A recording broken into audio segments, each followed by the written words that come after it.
forum, and also all those people joining us on YouTube or on Zoom platform. We start our second day of this informative forum, Federal Electoral Process and Concurrent Local Electoral Processes 2020-2021. Today we'll talk about the sanitary measures in place. We have Citizen Councilor Saldaña with INE on the panel, Executive Secretary of the Mr. Jacobo Molina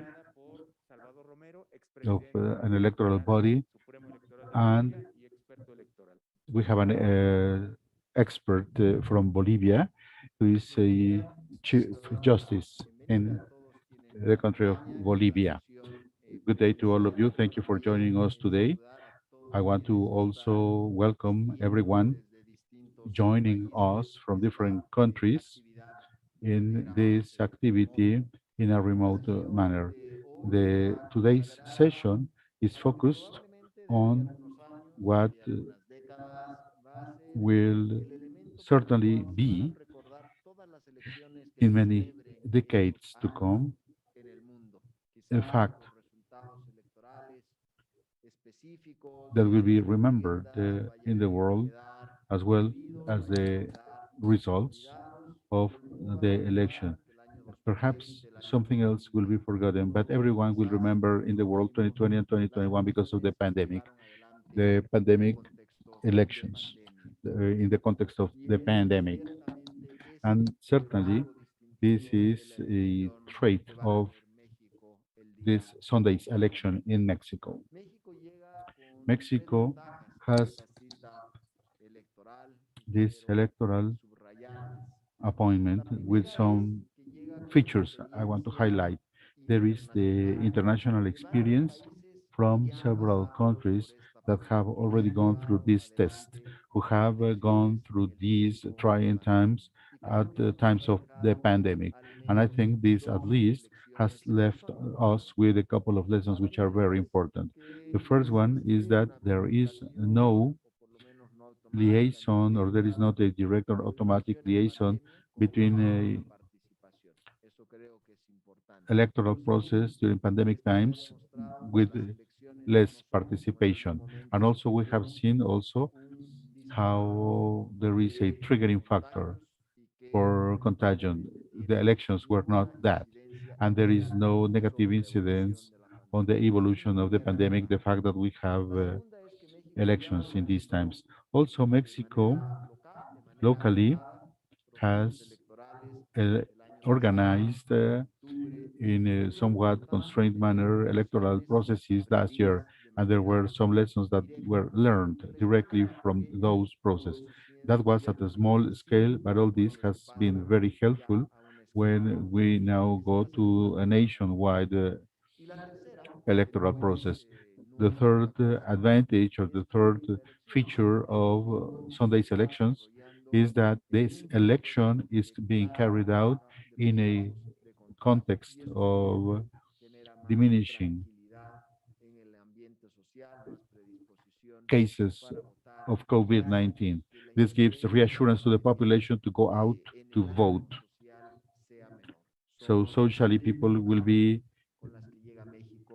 with peace of mind to go out to vote. So we will have two presentations today during this panel.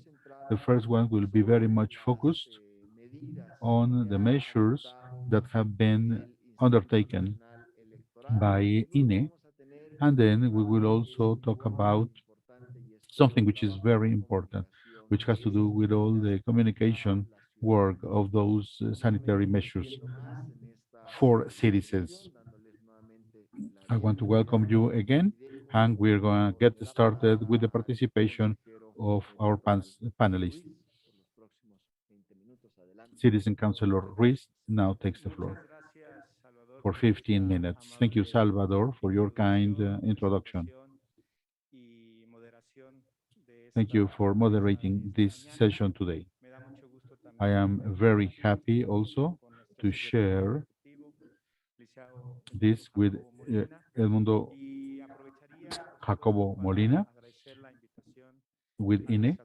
I also would like to thank the International Affairs Coordination of the National Electoral Institute so as to share with all of you what has been carried out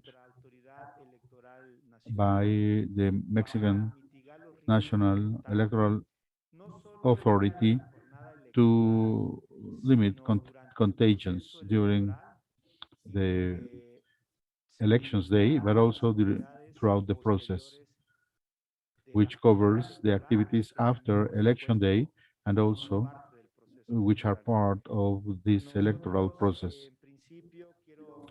To begin with, I would like to say the following. We are working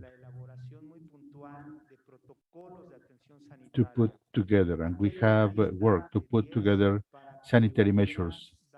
This is a listing of the health care protocols and health protection protocols that we have been using to work with. This is what we have been doing during the last 10 months. All these health protocols were focused on specific activities for the electoral process. We had to analyze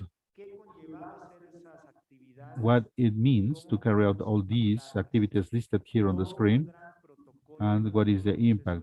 Instead of having one single large, broad protocol for the entire process, but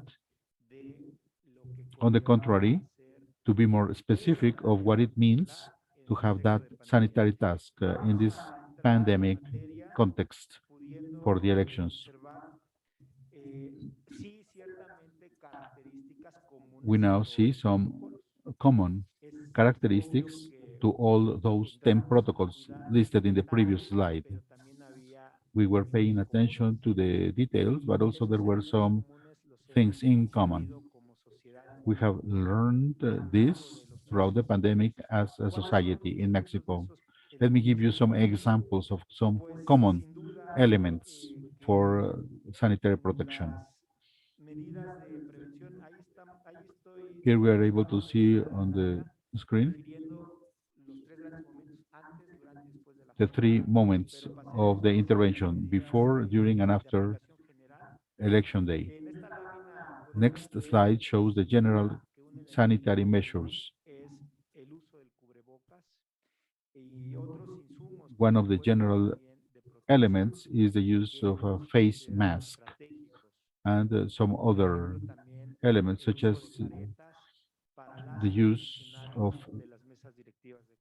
face shields for election officials in the polling station.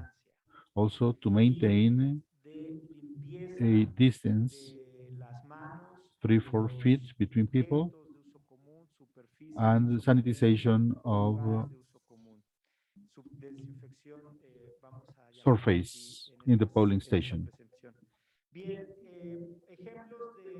Let me now give you some other examples of some specific protocols. It is very important to note something here. Let's remember that Mexico has an electoral model where the election officials in the polling stations are made up by citizens of Mexico that were drawn. This entails a lot of field logistic work. That means our staff has to go to rural communities, to neighborhoods, to the streets. There are millions of workers that are visiting people to let them know that they were chosen to be election officials. Then we end up with 1.4 million men and women of Mexico who will be working as the election officials in the polling stations. To do this, the National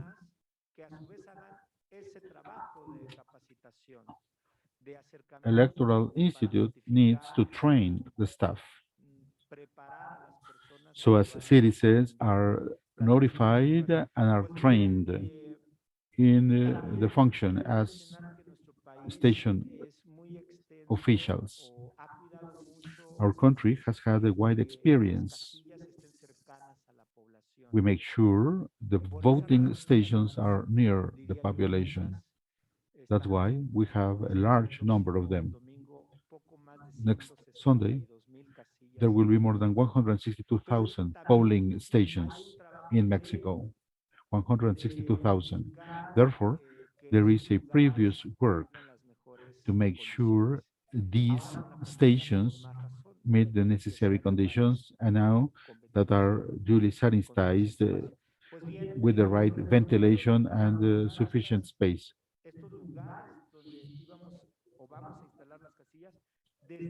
We have to identify the places where the voting station will be set up. We needed a protocol for that. We needed to make sure there were the right conditions for the polling station.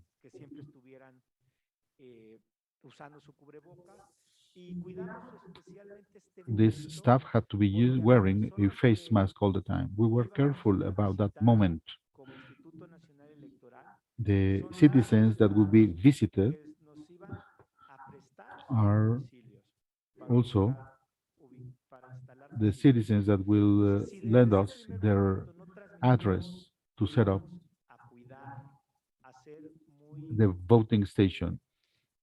If at that time we didn't say that we would be very careful about the health measures, we would also be affected, not to generate and instill that trust. You may think, if now they were visiting me as a station official and they were not careful enough, they will not be careful when they on election day. That was why we were very careful the way we were approaching citizens by our staff. Another protocol. This had to do with the different sessions of our board meetings. In Mexico, this is another special characteristic.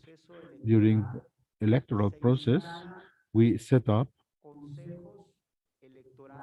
electoral boards at the district level and at the local level. That means there are 300 boards in the country. This is the minimum requirement to organize the election, and this is the same number as the number of relative majority deputies that will be elected. And this applies for each one of the states that make up our republic. These electoral boards meet regularly. This is made up by citizen councilors and by party, political party representatives. We have to be very careful about these board meetings to control sanitary risks because they are small places. We would not be able to change the infrastructure for the electoral board meetings. During our protocol, we gave some options for the redistribution and the rearrangement of the board meetings, as you are able to see. 2 out of 6 different configurations for the layout of the chairs and tables to have social distancing and to have the necessary care. This is one example of the protocol. This is only one example and one single uh, layout or configuration, but there are others. We said we had to be careful about food consumption. Before, in these meeting rooms, they had coffee available and cookies for the participants. Now that had to be on a separate place, and no more than two people would go to that site together at the time of having food. They should be health conscious as well, and to be careful to have sufficient air ventilation in this place. In these places, every one of the facilities and the activities were revised in order to mitigate contagious activities or to mitigate the likelihood of spreading the virus. This is another example of the protocol during the procedure in order to train all the Mexican citizens that will be the election officials. We had to hire thousands of people that will be doing this sanitization process. This is temporary staff. In order to recruit these people, Mexico, we had some very strict measures. That means that we have some quiz or tests carried out, and workers are evaluated to make sure they will get these temporary jobs. Well, this was carried out in December.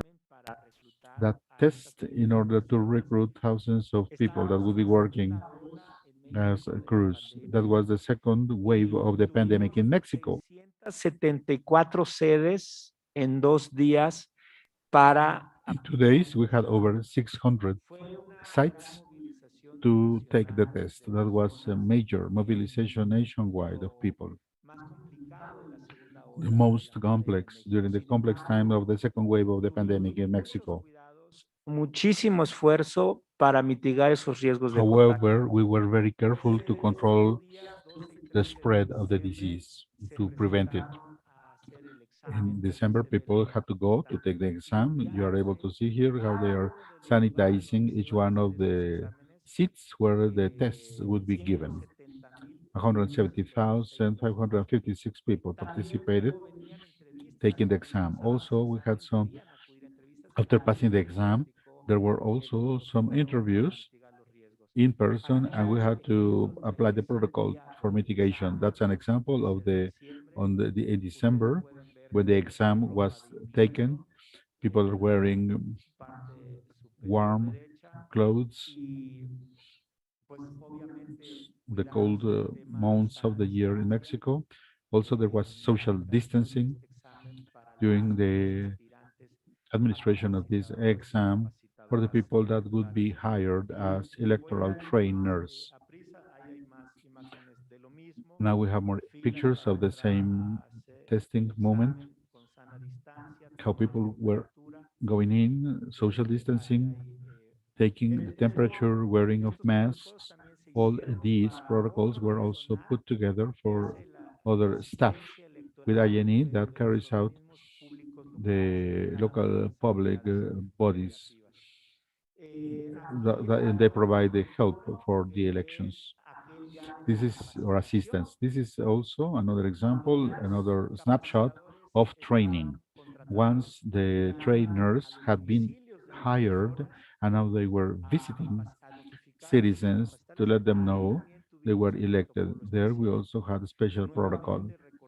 Once again, you may remember that I said they were wearing a face mask all the time. They had to sanitize their tools. They should not shake hands with people that may be station pole, station polling station officials. Here now we have some moments of the training for the future poll, polling station officials, always with social distancing and the use of face masks. Here we have some other images. We use many schools for the training process, classrooms or public spaces. Here we have some other examples. For this election in Mexico, we will have a pilot test to use 100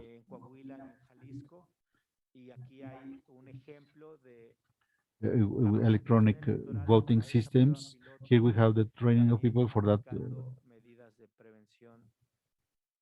testing, pilot test of those electronic ballot boxes. Here we have another protocol that will be used for the SIGE rooms. This is the information system for preliminary results and what's the progress of the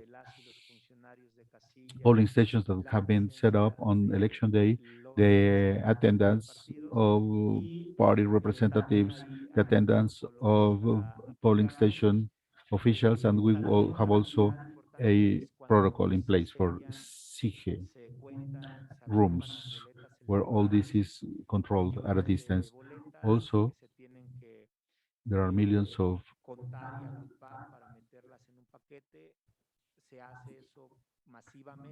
all the paperwork that has to be counted. This is done in a short period of time. We have to be careful because millions of ballots will have to be counted on that day. Also, this is a special moment for the electoral process when the necessary documents and ballots are handed in to the polling station officials. This was carried out this week. Also, we have to be careful about citizens in order to convey trust and instill trust, and also some other sanitary measures for election day. específico para There is a ello. specific protocol to that end, and these measures are basically the ones I mentioned earlier. We will make sure that there is a safe distance kept. We'll put markings on the floor, and we will do a constant cleaning of the places used. We will also clean common use supplies constantly. We'll ask two voters at a time only inside the voting station, and zero contact policy that day. So what happens, or what will happen if somebody shows symptoms? I'm not talking about yes. Yesterday, that was something mentioned by the councilor president of INE. If that is the case, if anybody has COVID, they have to stay home. What the protocol says here is this: if somebody has symptoms, they will be allowed to vote. If somebody has fever, that's not necessarily COVID-19. The only thing we will do will be to make sure that they stay inside the voting station for the least amount of time possible. We will clean again, and we will enforce zero contact measures. In addition, in the voting stations, we won't have a curtain that completely covers the booth where people will vote physically to prevent contact with the surfaces. And on the other hand, we won't pass around voting IDs among polling station officers. All the voter has to do is show their ID without passing it to the polling station officer. That's all they have to do. And again, only two people will be allowed at a time in the polling station. Protocols after election day, well, in that regard, we have the official count, which will be ready beginning on Wednesday. And for that, we have a specific protocol for sessions where this counting will be done. Also, upon delivery of voting packages in district bodies of the INE, once the polling stations or voting stations are closed, they will package all the ballots, and all these packages will be taken to the warehouses of the INE. During that journey or during that process, we'll also follow a series of security measures. And for that, we will use many vehicles. And if possible, they will have to roll down their windows so that air flows. Those vehicles or cars will be cleaned, etc. The drivers will have to wear face masks, etc. And here you can see some other measures to be followed in the warehouse. By definition, in Mexico, warehouses for electoral purposes are closed places, and they must make sure that there are not that many persons, only those allowed under elections rules. And then we have the pickup mechanisms to pick up voting up or ballot packages. And during this process, again, we need to keep a safe distance. And we will also have the preliminary voting results program, which starts producing information at 8 p.m. on Sunday. And for that, we have a full-blown logistics program with protocols. And this is basically everything about the PREP, the preliminary results program. And this is the end of my presentation. Thank you.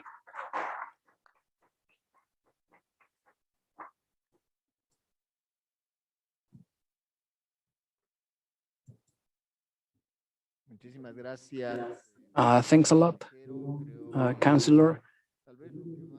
I believe that one of the most outstanding or most important things in your presentation is the extreme caution adopted by the INE in each of the different stages, including protocols for each and every activity. I believe that this is an interesting factor that beyond the general rules goes to extremes to make sure that everything goes well, defining what can be and cannot be done in every of these activities from the standpoint of health measures to the benefit of all the different persons involved in the electoral process. However, these measures adopted, these measures would be incomplete if you didn't have a campaign to share that information on the different health measures adopted from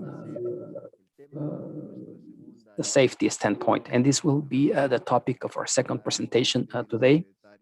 This presentation will be done by the Secretary General of the INE, Edmundo Jacobo. And I also want to mention that people here in the room have a piece of paper where you can write down your questions. If you already have some questions, please hand them over to our aides in the meeting room so that once the second presentation ends, we can do a Q&A with the participation of each and every of the participants in the room. Thanks a lot. Good morning. Good morning to everyone. Welcome. I want to welcome you to Mexico. It is an honor to share this stage with Salvador, who has a lot of expertise or experience in electoral processes, as well as Mr. Saldaña. I'll try to be as brief and concise as possible in this presentation. Let me talk about communication. Communication is a subject that can take a lot of time. But my objective is simply to share some of the main strategies that we have followed in Mexico. Because as Salvador said, we should not only prepare as electoral authorities for the organization of elections. The key here is also for citizens to do their part, because they are the ones voting. In that regard, they should know exactly what they can expect that day, so that there are no surprises, and so that the flow of voters in voting stations is as agile as possible, because as Jose Roberto Ruiz Aldaña, the councillor, said, these health protocols in response to the COVID pandemic mean that voting habits must change radically. So in order to inhibit civic participation, communicating everything related to preparations for the voting process and information on what voters can expect on election day is key to prevent groups of citizens inhibiting others interested in voting if they see too many people. I mean, everybody should be confident that they will see and find what they were told they would find and see, so that the times and movements within the polling station are as short as possible and as safe as possible. Can you help me with my presentation, please? Can somebody put the presentation on the screen, because I want to show some slides.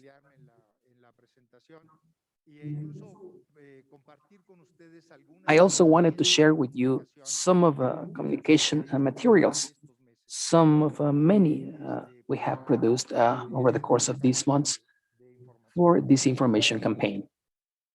To begin with, as Salvador said in the intro, we have a great advantage in Mexico.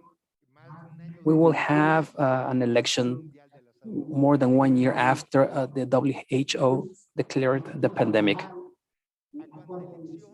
We have kept an eye on each and every election worldwide in recent times to learn from them.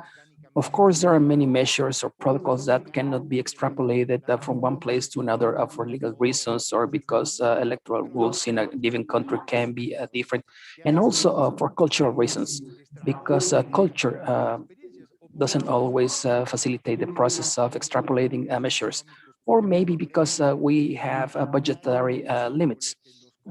For example, we don't have enough resources like Korea, for example, to organize an election like they did last year. We do not have in Mexico sufficient budget to do what the Koreans did at the time. But it is also true that there are many experiences in other countries, regardless of cultural, legislative and regulatory differences. There are some measures that can be imported and adapted, which allowed us to improve our measures after following up on what was done in other countries. Something essential for us was the OAS guide for the organization of elections in pandemic times.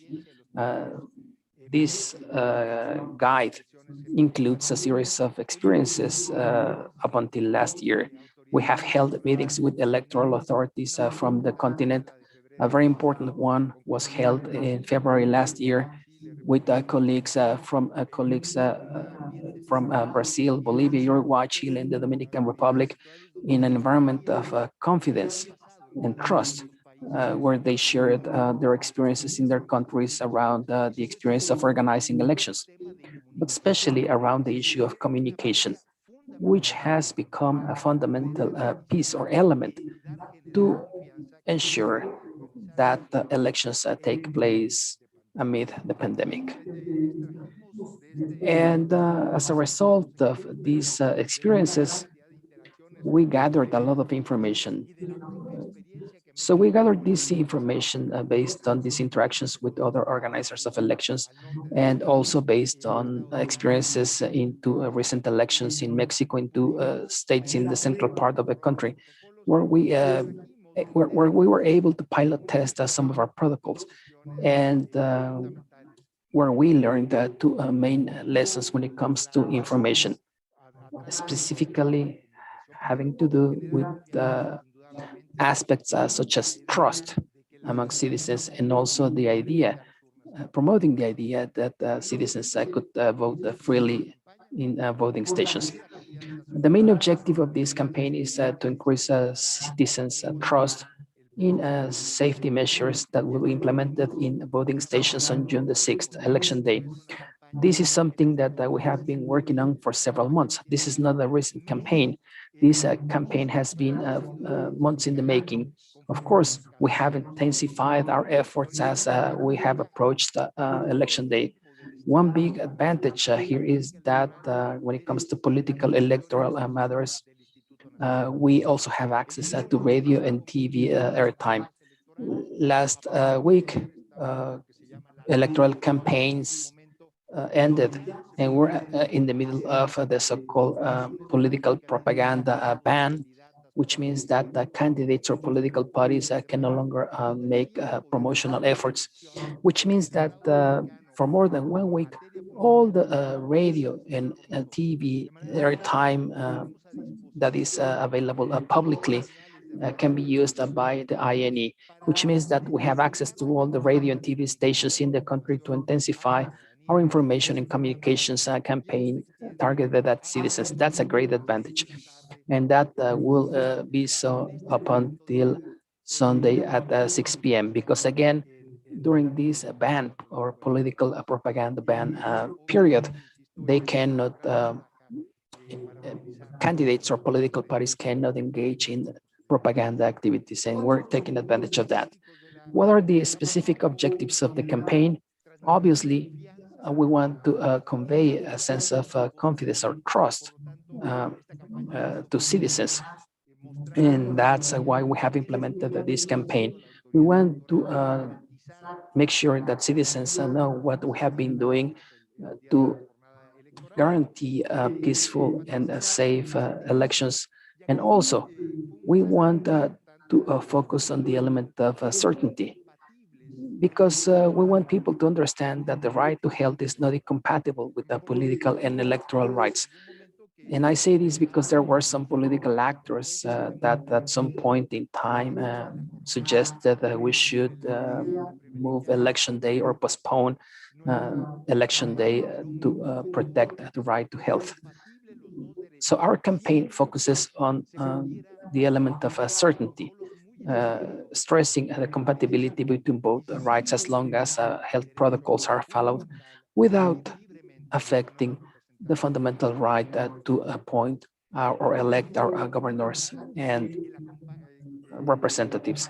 Another important element in this campaign was our work together with media outlets, including printed media, radio, TV, and social media, in an effort to develop a large network of communication beyond the traditional vehicles used by the INE, with the support of public and private enterprises and bodies to promote the campaign. I won't dwell on this. This is a list of the different protocols approved by the INE in preparation for the campaign, and also protocols applicable before and during election day. What are the main ideas of the campaign? First of all, safety or health measures implemented have already been implemented in practice in the latest elections in Mexico. And based on these elections we have held so far, there is no evidence that voting processes have had an impact in terms of COVID-19 infections. And so there is not a correlation between the voting process or election days and increases in COVID-19 infections. This is something we shared broadly, publicly, to for people to understand that protocols are safe, but there is also a need to follow these protocols. And of course, we have to lead by example, but citizens are also responsible for following these protocols. And that is something we also inform people about. We have also had the support of high-level experts in the fields of public health policy, or the director of the most important health research institute in Mexico, and the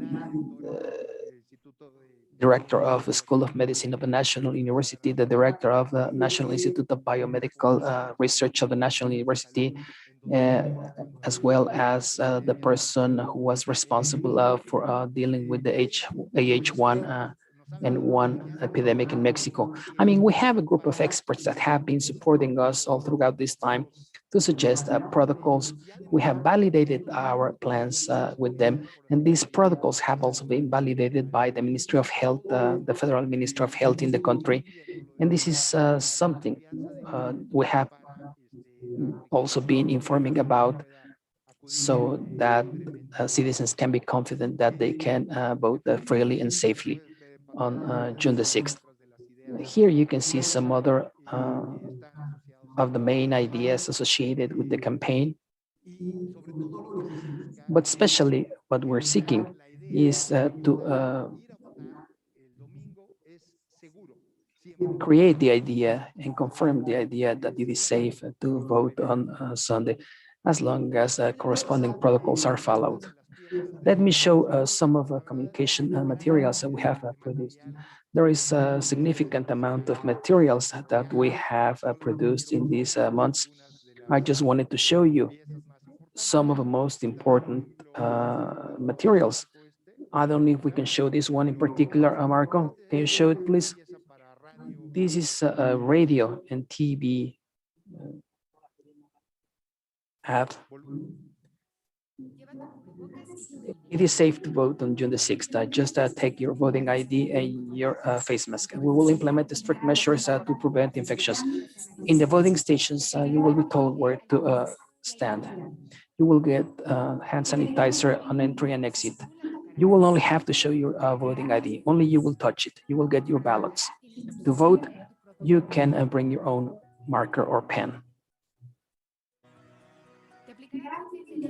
You will also get some indelible ink on the thumb. No more than 2 voters will be allowed at a time. Avoid having company, but if somebody accompanies you, that person must have a face mask. Follow the instructions of polling stations officers. And remember, everybody must use the face mask. For all these reasons, this June the 6th, voting is safe. We all count, all votes count, INE.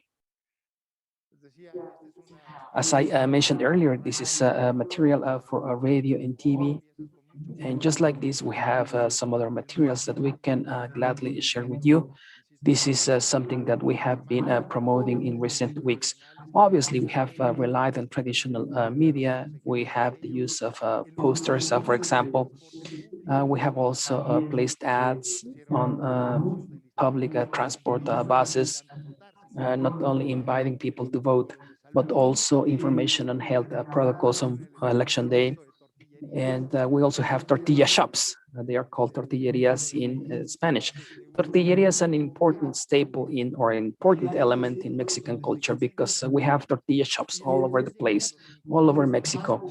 And tortilla shops are even in the remotest places, in places where traditional or mainstream media are not present, or where people do not listen to radio or watch TV often. But they always go to our tortilla shop. So we have put up ads or posters outside tortilla shops. Of course, we have also used billboards. Another important or fundamental element is contact with social media. This has been done since 2017. And this is an effort that we implemented out of fear of having too many fake news and misinformation on social media. That's why we began working on this in 2017.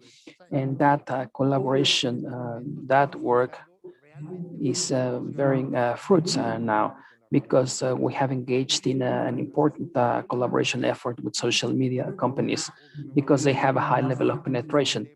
And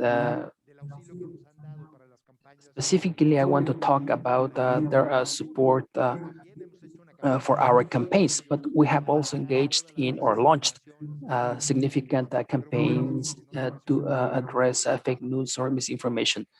I will not talk about the latter today, but let me share some examples of some communication materials that we have used as part of this campaign on social media. This is not simply about using radio and TV ads and placing them on social media. You have to adapt them because you have to consider or take into consideration the audiences using social media and the best approach. This means that we developed a large number of materials to adapt them to each uh, different social media channel. This is a TikTok material. Says that the voting stations will have security measures or safety measures, excuse me. Can I vote twice? No. An old person like me didn't precisely feel identified with these uh, ads or pieces. And I wondered if this was appropriate for the INE. But I was finally convinced that this was the only way. Otherwise, it would be useless to place these materials on TikTok, for example, because otherwise people wouldn't even see them. Here we have some other examples. Safe distance, face masks, that will help. It is a safe place. You just have to approach a polling station offers. You show your voting ID, you get your ballots, vote. You will be marked with indelible ink, and that's a goal for democracy.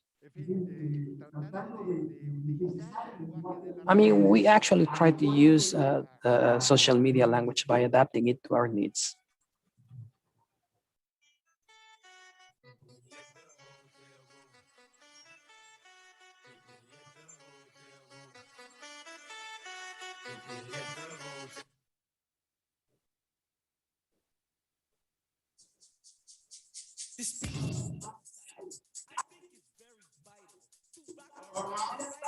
Can I vote with an expired voting ID? No.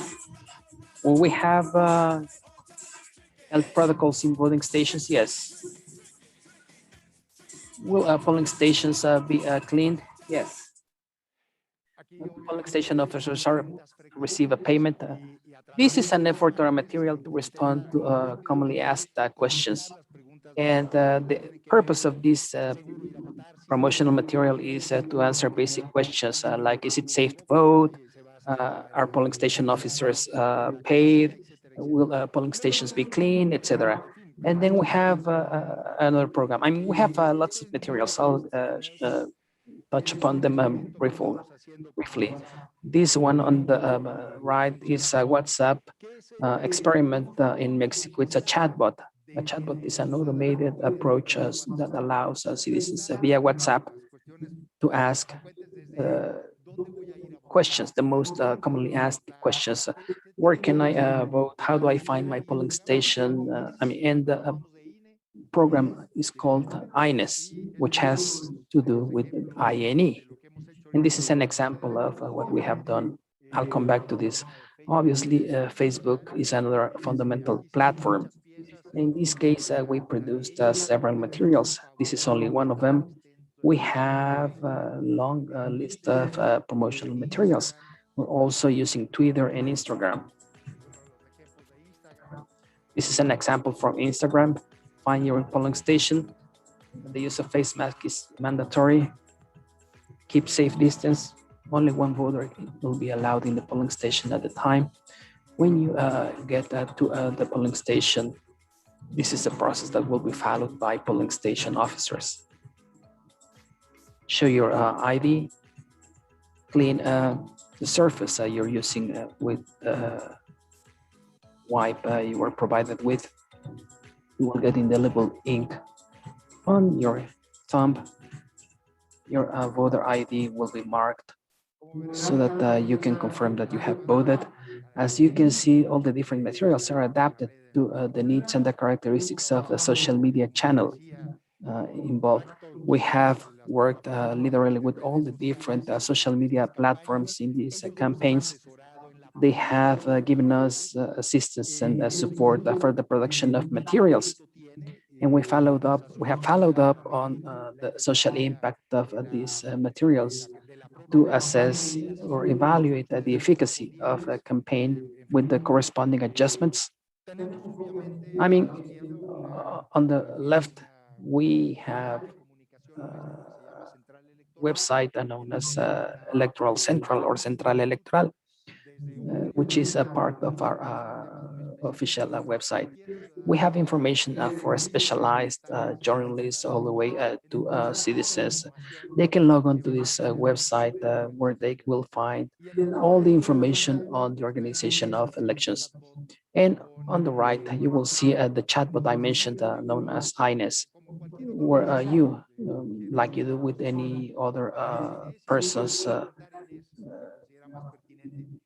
can ask a question. If the question cannot be answered by INES, the chatbot will direct you to a link in our website so that we can give you a better answer. Or they will put you in contact with an operator that will take the call and answer your question. People in WhatsApp are very surprised. Also, WhatsApp were very surprised, and there were so many hits and so many people using it that they had to, at some point in time, even it even crashed. Now here we have some of the stickers for social media. They're very appealing. These are examples of some of the stickers that we have used for WhatsApp. This is a series of icons to communicate right away. We take it, we make it available now. People use it on their everyday communications and they multiply. This is very much associated to invite people to go out to cast a vote, but also complying with the health measures. We also have a series of activities with the media. There were a series of communication workshops that we carried out with reporters, specialists, journalists throughout the country in recent months. We carried out a series of workshops in the 32 states of the Mexican Republic. We invited journalists to get to know what are the health protocols, not only with the materials that we send to them, but also on some uh, other means so that they can disseminate this information on printed media, radio, and television. Also, some advertising agencies that are using social media throughout the months. We have also had a lot of training for the agencies. They are key in order to communicate the right thing. There are some associations or organizations that with partnerships with the Mexican Coca-Cola distributor, FEMSA. This is also the largest distributor of Coca-Cola company after the Coca-Cola company. They reach every single corner of the country to distribute their soft drinks. Now they have these posters where they invite people to go out to vote. Even in the case of the smallest and mom and pop stores far away in the countries, they are posting these messages to invite people. 149,000 points of sale have been reached with our posters, and also the distribution stores. They also have this information through this partnership. There is another private company partnership with the communication organization. The main advertisers of the world are members of this organization. They have a campaign. It is called I Trust Mexico. This was piloted before and now it is used. We have even the UNDP is part of this communication organization, and they financed all this advertising. There is a campaign inviting people to go out to vote and also communicating sanitary measures. This is just a token of what we are doing and the objective of this strategy the rationale and also some of the examples that we are using to convey our message. All this material is available. If you want to have a copy of the material, we can share it with you. The key is to instill trust of the general audience, to make people aware of what they will find during the elections day participation, and also we are making sure COVID-19 does not prevent people from go out to vote. Thank you for joining us virtually or for being here in person. Should you have any questions, please let me know. Like I said, the material is available. If you would like to have a copy of it, we can make it available to you. And also now we have the Q&A. Thank you.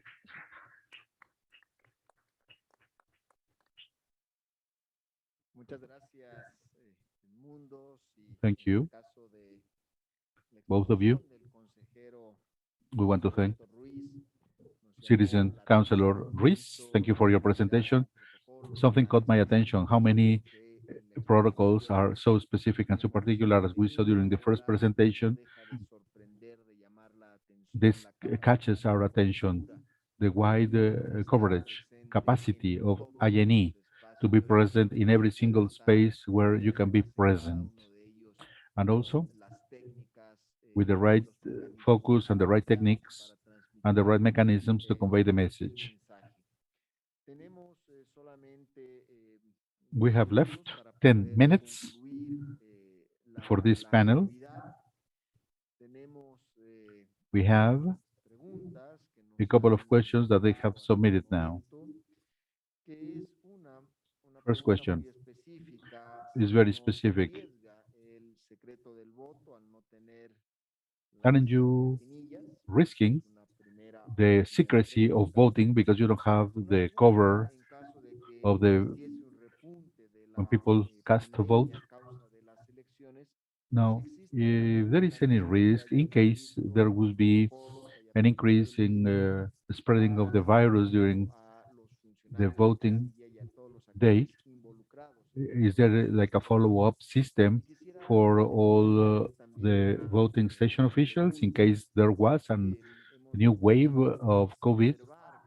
We have been able to see how INE has developed some work in person, but also a lot of work has been done remotely, virtually.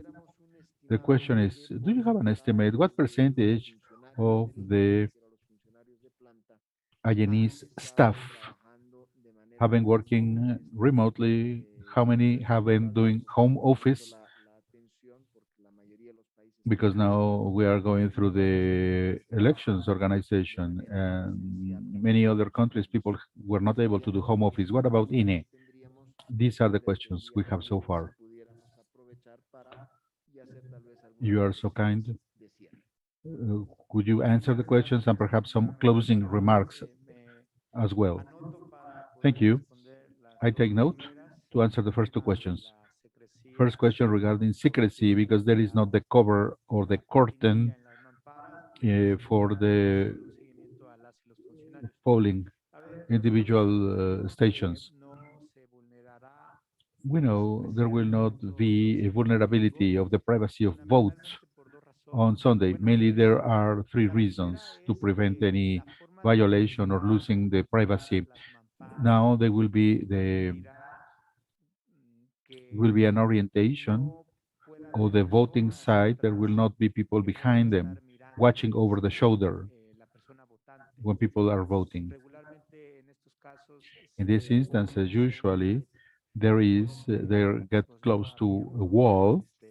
There is this partition or screen next to the door, so people cannot watch over voters' shoulder.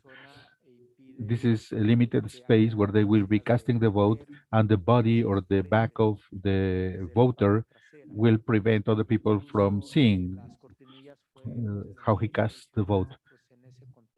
Additionally, we used to have that plastic curtain that would be covering the screen or the partition.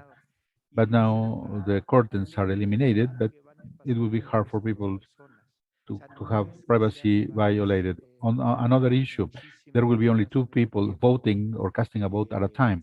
This will not be overcrowded. The objective is to maintain social distancing.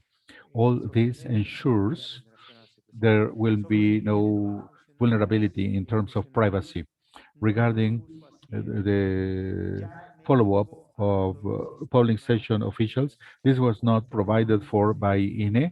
There is already in place in Mexico one system for to follow up people with symptoms. In Mexico City, there is a barcode system. When people get in, they have to scan the code with a QR code to know where they were present and to send messages in case there was a report of some people who were in that very same store and they tested positive for COVID-19. However, this is not used by INE. It would be out of proportion to have such a mechanism. I say out of proportion because we have done everything that it takes to mitigate con- contagion or spreading the virus on the day of voting. Therefore, we don't think it is necessary to have additional measures if we are careful and follow the sanitary measures that are already in place for Sunday. If you go out to public space to conduct the election has not been the problem. We know that for a fact. The pandemic has been going down in Mexico for 20 weeks. Going out to the public space is not the problem. The problem would have been if we went out to the public space without without managing risk or without any mm, safety measures, and that's what we are doing, and as we showed during our presentation. Thank you. Edmundo, now you take the floor. I will focus on the last 2 points you mentioned. Councilor, Citizen Councilor Saldaña already answered first one. Fortunately, we are 2 days away from election day, and we don't see any clear signals that there is a new wave or a increase in cases. Regarding the decision made for indicators of the pandemic severity is something individual for every individual state in the country. Each one of the 32 states has their own follow-up, and there are some green, yellow, and red systems to indicate with a traffic light system what is the risk level, as long as social distancing, face masks are used, and all that. What we do is to have a follow-up to all those traffic light systems. We have learned a great deal during the pandemic. The state, the local health authority gives us that feedback and information. Based on that, we have organized the election day. If we were on the red light, we would have had to restrict our field activity.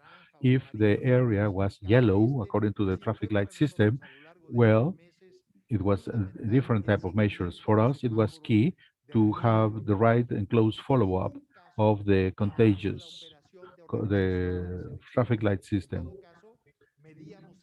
We were also measuring the changes in the severity of the traffic light system. As it was said by my peer here, Citizen Councilor Saldaña, we don't see any risk. There may be one state in particular in the next 48 hours to become or to go to the red traffic light.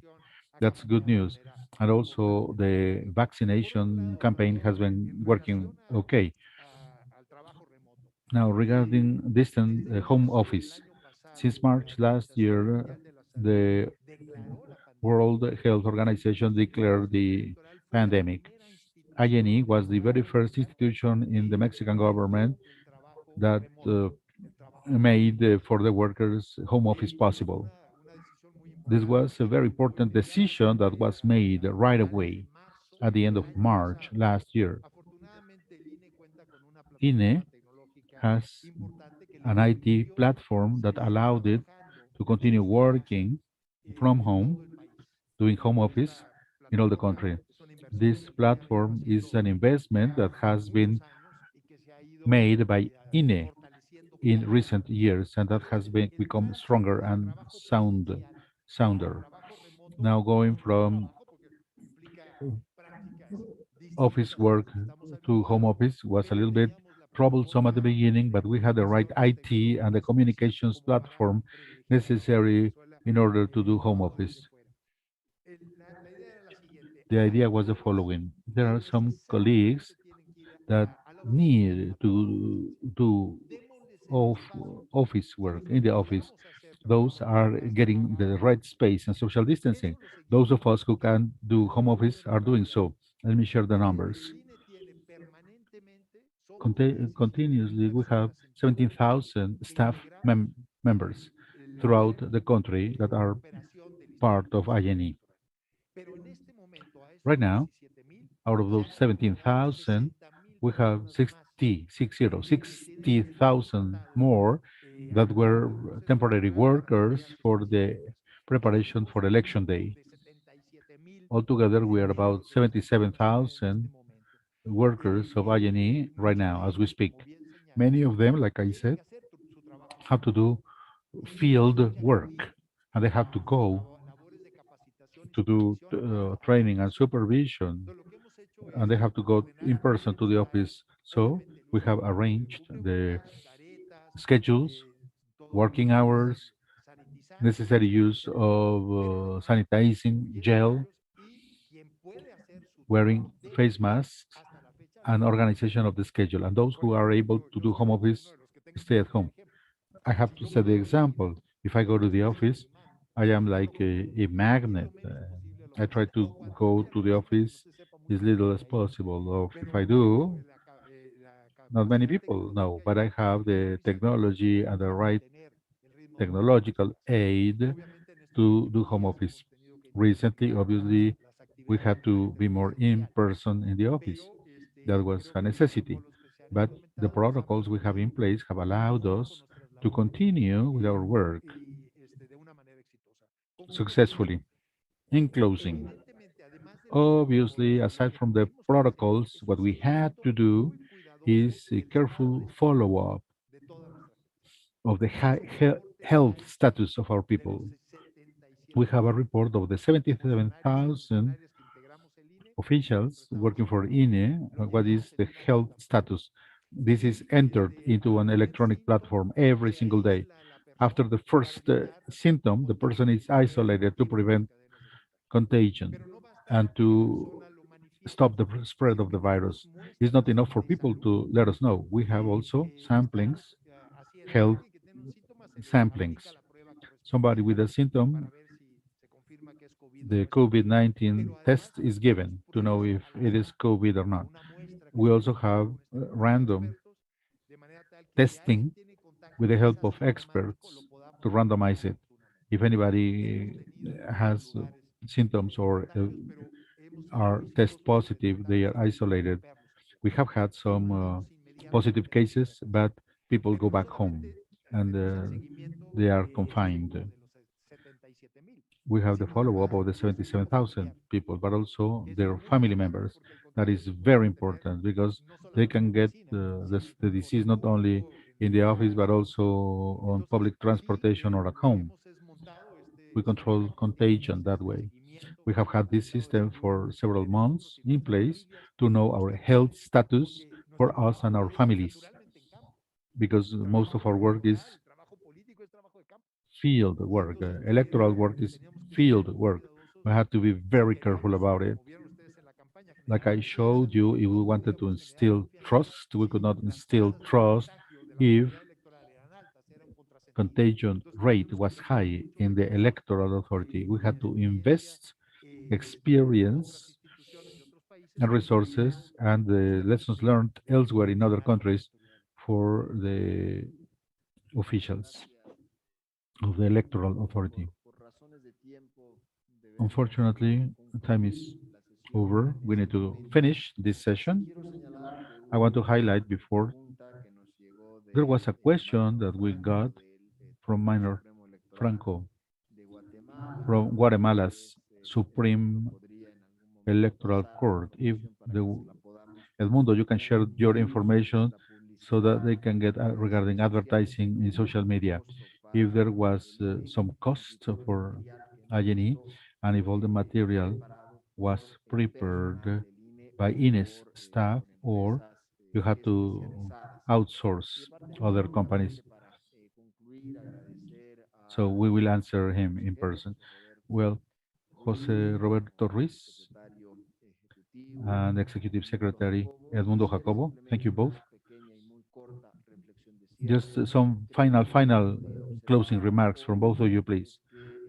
We have seen how the National Electoral Institute has done its work with protocols, with the information campaigns. But for the electoral process to be seamless and not to be impacted by COVID-19, for the process to be safe from the sanitary viewpoint, well, we know also there is a joint responsibility on the part of citizens that will be going out to vote, as well as political stakeholders. We know there has been systematic, careful work by INE in the previous months. And that's what we are expecting to see on Sunday. Also, a careful attitude from all stakeholders and people. Thank you, Edmundo. Thank you, everyone. I think time is over. We don't have any more time for other comments. We have a coffee break. We will reconvene at 11:30. We will come back at 11:30 in the same room. Thank you.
Councilor of the INE, Martin Faz-Mora. We also have Justice Janine Otalora from the Electoral Tribunal of the Federation. She's participating via Zoom. Electoral Councilor Ciro Murayama from the National Electoral Institute. And we also have a moderator, the President of the Central Electoral Board of the Dominican Republic and Co-President of the Inter-American Union of Electoral Bodies, Dr. Ramon Jaques. Dr. Jaques, you have the word. You have the floor. Thanks a lot. It's an honor to be here. It's an honor to be part of this panel on the occasion of the upcoming elections on June 6th. Thanks to the INE and the Electoral Tribunal of Federal Power of Federation for this invitation. We're honored to be here. The reason behind our presence here is the following. Is to begin with the integration and functioning of the vote counting stations. We will also talk about vote counting, quick vote counting, and the PREP system. We will also talk about the universal vote and sentences or resolutions, judicial resolutions around election day. And we will have Martin Faz-Mora, Ciro Murayama, and Janine Otalora talking about these issues. First, I would like to introduce our friend and councilor Martin Faz-Mora, who will talk about the composition and functioning of vote counting stations. Thank you. Good morning to each and all of you. I'm really pleased to be here and have an opportunity to greet you the days previous or prior to the election day to talk about the characteristics of our electoral model as well as the political and social context in which we will vote in polling stations next Sunday. I want to thank you for your interest in participating in these sessions on our electoral processes, especially amid the pandemic. And international organizations, as well as all the people interested in this topic who are present here via online channels or present here in this meeting room. Thank you. I also want to greet my colleagues, Janine Otalora, magistrate, as well as my colleague, Ciro Murayama, and the person moderating this panel today, Mr. Ramon Jaques, President of the Electoral Board of the Dominican Republic. I want to talk about the key aspect of the INE, but also about an aspect or an issue that is fundamental for Mexican voters, which has to do with the way these vote counting stations are made up, which we locally know as polling stations. Or casillas in Spanish, which is the term we use in our country. Now, these polling stations schemes are attended to by citizens. Let me begin with the basics. In Mexico, citizens themselves, our neighbors, are the ones receiving and counting votes on election day. In addition to that, these polling stations are set up under the principle of nearness, which means that we try to take polling stations closer to the places where voters live, so that each of the different areas for voting, which are known as electoral sections with a maximum of 3,000 voters, have one polling station for every 750 voters, which means that we need to have sufficient polling stations so that people can vote. For the upcoming elections on June 6, we will install or set up in all the country more than 162,000 polling stations to serve 95,528,473 electors that are part of the electoral roll in Mexico. We're talking about a large number of polling stations that seek to make sure that the people do not have to walk long distances to vote. The law also establishes the need to install polling stations for people who are in transit outside of their corresponding districts. These polling stations are known as special polling stations. Next Sunday, we will install 875 polling stations that are in this category. They account for only 0.55% of the total number of polling stations. Now, in addition to this logic that guides the definition on the setup and location of polling stations, in Mexico, we have legal provisions that requires us to integrate the citizens into these polling stations. How do we do this? Let me start by explaining that polling stations are made up of 9 individuals who are polling station officials. When we have concurrent elections like we are having these years, that is federal elections and local elections, these 9 individuals, the members of a polling station, include president, 2 secretaries, 3 vote counters, and 3 alternate members who live in the corresponding electoral section.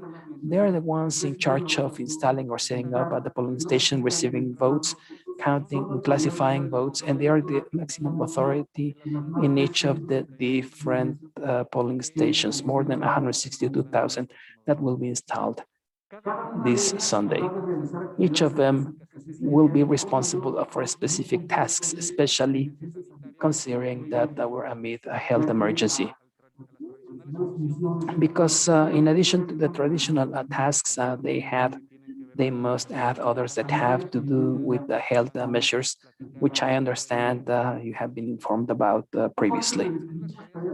Before talking about specific tasks to be performed by polling station officers on election day, I would like to describe the general model under which these citizens are appointed and trained through a model that guarantees that their selection is a random process. Prior to the start of the electoral process, INE approves a training and electoral assistance process. I'm talking about a comprehensive program to regulate the main tasks that have to do with the organization of an electoral process, including activities that have to do with the training, the operation of polling stations, and the appointment of the different polling station officials. We're talking about a document, a regulatory document to document all the processes that have to do with the composition of polling station officials, that describes the tasks necessary so that we can have citizens duly trained to count the votes of their neighbors on election day through a process of appointment that guarantees the impartiality of their members based on a random process. Also, this strategy defines the coordination and supervision or oversight activities that must be performed by the staff in charge of these tasks before, during, and after election day to guarantee the correct operation of voting stations, as well as to safeguard or protect votes cast. This strategy includes 11 strategic documents whose main component has to do with the program of for the composition of polling stations. I'm only talking about this strategy to highlight the context of the importance this has among citizens. We need to make sure that our votes are counted and received by our neighbors. And we invest a significant amount of resources to ensure this process is completely transparent. Thus, the first step implemented by the Institute to determine who will be the polling station officials have to do with a raffle based on the birth date of citizens and the first letters of their last name. All of this is taken into account to include a group of citizens, a large group of citizens in this raffle. This raffle consists of selecting in random process all the polling station officials, and that accounts for 13% of the electoral roll. And once they have been selected, we visit them to determine if they meet the requirements to act as polling station officials on election day. To put this in context, this year in this first raffle, we included initially more than 13 million voters who were potentially appointed to participate as polling officials. We visited them between February 12th and March 31st to perform these visits and train the potential polling station officials. The INE hired via a public bidding process and selection process 6,994 electoral supervisors and more than 48,000 electoral assistants and trainers. That is a total of more than 48,082 people who did this work within a 48-day period. In the initial days, in these initial days, or in the initial days, people selected are notified personally of their appointment, and they are informed that they have been selected to participate. We confirm that they are willing to participate, and we also confirm that they meet the legal requirements, including having a voter ID with a photograph that has not expired. They need to know how to read and write. They shouldn't be civil servants or public authorities, and they shouldn't be candidates for political parties, among other things. This is one initial approach, where in addition to this preliminary inspection of requirements, they are informed about the importance of participating in the electoral process, as well as information on the tasks they will have to perform in case they are finally appointed. For this electoral process, we visited 99.98% of these 13 million citizens, of which 2.5 million met all the requirements. With this almost 3 million people, we organized a second selection process on April 8th, through which we appointed the final polling station officials, including the definition of the different positions as part of a polling station team, based on their level of education, to appoint the president, the two secretaries, vote counters, and alternate members.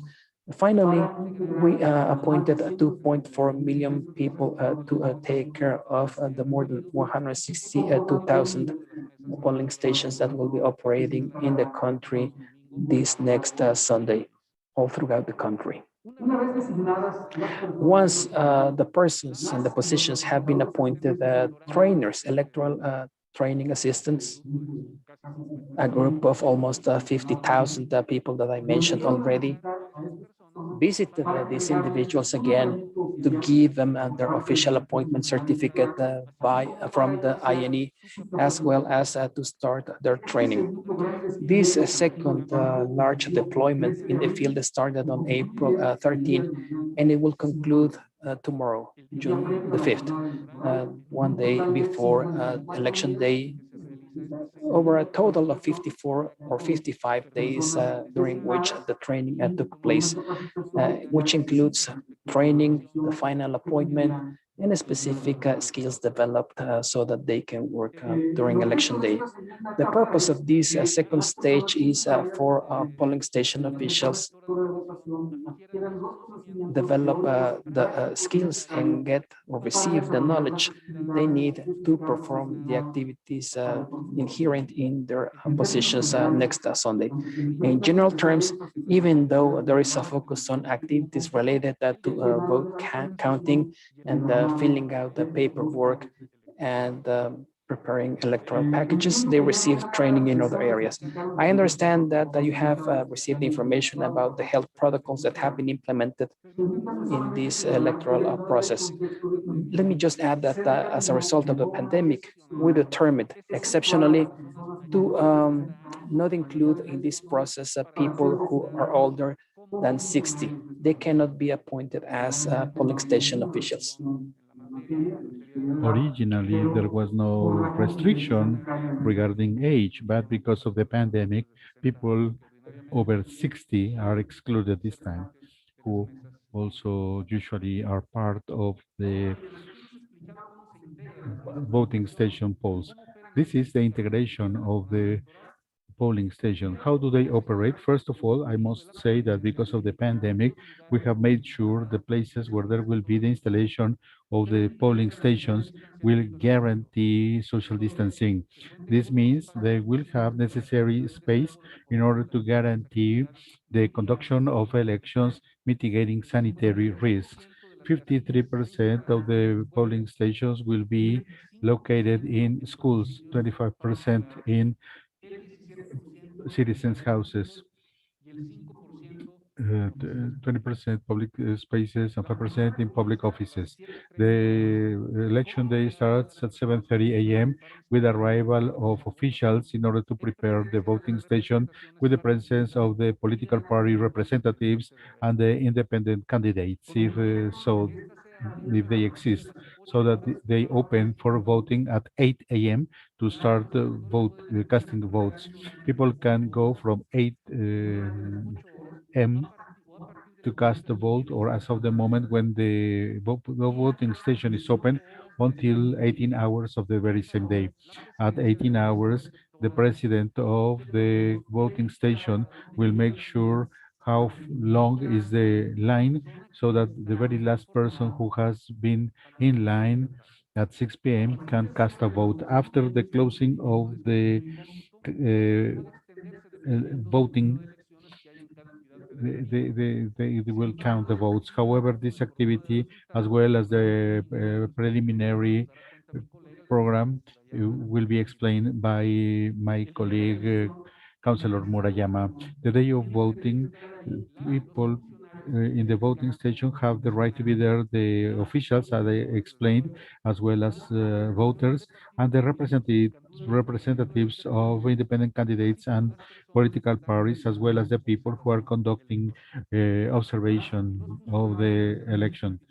Uh, Officials carry out many actions, and now particularly because of the pandemic, the president of the officials, among others, has to be in charge of receiving all the documents as well as the electoral materials before election. On Monday this week, they started distributing those materials. Today is the last day, and exceptionally tomorrow, they are submitting and handing in the electoral materials for the president of the voting station officials. Aside from that, they will make sure these documents are complete.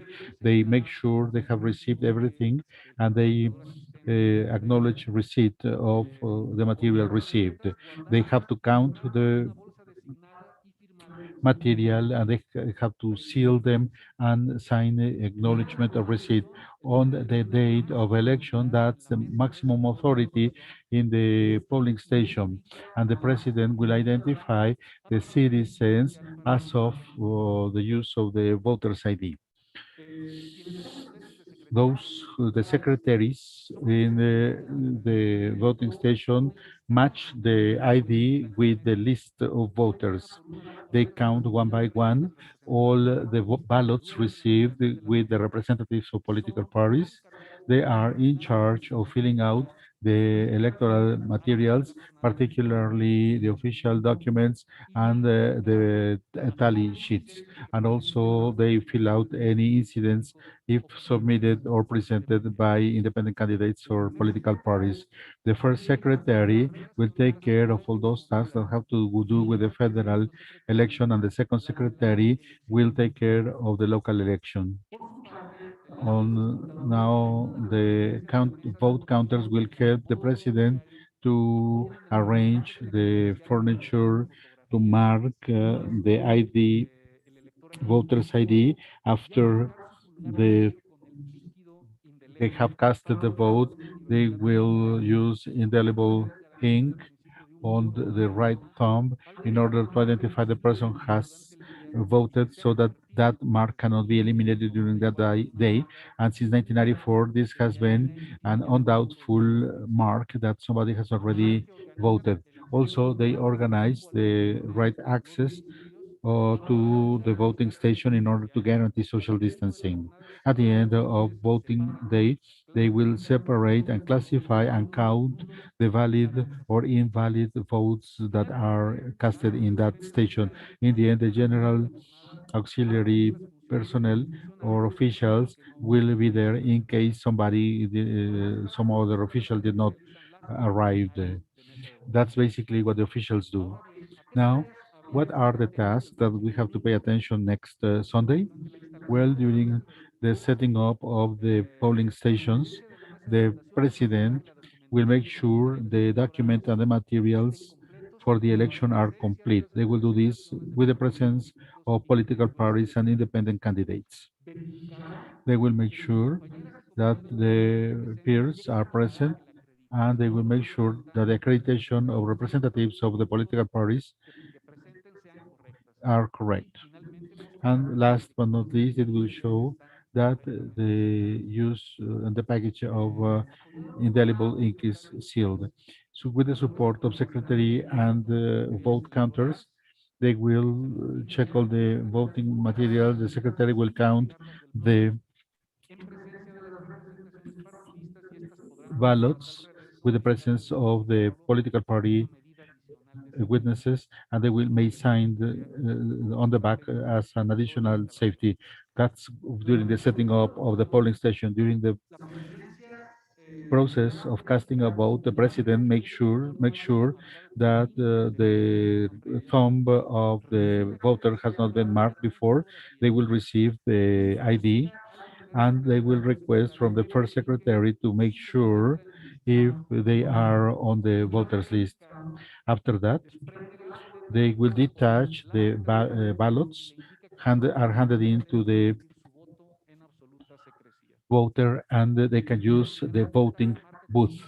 The secretary marks with a stamp as voted on the list, and at the end of casting the vote, the voter the ID will be marked by the second secretary. The indelible ink will be applied to the right thumb and returns the ID, trying to have as little contact with the voter as possible because of the sanitary measures. Therefore, we see there is a triple checks and balances system. So the ID will be marked. There will be a stamp on the list, as well as the indelible ink on the right thumb. Throughout the process, vote counters, as well as supporting the secretary, will make sure there is order inside the voting station and the line outside of the voting station, to make sure there is the social distancing. Finally, after the voting is closed, there will be a tallying of the votes. As I said, and now my friend will describe, my colleague Murayama will describe that process. In the end, the operation of the voting stations are a point of reference of our voting model, and one of the technically curved aspects, but with high scrutiny of the citizens. Undoubtedly, I must say, this is a strength of the Mexican electoral system, but also a hallmark of our s- history to have a clean, transparent voting day. I hope I helped you to have clarity on what will be observed on Sunday. Thank you for attending. Thank you all for joining us, virtually or in person. Thank you, Councilor Harsmora. He has explained very clearly all the technical aspects of the setting up of the voting stations. Also, we are able to see what are the different phases that are necessary for recruiting all the officials. Time is of the essence to do this in advance, to have the right profile, the selection criteria, and transparency, as well as the training that are given to the officials in order to make sure they have all the necessary characteristics to do the task and also to be able to follow the procedure on election day. Regarding the operation of the voting station, I believe that the board, the associations, the voting stations on election day are the key to legitimize election day. When casting a vote, that's a guarantee of people's will, organized by the authority, INE, and the INE is responsible for giving legitimacy to this process. Therefore, 1.4 million citizens will be participating. Our acknowledgement because citizens are the ones making democracy. Now, without any further ado, I will give the floor to Citizen Councilor Ciro Murayama, who will talk about the scrutiny counting process and the PREP system, the preliminary system to count the votes. Thank you. Welcome to Mexico. It's a very important participation to have you all here. For all our foreign visitors, thank you for accompanying us. I have some good friends in the participants, and despite all the difficulties because of the pandemic in the world, and particularly in the case of Mexico, we will undoubtedly have an election day in accordance to the terms of our regulations and our Mexican Constitution. This election, we say it over and over again, but it is true. The largest election in our history. We have never had so many positions to be elected in one single day. And we have never had so many participants or so many voters participating in the stations. But also, we face some unexpected situations such as the pandemic. About 600,000 people have died because of the pandemic in Mexico. The economy has been affected. More than 10 million people, according to government figures, have gone to poverty. More than 5 million young boys and girls had to leave school. They're not attending in person. Many jobs were lost. Despite all that situation, we are going to hold an election in accordance to the regulatory and the constitutional terms with the participation of citizens. As Councilor Paz said, we have more than 1.4 million citizens trained and ready to take care of the polling stations. I must say, and I am satisfied with this statement. Amidst the pandemic, the only thing that Mexico has been able to do right is the organization of the election, and unfortunately, that's not the case for other situations. Having an organized election is not because of a random situation or because of luck. It's because of the participation of the authorities, also because there were public funding available in comparison to some other areas in the Mexican state where there have been some cutoffs in their budget. And thanks to the professionalism of our electoral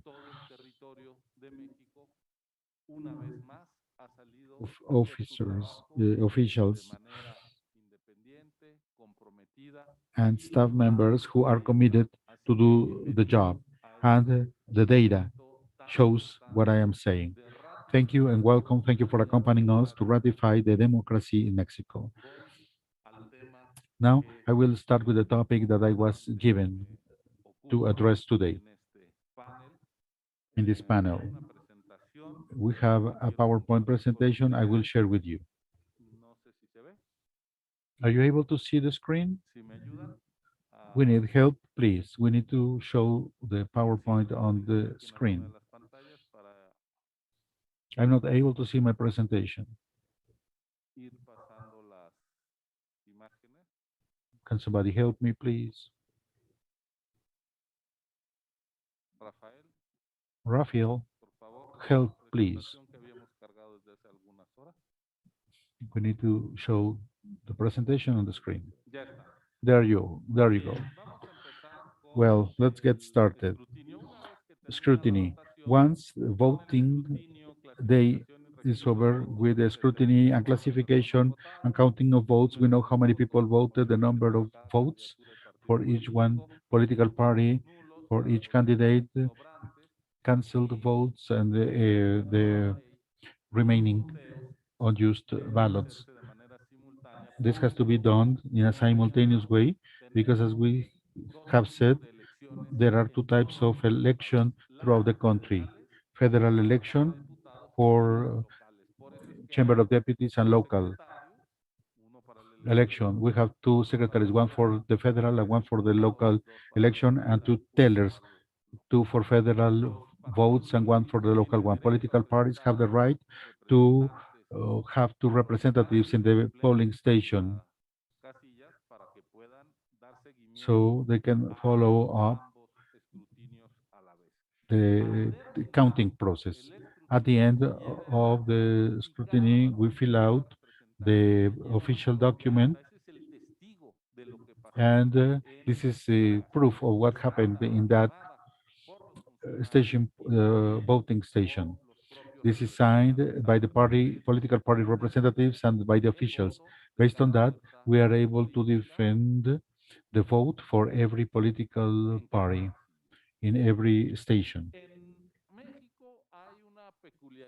In Mexico, there is a specific characteristic, that is the political party coalitions that can be formed either partial or in full. Today we have at the federal level two coalitions, partial coalitions, meaning there is no a coalition for every single electoral district, but some for a few of them. We have two coalitions, one with the following political parties: National Action, PRI, and PRD. The other coalition is formed by the Green Party, PT Party, and Morena, Morena Party. People are able to vote. If they decide to vote for one candidate out of these coalitions, they can cross out. Every party will be shown separately on the ballot in comparison to what happened in the past in Mexico until 2006, where if there was a coalition, there was one single emblem of the coalition, but people were not able to know what people were voting for. This is significant because out of the individual votes for every individual party, there will be the possibility or not to continue surviving. Those who do not reach 3% of the voters of votes will be disappearing from the list of those parties that can receive public funding. Since 2007, every political party will be on its own on the ballot. When the conditions are given, then you can vote for one party, two or three at the same time, but only one single vote is counted. This has generated some complications for the polling officials because they're citizens, they're not experts when they count the votes. But what we have done is to facilitate the work. Now, the official document that's filled out then to transfer the information to the official document, they will note down the different voting combinations. As you are able to see, the coalitions appear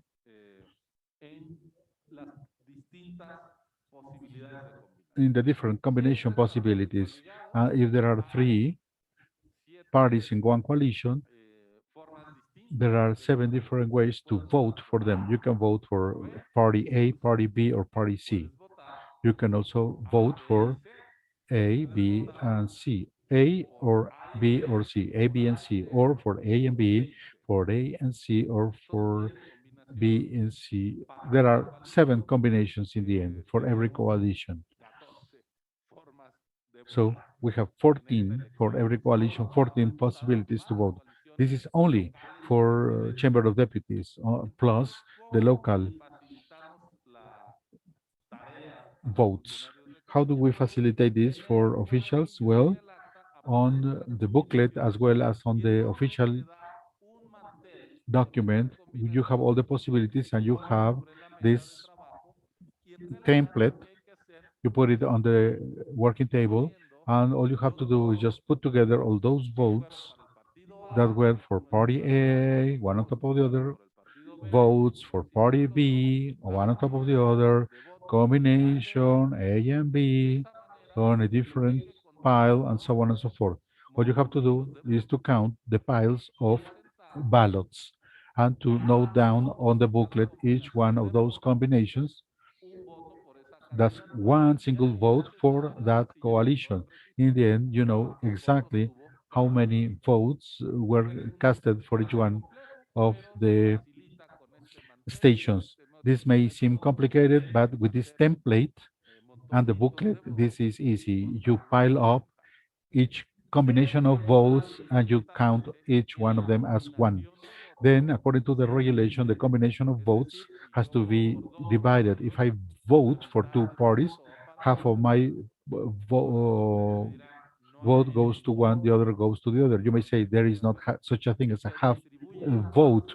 They are distributed proportionally among the different parties.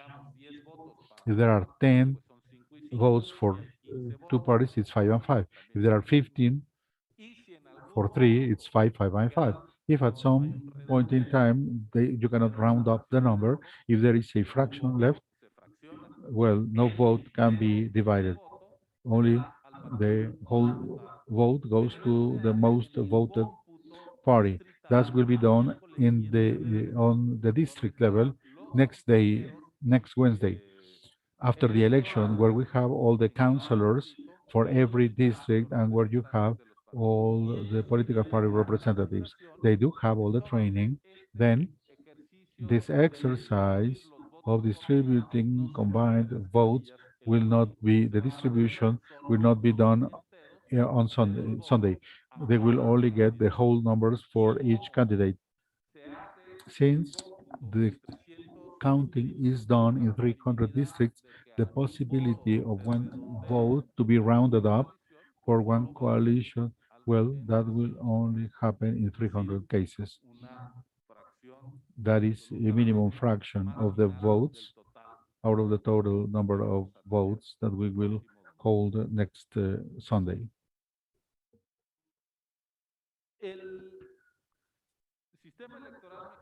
The Mexican electoral system gives us two tools in order to submit the results on the very same day of election, because according to the law, in comparison to most of the countries where you come from, says that the addition of the votes, the official summation, is done up to 3 days after voting day.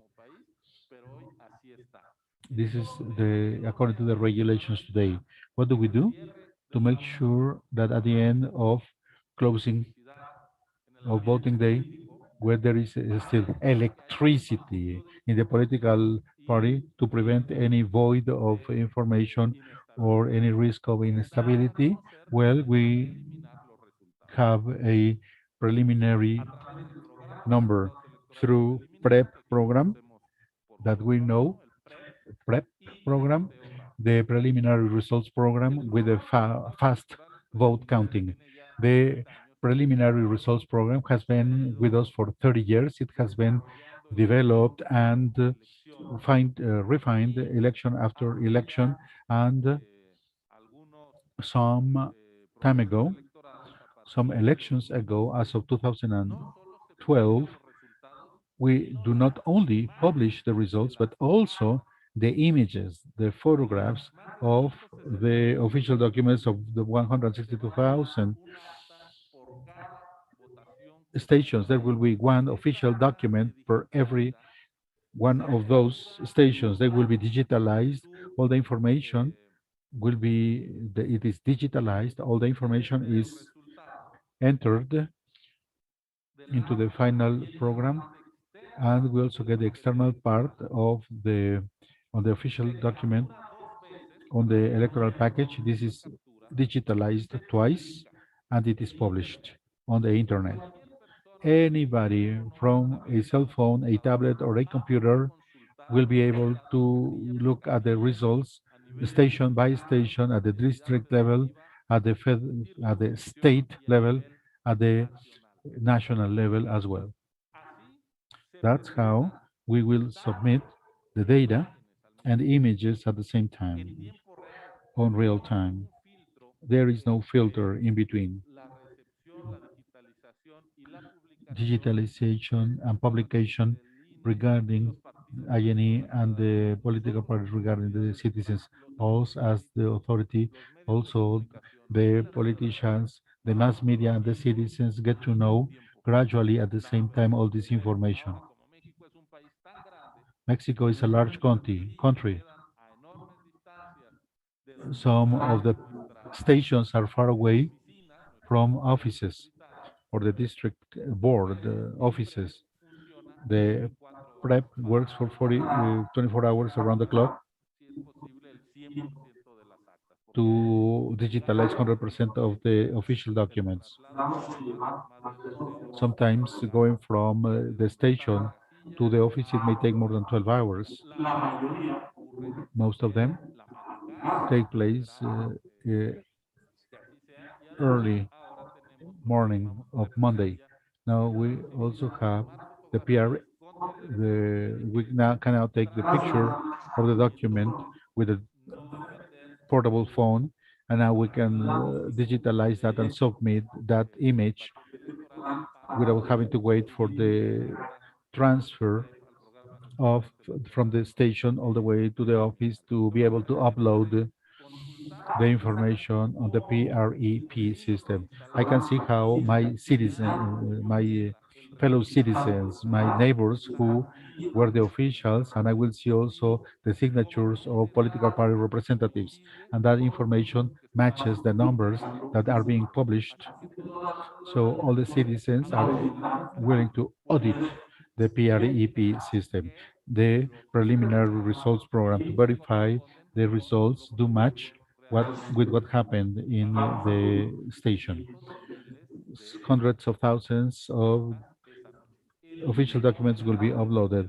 INE will operate the Federal Preliminary Results Program. 163,000 official documents will be uploaded, and every local authority will also operate the PREP according to the local elections. When for governors, elections, 30 local government congresses, and at the federal level, thousands of municipalities, authorities will be renewed. PREP starts operating at night until it is over. INE at 8 p.m. Central Time, where we are located, because the last voter in the northeastern part of Mexico, northwestern part of the country, is 2 hours earlier. They will start at 6 p.m. Baja California time. It's 8 p.m. Mexico City. At the time we open the PREP system, we will not publish preliminary results as long as people continue to vote. That's why we do it until 8 p.m. It will be operating for 24 hours, and it will close on Monday at 8 p.m. at 20 hours Central Time. But we believe that early in the morning on Monday, all the official documents will be digitalized and published. Here we see our experience, how many documents were entered. 30 years ago in 1991, they were sending the information by fax.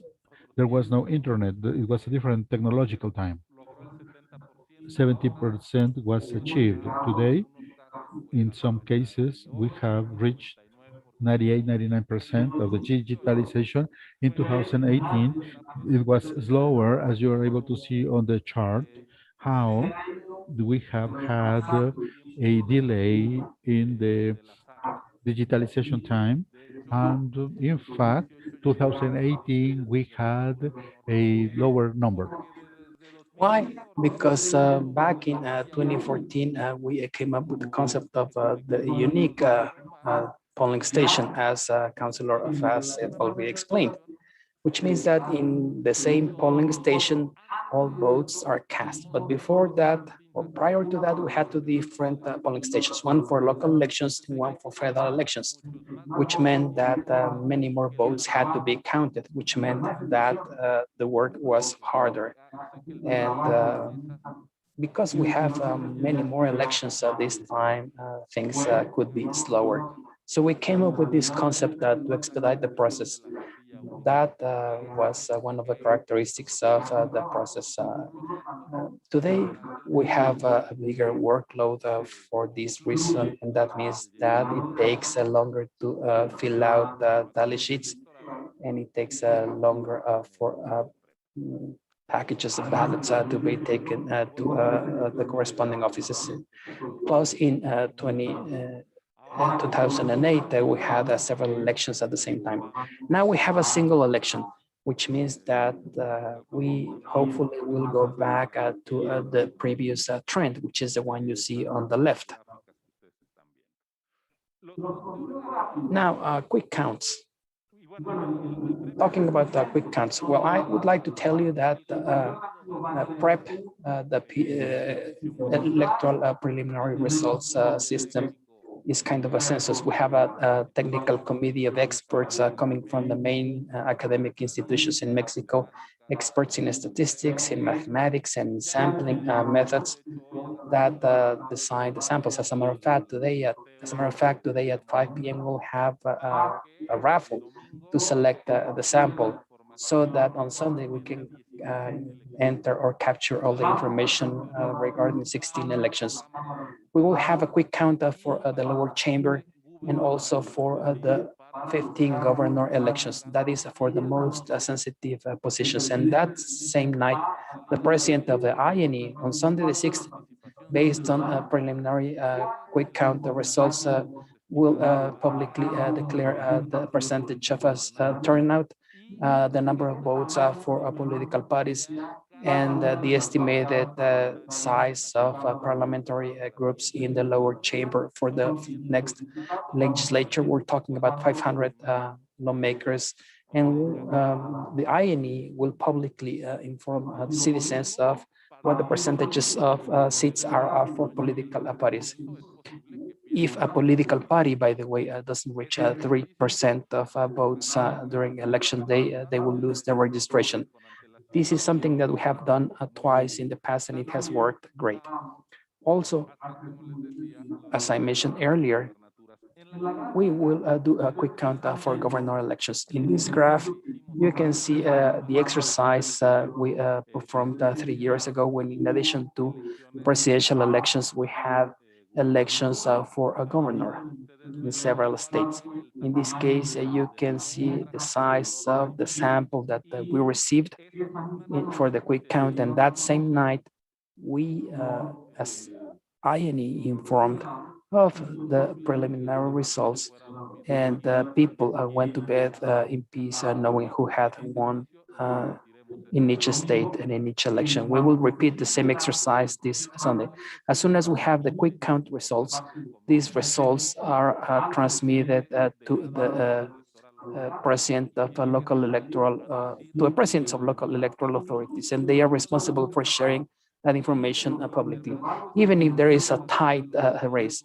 And the estimates for the most highly voted candidates are similar, and we cannot infer a candidate or who the winning candidate is. That information is still shared, because in 2011 we had a situation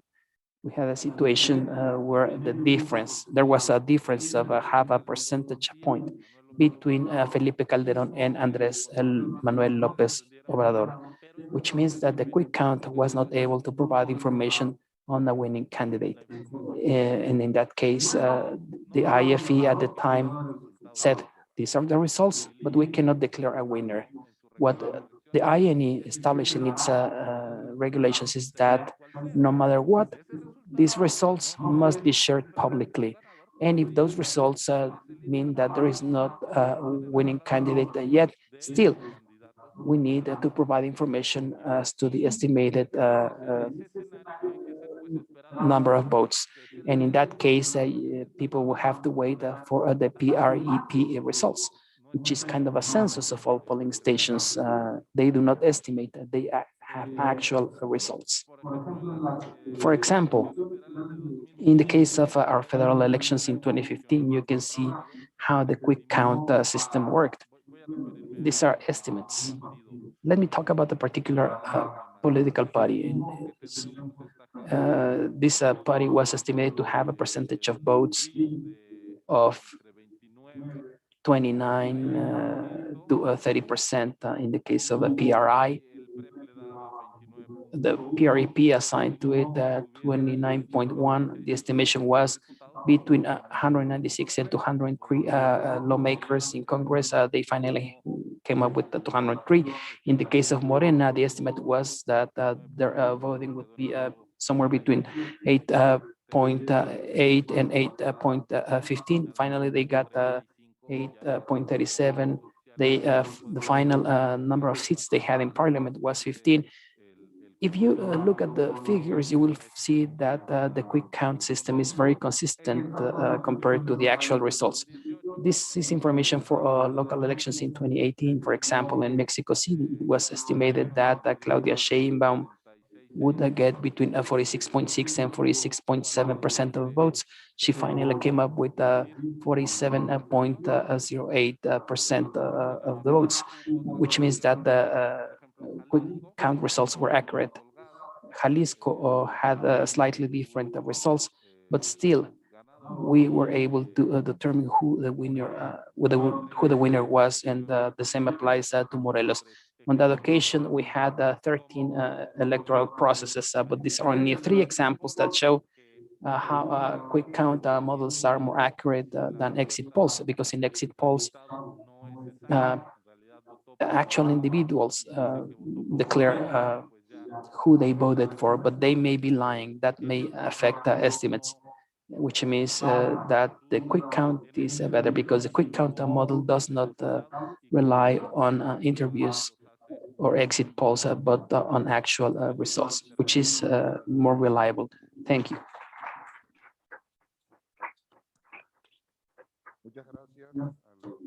Thanks a lot to Councillor Ciro Murayama. Thank you for talking about counting, quick counting of votes and the PREP system. I believe that these results are a major and important part of the electoral process. And this is the most awaited, this is the information that citizens want. And I believe that these systems they have in Mexico, the PREP and the quick count model, are very accurate, apparently, because they can provide the preliminary results that are consistent with the actual and final results. And he also talked, excuse me, about the different competencies. Federally speaking, the federal competencies of INE and local electoral bodies He also talked about the unique polling station system. I believe that this has been an interesting explanation, and it sheds a lot of light on this quick and regular vote counting process on election day.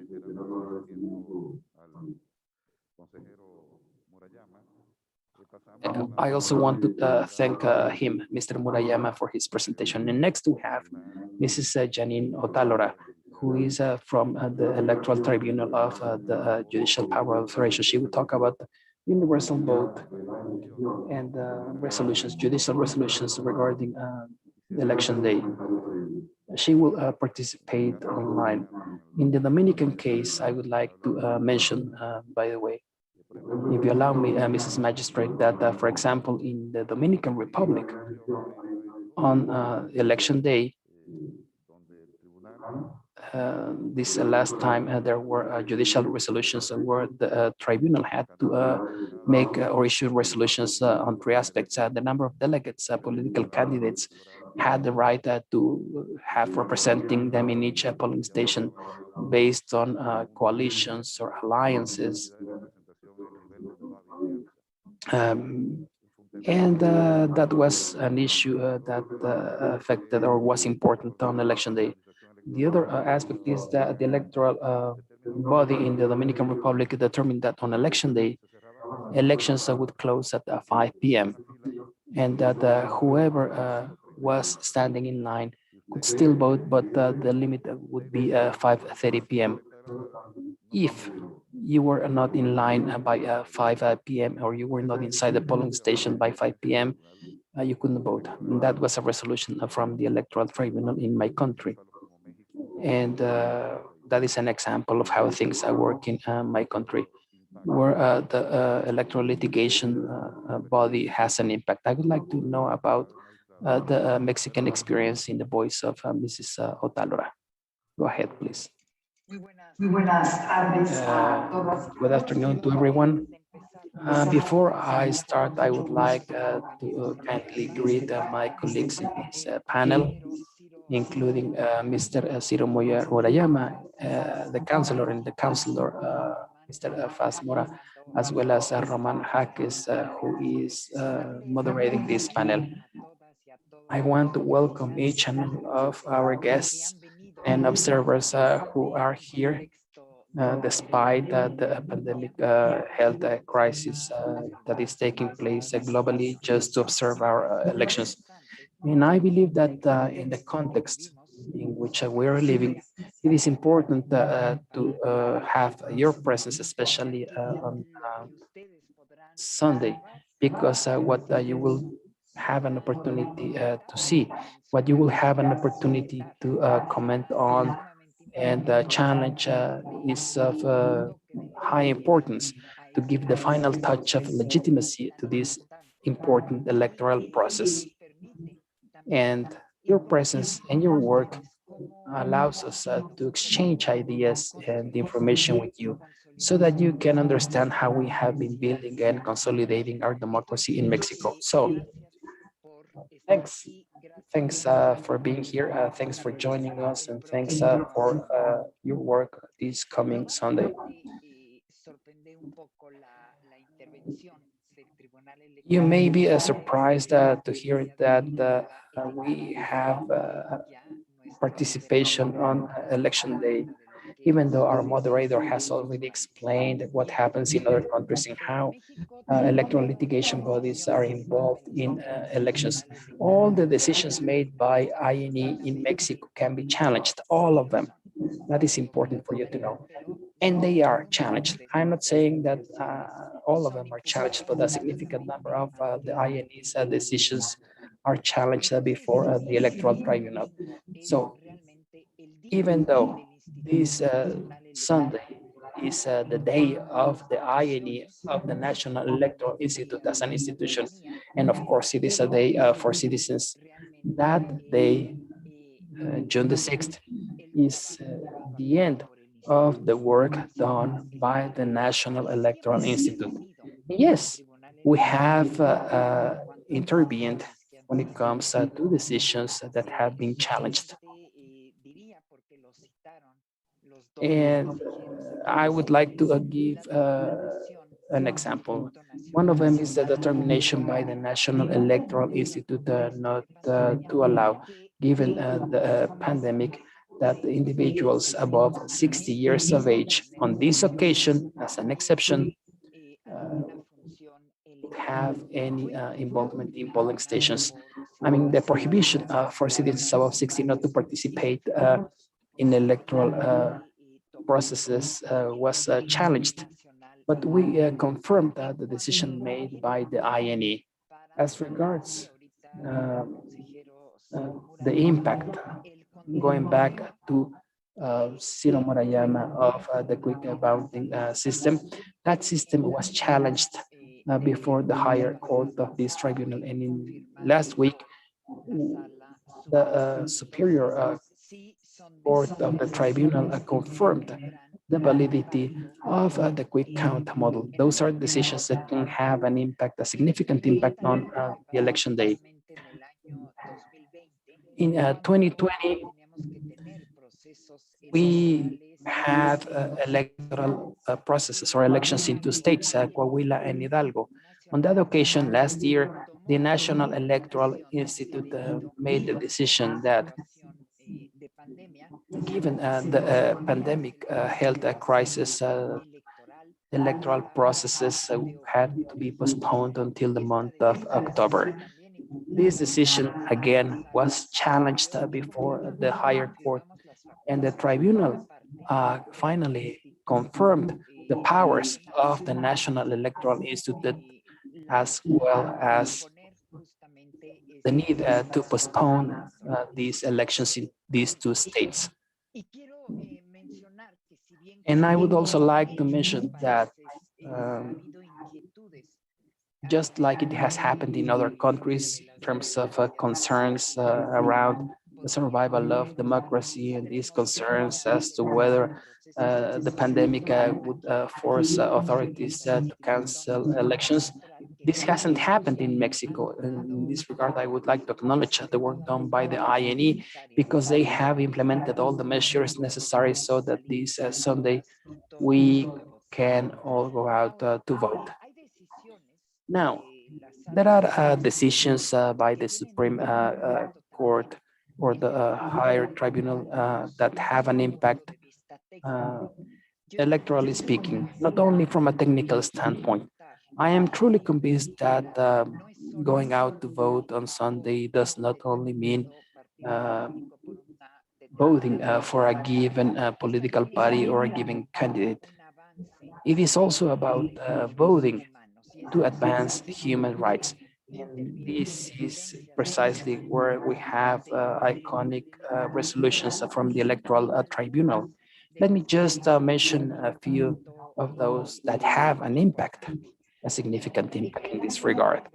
In 2018, for example, and this is a resolution, a really important resolution for Latin America as a whole, we made the decision when it comes to voting for displaced populations.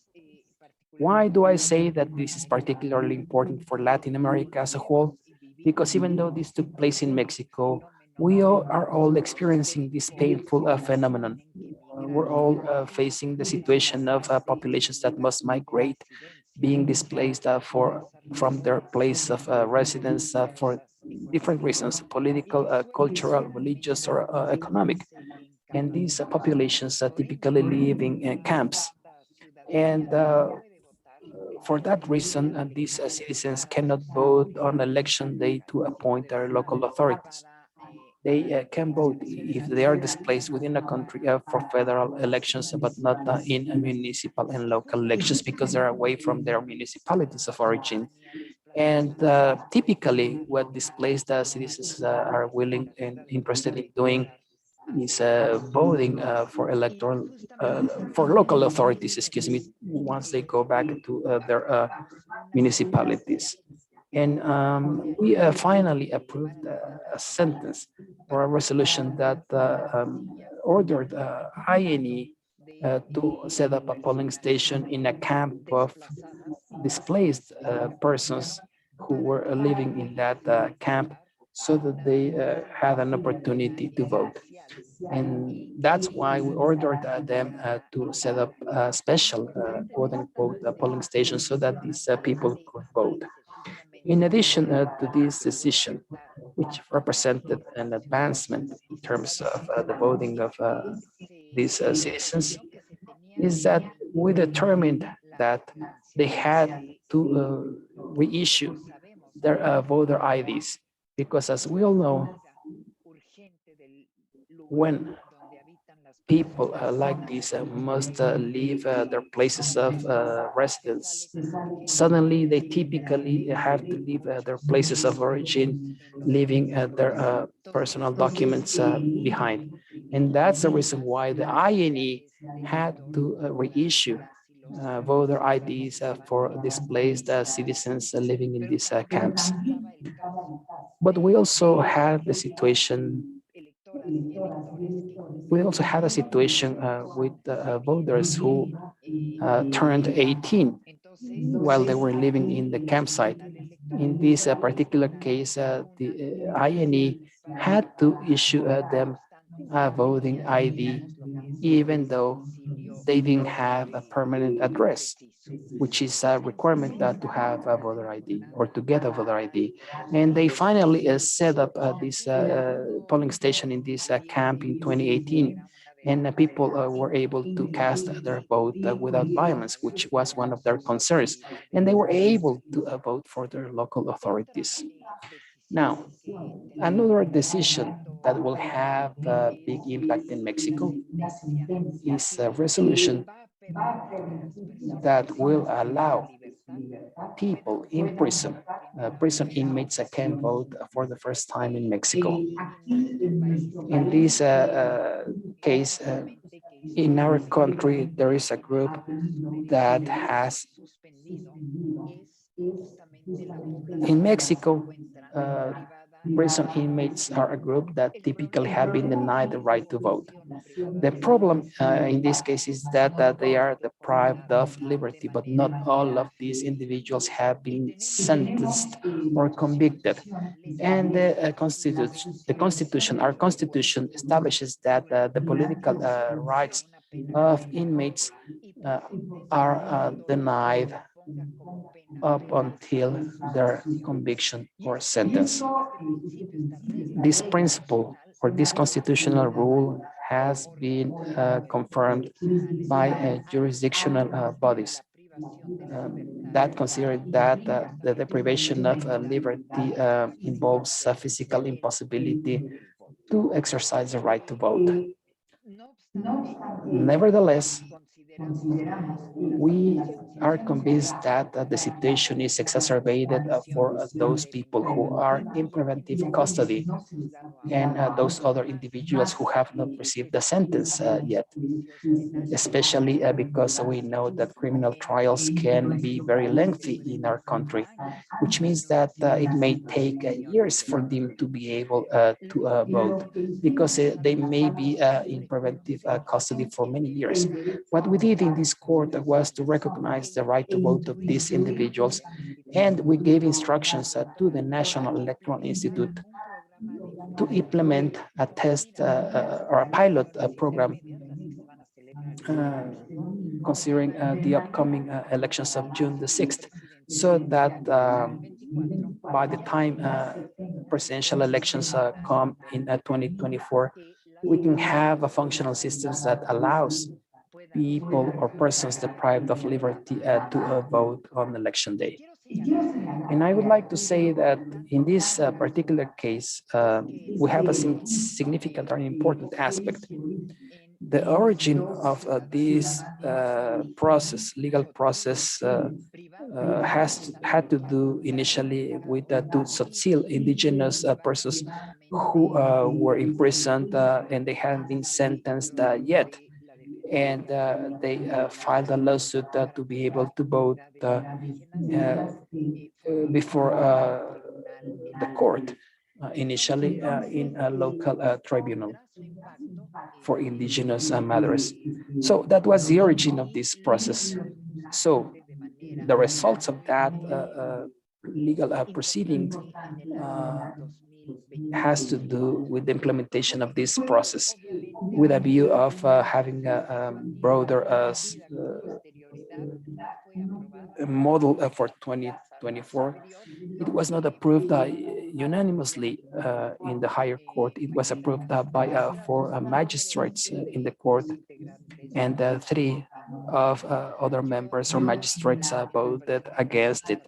Personally, I am fully convinced that this decision is the right decision, especially considering that according or based on data from the INE for this pilot program, 898 inmates in five different Mexican prisons will have a chance to vote in the states of Sonora, Guanajuato, Chiapas, Morelos, and Michoacan. Again, they will be able to cast their votes as part of this pilot program. So I am truly convinced that this is a really important decision this Sunday. We have other decisions that we have made, and there is one in particular in 2018, and it had to do with how vote counting could or would take place to guarantee that the president of the National Electoral Institute could go out publicly at 11 p.m. To announce the results, especially for the presidential election. And in this particular case, the INE had made the decision to open voting stations and make sure that there were no ballot papers for governors or lawmakers in the ballot boxes for president.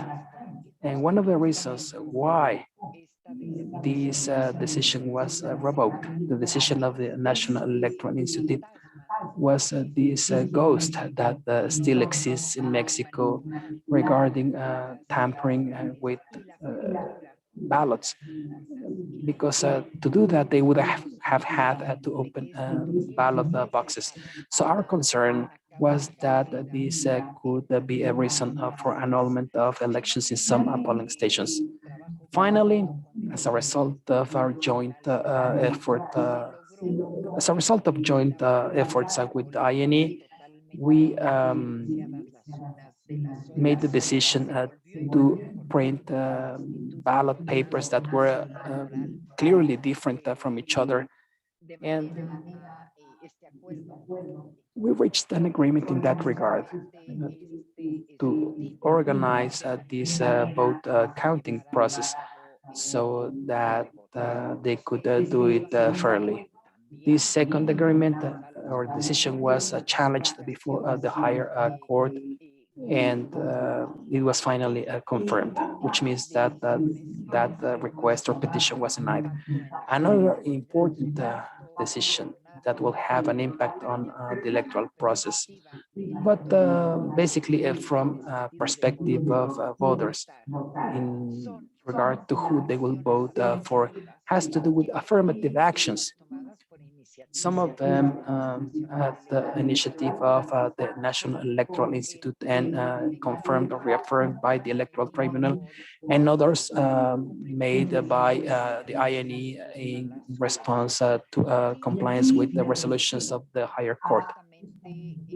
I'm talking about the establishment of affirmative action in favor of indigenous groups, indigenous people, as in 2018, for 13 seats in the deputies chamber.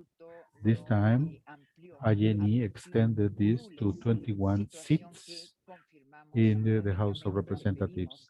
And we request the National Electoral Institute to define what were the 13 districts, so the only indigenous candidates can contend, and they can only, and the indigenous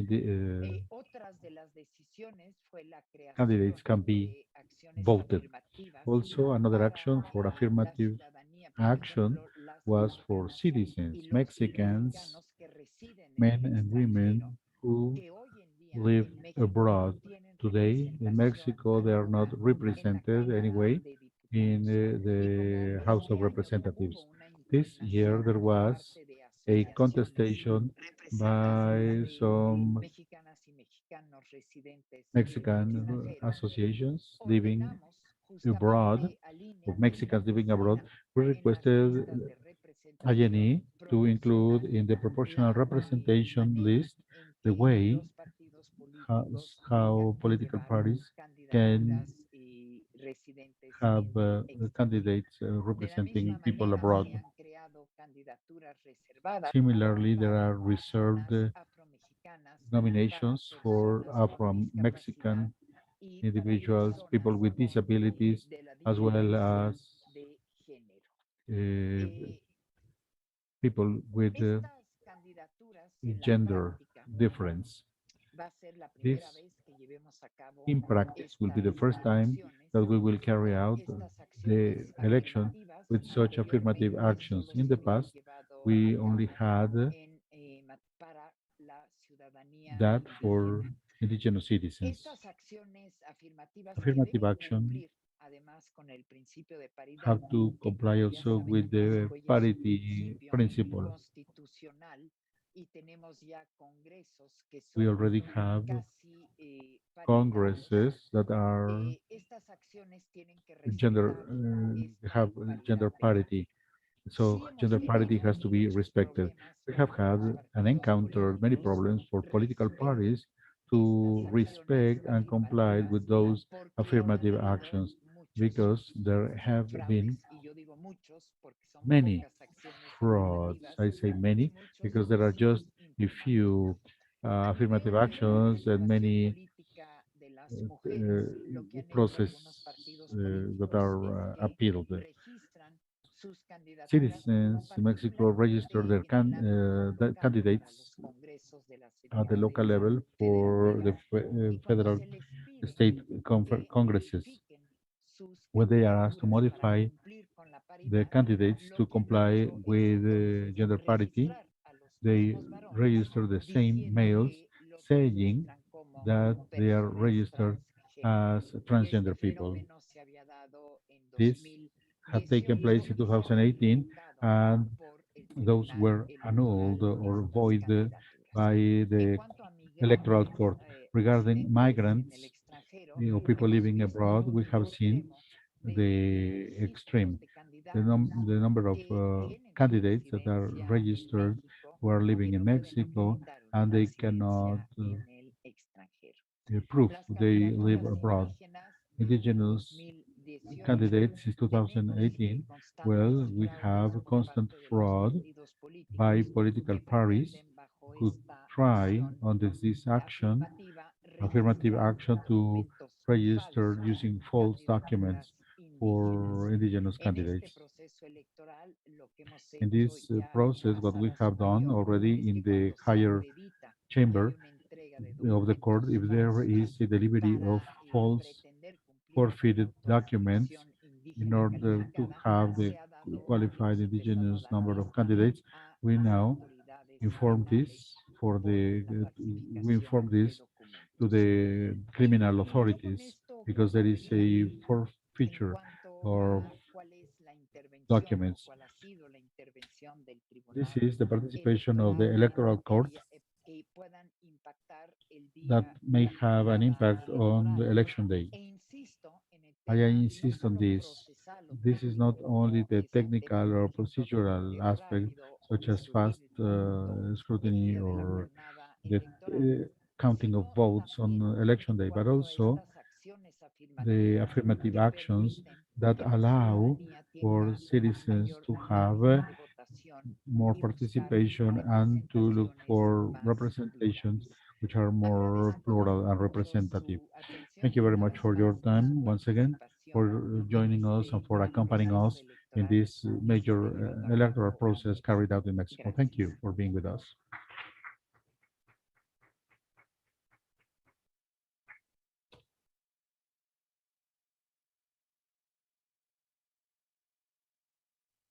Otálora. Muchas gracias a la Thank honorable. you. We want to thank Real y efectivamente, Madam Justice parte Tagora for her participation, de estos sistemas for sharing with us all this el respeto a la system separación and funcional how this allows to have respect for the individual actions of participación magistrada. the court on the one hand, and on the other hand, the INE. A la serie de Now we will go on to the Q&A session. y respuestas, pero según el tiempo programado para este panel nos quedan According minutos. to the time allocated for this panel, we have 7 minutes left. Momentáneamente al honorable I'll give the floor to Citizen Councilor Murayama. integrará en los próximos minutos. Councilor Murayama will be rejoining us in a minute. Before that, Que tiene que ver Citizen Councilor Paz, I have a question for you. si le parece The bien, recounting of una serie de votes. preguntas para que puntualmente I'll have a couple of questions so that you are able to answer together both questions. At what time is the recounting done? es en caso de que no In se case presente un funcionario one de la mesa, ¿cómo se sustituye? ¿Cuál sería la official sanción does que not arrive, what happens? Is there any sanction against him, and how is that compensated for? micrófono, por favor? Para el Please do compañero. not forget to use the microphone. Citizen Councilor Paz's microphone is not working. Okay. What happens if one of the officials doesn't show, doesn't arrive? There is a procedure if he doesn't show up. Well, there is a replacement. If the president doesn't show up, who was, well, the secretary may take over. Or if one of the secretaries doesn't show up, then the teller will become a secretary. And then there will be also an order for the replacements. If there is not even a given number, also remember there are 3 general individuals who would take these positions. They are substitutes. There are 3 substitute officials. Remember, out of the 9, there are 6 who will be working. The 3 general substitutes will arrive at the beginning if all the officials showed up. Then the substitute officials will take over. If still, despite the fact you have 3 substitutes and you still fall short, well, some citizens on the line waiting to vote would participate as officials.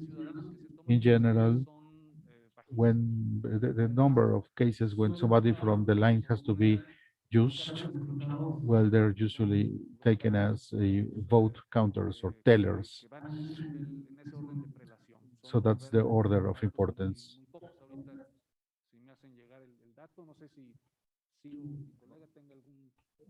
I don't know if Ciro knows how many are taken from the people, the voters standing in line who have to take over in case one of the officials are not there.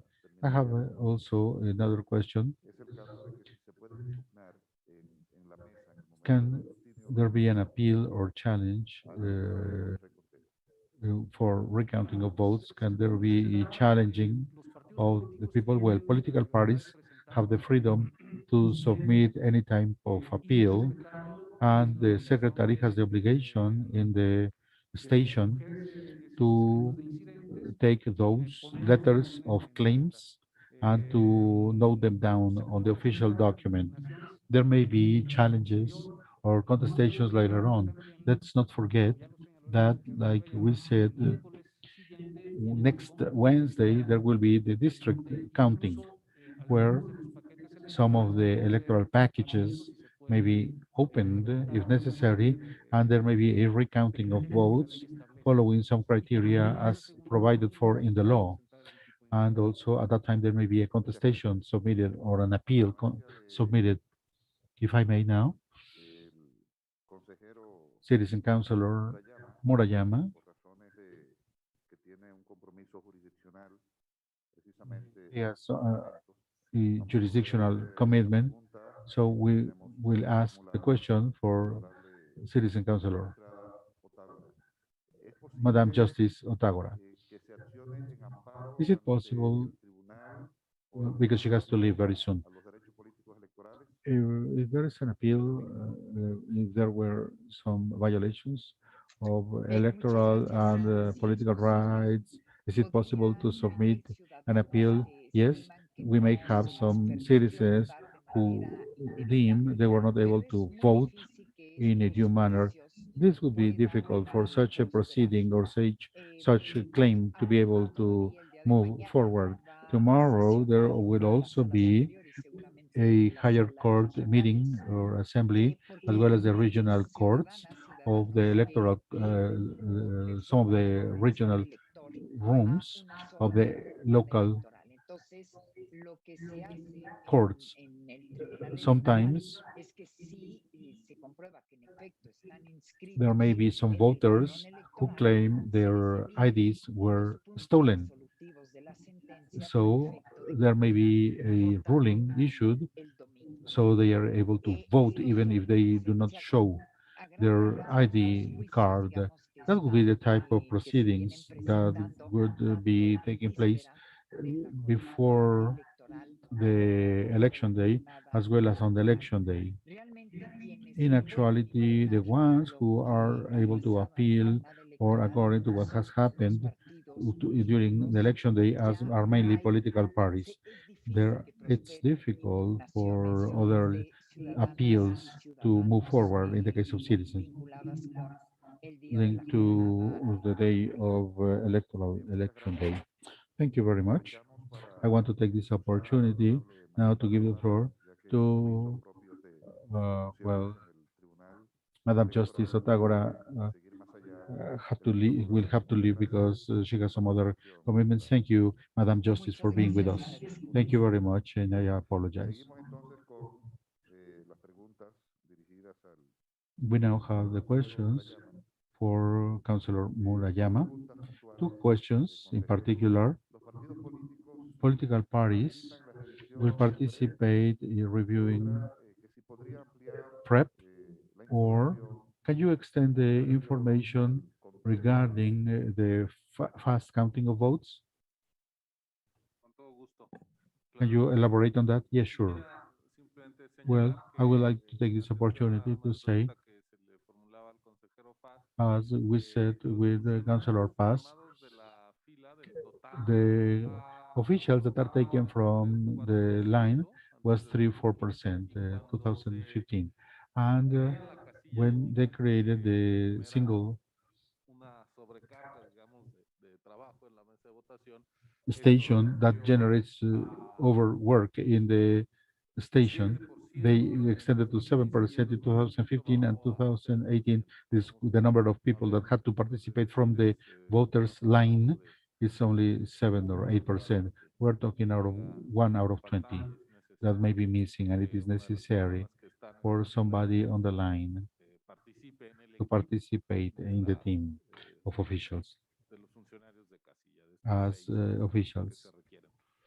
Sobre el papel de los partidos en el Regarding the role of political parties, they know the preliminary system very well, and they have meetings técnico que designa el INE allocating proceso electoral para que by ellos INE for den every sus process, so observaciones, they send conocen their observations, their comments, they know publicación del the PREP, cómo se publication van a hacer screens, los resultados, how qué they datos will communicate, the incluye. results will Quiero be decir communicated, what is the la information. base Also, I de must datos, say that the database todo lo que se calcula for se va a the sumar PrEP system, puede everything ser that's entered descargado por can be cualquier downloaded by ciudadano vía anybody internet para in verificar order to la verify confiabilidad the de reliability los of the preliminary results program. obtenidos. And Se political acaba parties know it very well. For example, right now, as we el speak, Instituto Nacional Electoral before the INE, que there was a submission informático, of es the decir, audit of the todos los datos, computational information, hay una computational system revisión of the línea por preliminary línea del results program. código There del is PREP a que realizó auditing of este the año software code conducted this year by the Mexican Metropolitan Autonomous University, one of the major universities in Mexico. They have done an audit of, of the code of the software of the preliminary results program. They have reviewed and they know they have shown there is no alteration or any concerns. This audit is delivered before election day, 2 days before. That's why they carried out that audit. The scientists, the IT specialists of the university, as well as INE authorities, receive the results. Also, on election day, there will be a new audit of the preliminary results program to verify that the program that's running the software is the very same software that was certified and audited before. There is no other software used for the preliminary results program. Regarding the Faust counting, well, I don't know exactly what could I say, but well, regarding the fast counting system, preliminary counting system, now we have a committee of experts who say and devise the 26 samples. These samples, in every state, they will be communicated to trainers with INE who went to visit the 11 million chosen citizens who trained the 1.4 million citizens that will take care of the stations. And each one of the trainers has 4 stations under their supervision. The stations that end up in the sample will, all the information that will be, the information will be transmitted by the trainers from the cell phone. They will call, they will give the information. Therefore, on Sunday night, we will be entering all the information, and the technical committee will deem when it is appropriate, based on the received information from the sample, it is possible to publish the preliminary results.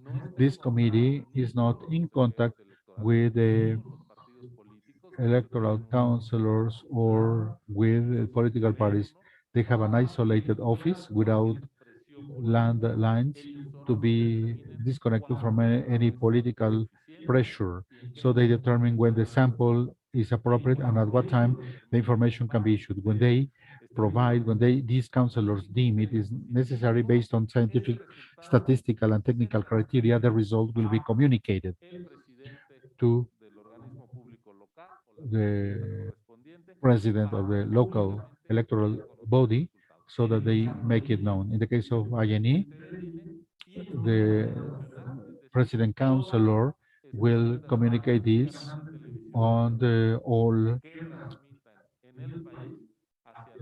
radio and television stations around 11 p.m. We'll have a nationwide broadcasting so that this information is publicly made transparently for all citizens. We want to thank citizen councilors, and we want to thank Madame Justice for their participation. As a moderator, I had the honor to be here with all of you today. There were some unanswered questions because of time constraints, but I know we have had a very fruitful panel. Thank you all, and blessings to all of you.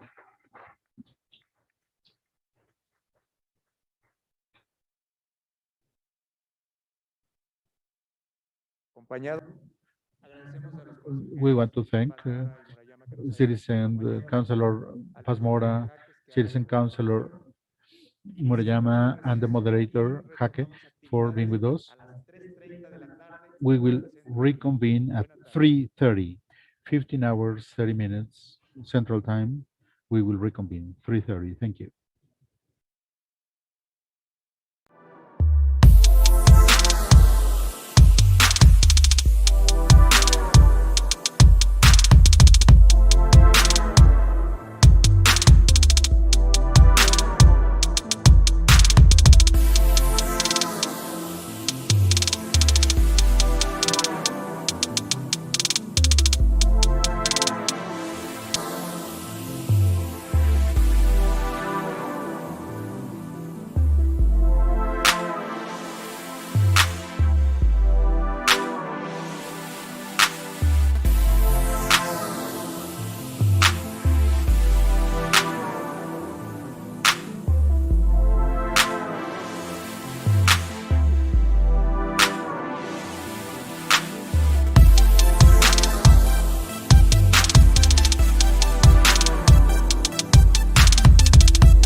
Can you hear me?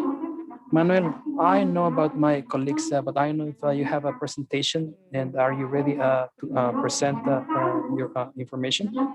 First of all, good evening. It's a real pleasure to greet you, especially those who are here in the room.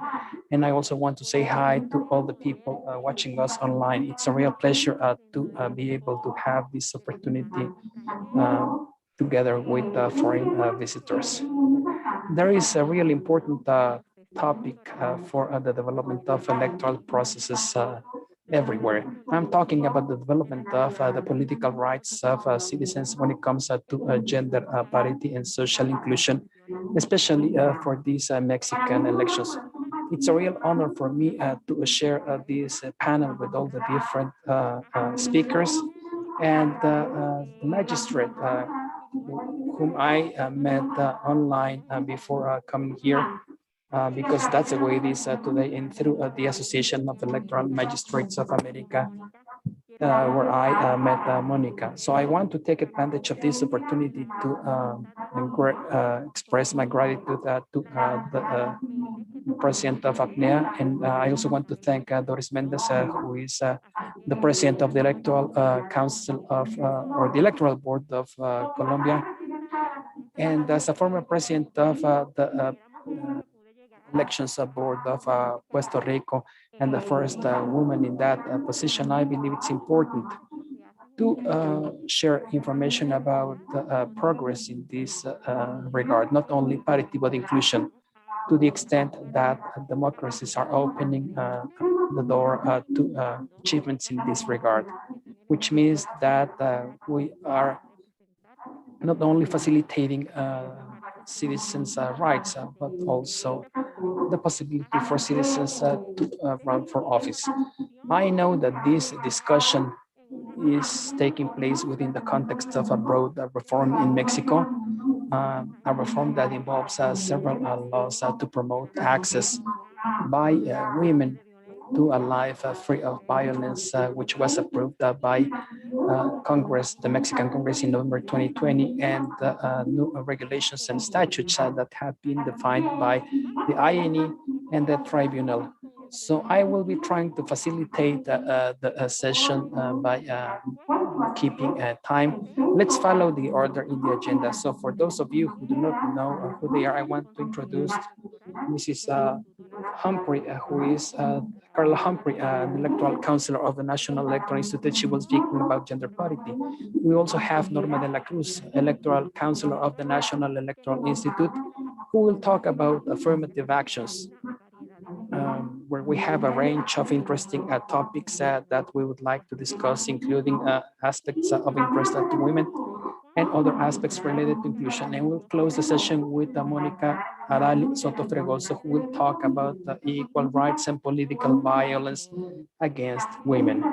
So it is important that at the end of the presentation, we also share impressions and our information.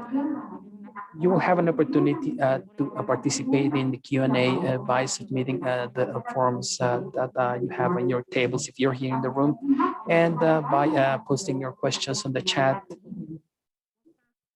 room in Zoom. Thank you, Liza, for the presentation. It's a real pleasure to be here today. Welcome. I want to welcome all the foreign visitors joining us in this forum, and of course in these elections. Foreign visitors, welcome to Mexico. I am very happy to be here with you this day, just a day before election day. And it is delightful to have you here in the largest electoral process in our country. Me gustaría intentar abarcar primero. I would like to first cover the following.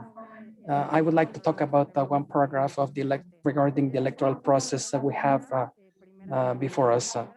This is the first time you can vote online from a foreign country. And the first time we'll have a pilot program for the voting of inmates. And we also have before us the most inclusive electoral process with 5 affirmative actions. And it is also a process, or the process where we are operationalizing the reform that we know as total parity in Mexico, which was approved in 2019. And this is also the first time we have a normative framework or a regulatory framework to fight political violence on the basis of gender. And in this regard, I have a presentation that will help us precisely to address the issues of parity. Affirmative actions in favor of women in our country are an effort that began in 1993. Affirmative actions initially in the sense of achieving a model of quotas. And there were some developments over the course of 9 years. And then we realized that political parties did not comply with the quota laws. Then we began making changes and imposing sanctions or penalties. And what happened? Political parties began to conceive new ways of addressing these problems. The failure of political parties to comply with the quota laws. Typically, what political parties did was to nominate women at the last minute to fail to comply. And then they had mixed formulas with men and women. And then the main member was the woman who had been elected under quota laws, and then they were forced to resign. So the alternate member, who was a man, would take over. They were known as Juanitas. There were other cases where all women were forced to quit, so that their seats were assigned to men. So we have had situations where political parties failed to comply with the quota laws. There was a resolution by the tribunal led by the magistrate present here that imposed criteria so that political parties would comply with quota laws, but also to achieve the objective of having a larger number of women holding a public office. So we established formulas based on single genders. For example, if the main member or the candidate was a woman, the alternate member had to be a woman also, so that we could avoid this situation. And we also included alternation formula so that women wouldn't be included at the bottom of the list. And we also had a system of competitiveness so that the women were not only nominated in those blocks or places where political parties knew that didn't have a good voter potential. And I mean, to avoid political parties from appointing women to those districts where they knew they would lose. We also adopted the principle of parity in our constitution for nominations, which means that the women had to be nominated under parity principles for the Congress of the Union and local and state congresses in our countries. In our country, this was an important way to give them access, which involved important changes, because after these changes, political parties constitutionally had an obligation to nominate women under parity laws. But then we saw the emergence of violence against women. What do I mean by that? Sometimes they were nominated for office by political parties because they were forced to do so by the law, but they would not be allocated budgets or resources for their campaigns. And that's why we are always keeping an eye on their nomination and elections. Up until 2014, we had these reasonable measures that helped bridge the gaps of inequality between groups, and here in this case between men and women. And despite all of this, I believe that we also need to make use of interpretation so that women are more favored when it comes to these nominations. The principle of parity in our country is a mandate of a flexible nomination that allows for an increased participation of women. We're not talking precisely about the 50% women and 50% men. With these measures, we have achieved local congresses that are made up of more women than men. In some cases, we have congresses with more than 50% of women. Obviously, the purpose of affirmative actions has to do with ensuring or guaranteeing the principle of equality and promoting, accelerating the political participation of women in public office and eliminate any acts of discrimination that we have seen historically. What happened after the inclusion of the principle of parity in our constitution? What we have seen is that in 2018, for example, we had a Congress of a Union that was almost paritary. The lower chamber is made up of 48.2% of women, and the Mexican Senate, which is the higher chamber, is made up of 42.2% of women. And here we have two significant results.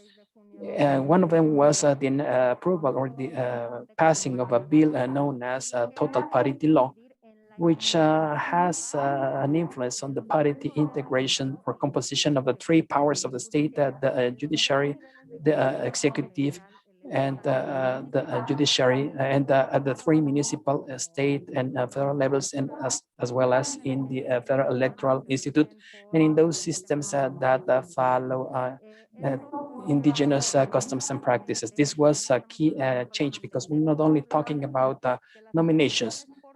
I mean, nominations by themselves do not guarantee the parity composition of bodies.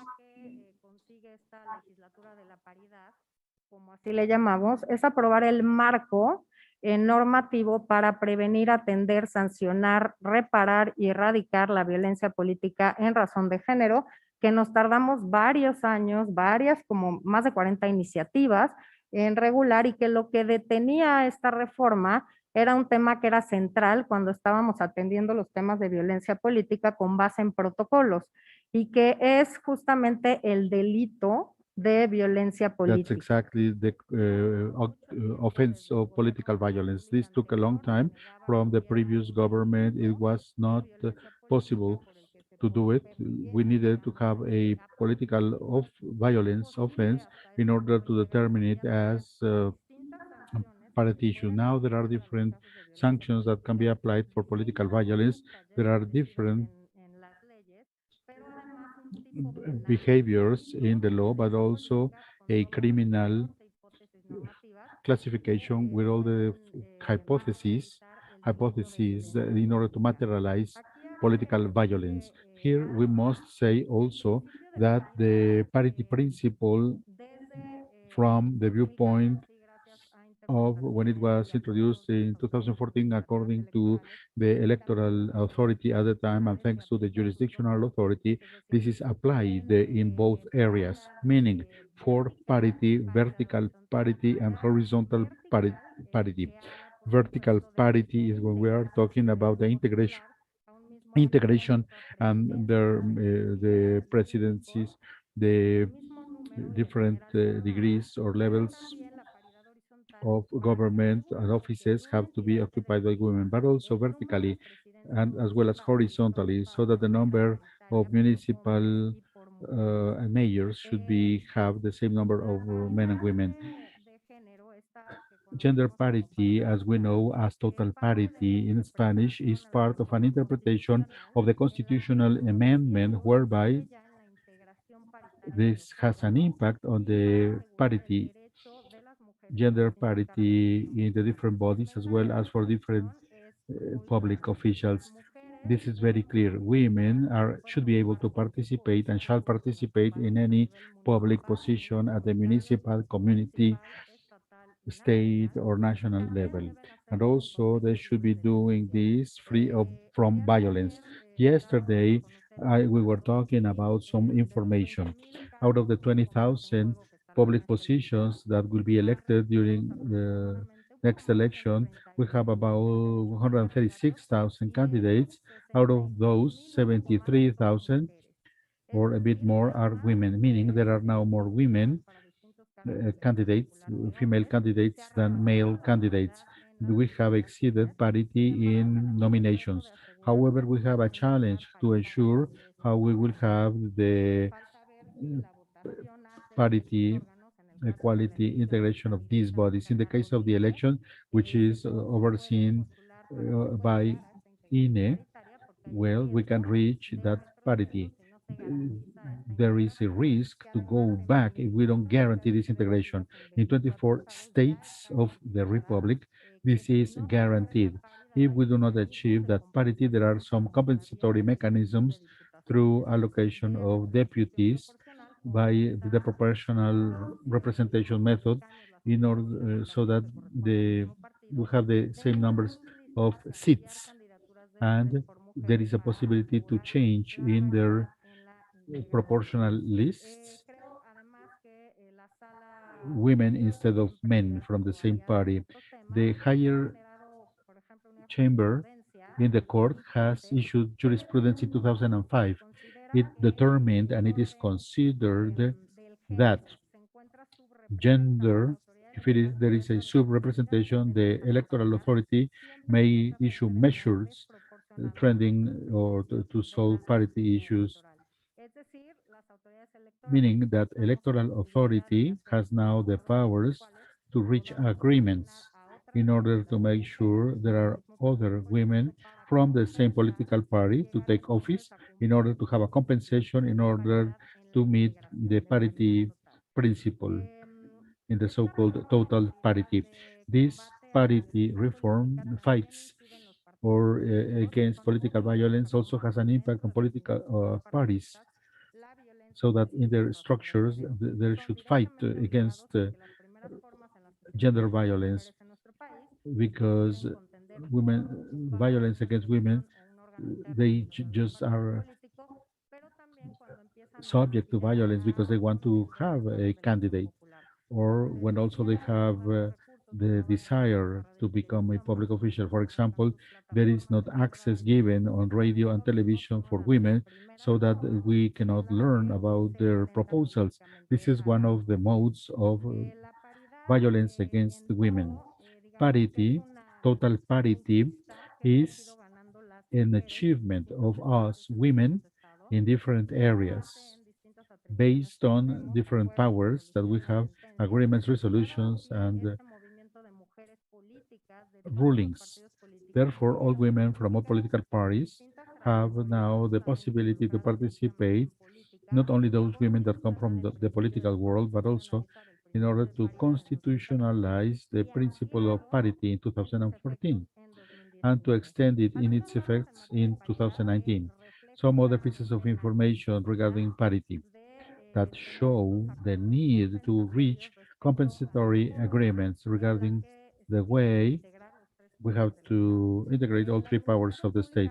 In federal public administration, statistics from our National Statistics Institute show how high-level positions were mainly taken by men, 81% nationwide were men, and only the remainder were women. States that have higher percentage of women in public positions are Morelos with 34.8%, Tlaxcala State 51%, Campeche 30.8%, whereas the states showing the opposite with women in these positions are Baja 7.1, Oaxaca 10.3, Sinaloa State 10.7. Only of the public officials are women. This process also entails progress in gender parity, but also it's a call to eliminate violence against women. The electoral authority is fostering this culture so that political violence against women is reported. So women have the assurance that there will be penalization of these actions. Recently, there has been an approval to materialize this reform. Number one, there is the 3 out of 3 statement against violence. This is an initiative from NGOs. Then deputies from all parties endorsed it as part of guidelines for political parties. This statement has to be signed as an affidavit for what's declared by political parties, declaring that there has been no sentencing due to sexual violence, family violence, or against sexual intimacy, or because they are not paying alimony. Aside from this being a requirement, also there is a mechanism to make sure women declare or make these statements truthfully. We reviewed over 1,600 candidacies randomly from men and women. In this exercise, we found there were 3 candidates whose statement did not match the reality because they had been sentenced and the candidacy was removed. I was talking to Madam Justice Soto, and through the higher chamber in the court, they can determine they need to have a honest way of living because people who are violent against women lose that requirement and they cannot be candidates for public election. I was talking to Justice, Madam Justice. I do not agree with that criterion, but I wanted to have a criterion that gave certainty regarding the right route to be followed so that, as a consequence, people showing violence against women are not allowed to take public office. And that is, in the end goal. Authorities follow. This is something new in our process. There are some states which require these requirements for the people that will be nominated. Also, there is a special sanction process in order to keep track of violence reports. Political parties have to do their own part with special bodies in order to solve political violence issues. We have monitoring for space on radio and television, particularly during newscasts to make sure there are no stereotyping of women or violence against women. These reports are issued in order to instill awareness in the mass media so there is no violence against women. For example, how the campaign is reported from for female candidates. Also, we have guidelines in place so that women can identify when there is violence against them, so they can file a report. They know how to do it with clear forms, with all the legal foundations. All they need to do is just fill it out and identify how the violence has been expressed in order to file the report. This is one of the mechanisms we have in the regulations. Together with this, there is a clear alliance with civil society organizations to make violence visible, particularly in indigenous groups. We are concerned about that, as well as municipal level violence. In closing, we have seen this is the most violent electoral process in the history of Mexico. The conclusion, the conditions do not help. They do not help. Unfortunately, we have to denounce all cases of violence, regardless of the cause, but those that are directly related to the electoral process. In 2018, we had 28, and now we have 29. That is persons, men and women, that wanted to be a candidate, and unfortunately were killed. Also, there are conditions for violence for other reasons which are not related to the electoral process. We have gone through some other electoral processes, and they have to be organized with, unfortunately, in some states, there is a focalized violence in particular. Finally, there is a battle by the higher chamber and INE. First, to have parties to have at least women and 8 men. That was a success within INE. The reaction of political parties were not good. They were also threatening some of their female members in Congress. They were threatened to be removed. So we have to do this effort to focus on parity, to fight violence, but inside political parties and the society, we have these difficult synergies oriented on men. Therefore, we have created a defender's office within INE as a pilot program, as well as networks with men and women and NGOs and candidates, both at the state level as at the federal level. So they help each other, they train each other, and they make it visible how they need to exercise their political rights. That is women. Thank you.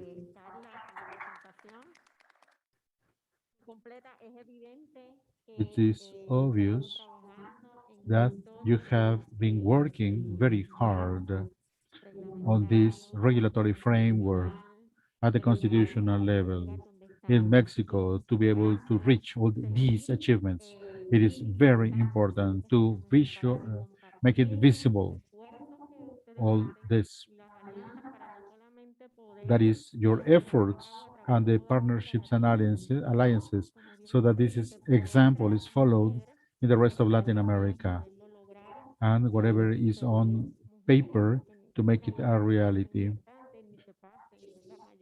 We know all candidates are equally important, men and women. Thank you for your presentation. Later on, we will have a Q&A. Now, Norma de la Cruz takes the floor.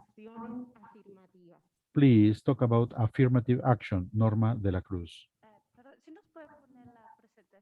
We need to see the PowerPoint presentation, please, on the screen.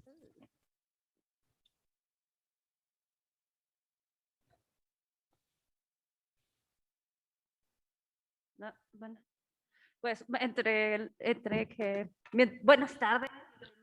In the meantime, good day to all of you. A great honor to be with you. It's very important for our process to accompany us not only this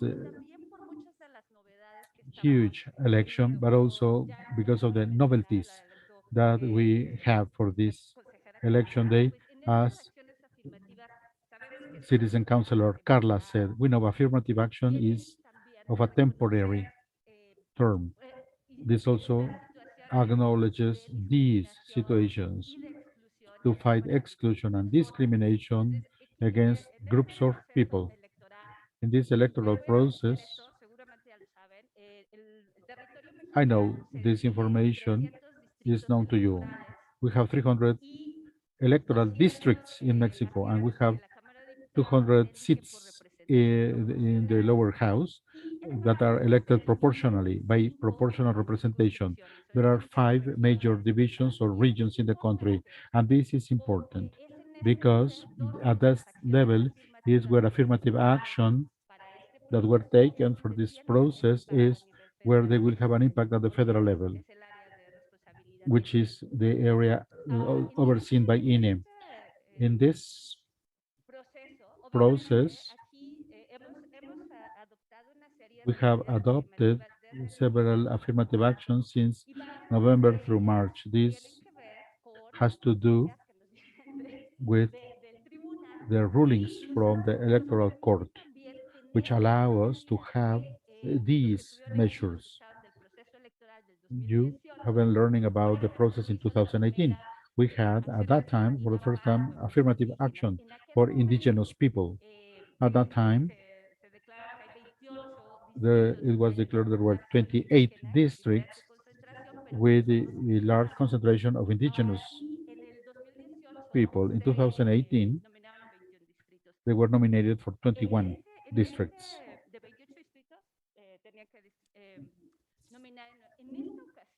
This time around, in this election, there is an implementation of affirmative action for indigenous communities, people with disabilities, Afro-Mexican individuals, sexual diversity individuals, migrantes y residentes en el extranjero. and the migrant people living abroad.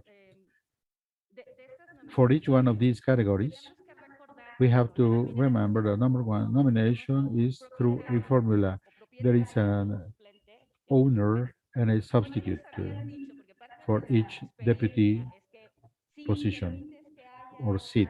If you allow to have these different formulas, at the time you get the seats, there may be disadvantages.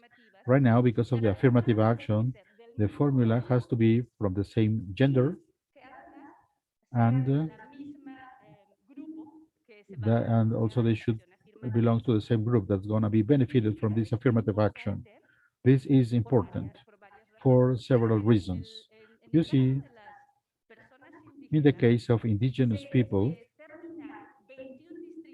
21 districts were determined out of the 28 districts where there is indigenous population living. In 21 districts, there has to be a nomination or candidates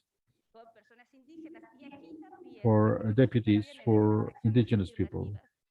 In this affirmative action, the parity principle is cross-sectional. You have to nominate men and women, and also in the case of indigenous groups, they included 9 seats for the proportional list of candidates, and then this is divided among the different districts. These nominations have to be on the first 10, ranking the first 10 for the list of proportional representation. Every candidate has to register the list, every party for proportional representation, and they have up to 40 male and female candidates. We have learned through experience that to ensure they will be elected, they have to be in the first top 10.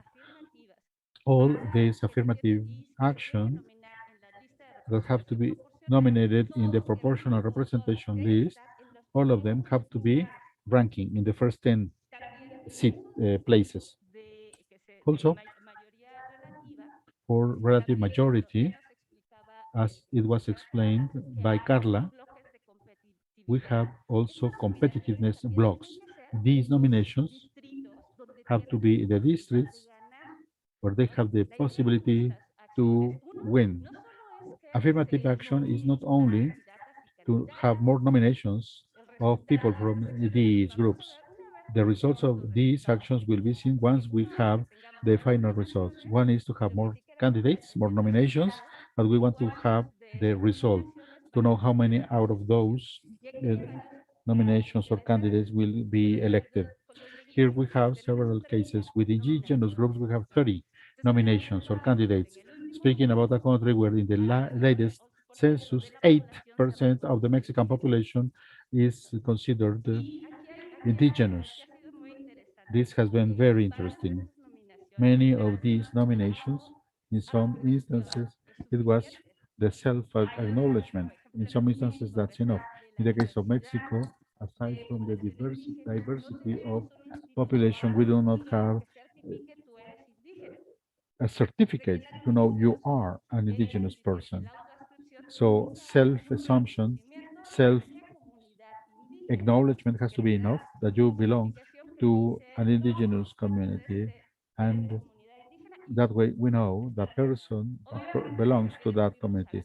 Obviously, there were some instances, some of them were even on the mass media, about nominations of people that they assume themselves are indigenous people, but the communities themselves did not acknowledge them. There was a very famous case, one candidate that was registered on the affirmative action as indigenous, and they said, "What indigenous group do you belong to?" She didn't know what was the indigenous group. Obviously, she did not pertain to that indigenous group, any indigenous group. So, with affirmative action to have more women, we are finding the same situation. In the case of individuals with disabilities, there are 6 districts identified and 2 with proportional representation. So you cannot assume yourself with a disability. You have to show a document showing there is a permanent disability. At the beginning, we had this decision. Well, if you're wearing eyeglasses because you are short-sighted, is that a disability? To what extent? We needed to come up with requirements. When we are talking also about this, now we have an affirmative action for Afro-Mexicans. This is an interesting case. If you see the data from 2010 census in Mexico, they do not even have the Afro-Mexican classification. Until 2015, in the mid-census survey, they included that question to assume oneself as Afro-Mexican or of Afro-Mexican descent. Now 2% in 2020 acknowledge themselves as Afro-Mexican or of African descent. That is very interesting. At the beginning, we did not even talk about that as a group or a group without representation. That group did not even exist on paper. It was not visibilized, was not seen or known. Now we are achieving also nomination of this group of Afro-Mexican people. Through affirmative action, in the long run, these representation spaces may also be spaces to represent the diversity existent in the country, ethnic diversity as well as cultural diversity. We also have affirmative action for LGBT group. For them, they have to meet three nominations: two relative majority and one proportional representation. We are not limiting the parties to say in what district out of the 300 districts you will decide where they will be participating.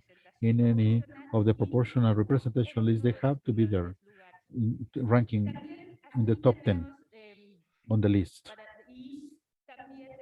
Also, we have part of this agreement for those people who do not acknowledge themselves in the binary sense as male or female. There may be up to 3 nominated if they acknowledge either way from one gender or the other. But also, this was the most recent ruling from the Electoral Court and representation for migrants as well as Mexicans living abroad. This is interesting. The demand for representation in the Mexican Congress for residents living abroad, that's an old time request, but the Mexican electoral system only acknowledges votes of Mexicans abroad for presidential elections only and for senators. Right now, the system does not allow Mexicans living abroad to vote for the lower house elections. However, there are 5 nominations, one for each one of the different regions, and we have this paradox. Migrants will have representatives. They were not voted by them. They will be voted and elected by Mexicans in Mexican territory. The idea is for these representatives to advance the agenda of Mexicans living abroad. Here we also see what is the effect of that affirmative action. As we see, for this electoral process, there were 442 people registered under affirmative action. When we see the participation of men and women and how many are going through proportional representation or through relative majority. This is one of the visible effects. The number of candidates grows. Also, we are able to make these groups visible and to have the possibility to change the representation. Here we see a chart showing nominations by the parties in under affirmative action, broken down by gender here. Even though we have to have this cross-sectional to nominate the same number of men or women, well, obviously, if you only request to nominate 5 candidates, some will be for men, some for women, and that is why we have a difference on that chart. We hope this will also have an effect on representation. Once we finish this process, we will also have an analysis. So that number one, we can take note of lessons learned, which works. One of the lessons is that we need to rethink or reconsider some of these affirmative actions to see if this self-description is or self-identification is true or not. How can you confirm it or not? We had some issues, for example, with migrants or residents abroad, because some people said, well, if I am Mexico and then I lived in outside of the country, but I'm related to the community outside of Mexico, can I run for office? No. I mean, the court said no. That's not the way. You need to prove that you live outside of the country and prove everything. And what happens is that many people who wanted to ascribe themselves to a given group only used driver's licenses issued outside of the country, but not necessarily were living outside of the country. We need to make sure that these people are really part of these groups that have been excluded so that we can have a real representation of them.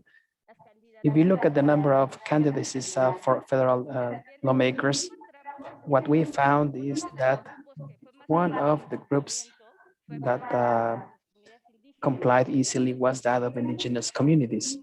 Maybe because we have a large number of indigenous people in the country, but still there were, or we found that in some political parties, there was a combination of resistance and challenges when it came to identifying candidates that could help political parties comply with affirmative actions. So I believe that an interesting aspect here is that,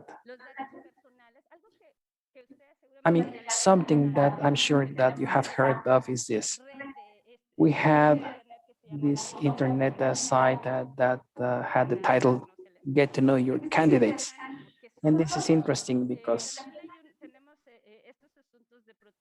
we also have these laws on protection of personal data that we have to comply with.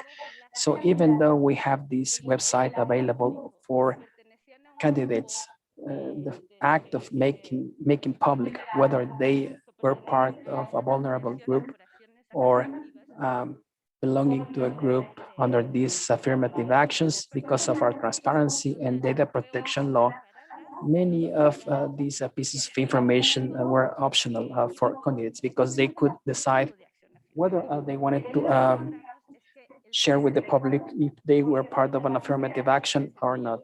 And 64% of the men and 68% of women authorized the publication of this data, which is useful because when you look at your candidates, you can also see if they are part of these affirmative actions or not.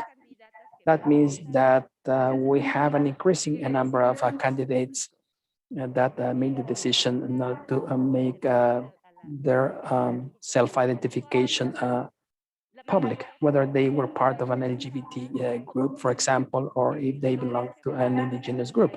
So you need to make an effort to strike a balance between the protection of personal data and, on the other hand, the right to information and maximum publicity for those who aspire to these representation offices. Of course, our legislation allows you to say, hey, I want this information published or not, which is another of the lessons learned that we will be sharing more and more. And here you have a graph that shows who decided to authorize or not the publication of their information. All these affirmative actions and measures are implemented at the federal level for elections to federal Congress, but you also know that we have concurrent elections in 32 states. I won't read the whole list, but this is just to give you an idea of how, as a result of agreements reached by the General Council in several states, they have adopted affirmative measures.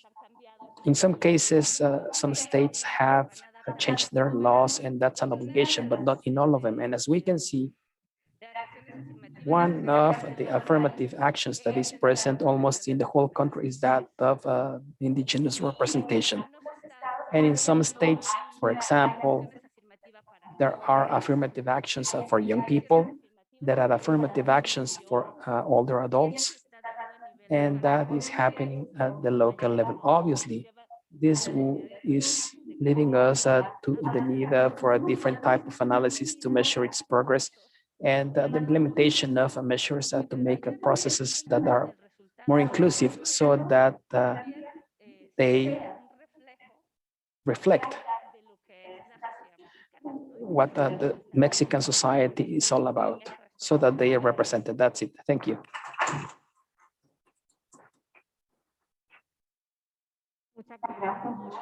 Thanks a lot, Norma, for your excellent explanation regarding inclusion processes, which not only involves the issue of gender parity for women, but other processes. And I really like the way you explained everything, because we are seeing a combination of the narratives in this panel. I'm talking about recognizing all these different identities, and we need to start working harder on this process, because we cannot take it for granted that people know about it or are identified with the process. We need to bring attention to all these issues, and that's where people will acknowledge that they are part of a given group, and we can start the inclusion process. So not only state authorities must be available and willing to do that, but communities must have a capacity to organize so that their members can be part of this process of inclusion. And now we have Monica Arazoto, who will talk about equal rights and political violence against the women, which is a major issue which falls under the context of parity and political violence. How is it expressed, and how it is perceived in Mexico? That's part of the question. Good afternoon to everyone. Good evening to everyone. Thank you for joining us in this panel. But not only in this panel, thank you for joining us also in our country in these very important elections that will be held on June the 6th, Sunday. So thanks to everyone, and thanks to all of those who are joining us online. And of course, it's a real honor to share this panel with my beloved colleagues and friends, counselors of the National Electoral Institute, including Norma, Carla, Humphrey, and of course, I'm grateful for the moderation by Liza Garcia. She's a colleague of AMEA, the Association of Electoral Magistrates of the Americas. As you can see, women are getting more and more organized, and we're part of networks increasingly, which has had a very positive result. So thank you for this opportunity to share this panel. And well, of course, there is no doubt that the participation of my fellow electoral counselors has paved the way for you to have a better understanding of the situation in the country. Despite their brief presentations, I believe that they gave us an overview of what parity is all about and its progress in the country, as well as several aspects related to affirmative actions in favor of groups at disadvantage, vulnerable groups. And of course, earlier today, some other participants talked about political violence against women by reasons of gender. So please keep my time because I can lose track of time. So please let me know if I'm exceeding my time limit. This is a request for the moderator. And well, I would like to tell you very briefly uh, several things about some of the resolutions of the Electoral Tribunal of the Federation, which have to do with the response, the jurisdictional response to the intense efforts and relentless work of the fight of women to fight for their political and electoral rights and their exercise, which is a struggle that has taken place in all sectors and at all levels. In this case, women have led the way in this movement and in these efforts. There is an important aspect in Mexico that allowed us to have constitutional principles regulating parity. We finally achieved or managed to pass a law on the political rights of women, not only with concepts, but also with clearly defined procedures.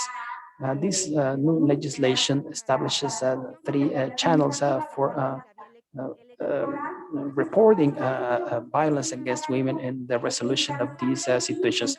This has been the result of hard work by women from all different backgrounds, civil society in Mexico, and women working in networks have made it possible for electoral jurisdictional and administrative authorities to implement this response, which in my opinion has been very positive in general terms because it has allowed us to improve democracy as a more inclusive, egalitarian democracy. Carla Humphreys said it earlier today. She gave us an introduction to what we have done so far to achieve this level of parity. I mean, the fight has been going on for a long time, but not only in Mexico, it has been the fight has taken place in many other countries. And I'm sure that we have many coincidences and common characteristics in our countries when it comes to the fight for the rights of women to substantive equality with men. And I'm sure that this is happening elsewhere. In Mexico, this fight led to the full exercise of the right to vote and be voted on in 1953 without overlooking all the previous efforts in our country to achieve something that important. When we finally conquered the right to vote and be voted on in Mexico, maybe could have thought that women had already achieved everything they wanted and that they had conquered this major achievement. However, let me share some thoughts because beginning in 1953, between 1953 and the 1990s, and this is something that Carla mentioned, she talked about 1993 because that was the first time we began to see this unstoppable wave. That's when we began to see the emergence of this movement that led us to parity. And all throughout that process, there was some sort of impasse because yes, we have conquered the right to vote and be voted as women, but that did not lead automatically to an increased participation of women, or at least not in the way we would have liked, in a more dynamic, intense, and egalitarian manner. I mean, we had to wait for a long time, and we had to fight for a long time and overcome visible and invisible challenges that we can clearly identify today with the support of institutions like ours. In the 1990s, we began with a kind request or kind requests to political parties. It was like asking them for a favor. If women would be nominated, that was only a favor. And then we came to a moment where we began with the quota system, 70-30 versus 60-40 for men and women. And then we saw the emergence of affirmative actions that were led by groups and were resolved by the Federal Electoral Institute at the time, the INE and electoral bodies, because they participated significantly in the design of these affirmative actions and in coordination or in collaboration with the Electoral Tribunal, which was part of this last phase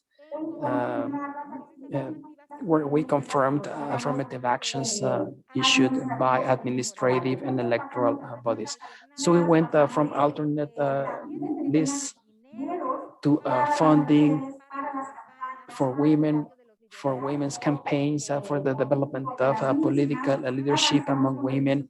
We also made achievements when it comes to competitive districts and lists of candidates led by women, and then cross-cutting horizontal parity, which involves all these criteria of competitiveness, where women can not only be included. I mean, they should be included, but not relegated to the worst districts political parties have. We have made progress, which is something political parties have not liked. And we have made achievements in terms of intervening increasingly in their internal life, the internal life of political parties, even though they don't like it. But just to make sure that their processes, their internal processes are democratic and the participation of women is real in leadership positions. We have made all these achievements all the way to parity, which is what we have today. We're talking about parity, which started or which began for federal public office, but today we have gender parity in all sorts of public offices, as well as non-elected positions, including the creation of autonomous bodies or electoral bodies, as well as the judiciary of the federation.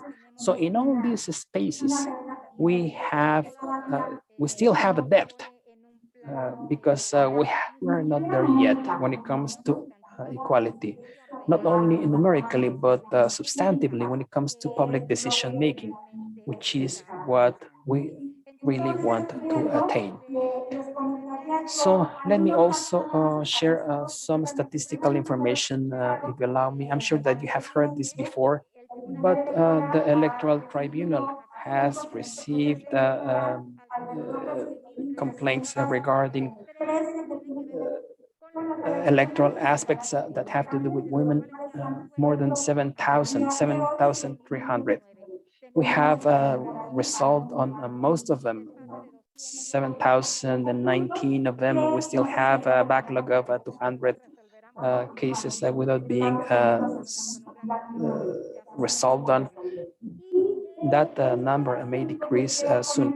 But I would like to tell you that we have some resolutions that have to do with political gender violence in actions challenged. We have about 740 cases of this category between November and May, between the months of November last year and May this year. These processes have been challenged by women, political parties, and collectives of women. And well, the Electoral Tribunal also has a long history when it comes to making resolutions that have maximized the substantive and real equality between men and women. And today we have already 13 elements of jurisprudence for relevant thesis for a total of 27 different criteria that are now mandatory from a judicial standpoint as a result of the resolutions of the Electoral Tribunal. All of them have to do with gender parity, 24 of them, and political violence, and three are related, excuse me, with political violence between the two courts we have in the tribunal. I would also like to make reference to some of the latest criteria that have been issued in connection with parity and political gender violence at the higher court. Some of these cases were mentioned yesterday, and because we had a meeting with the presence of some of you,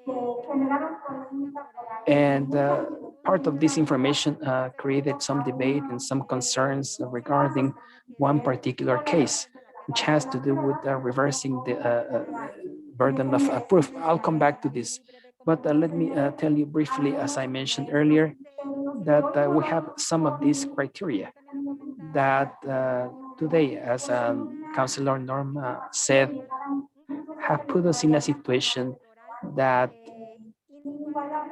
allows us to be about to experience an upcoming election that has no precedent, historically speaking, not only because it's the largest election we're holding, but also because we have made significant achievements in several aspects related to elections. My point is that this is the most inclusive electoral process in history. And this was the result of a series of decisions by the INE and the tribunal in the sense of reaffirming these affirmative actions and establishing mandatory quotas for political parties applicable to migrants, for example. I mean, we had made some achievements when it came to indigenous women and women migrants, as mentioned by Norma. But we now added the aspect of rights for people with disabilities, migrants, and Afro-descendants.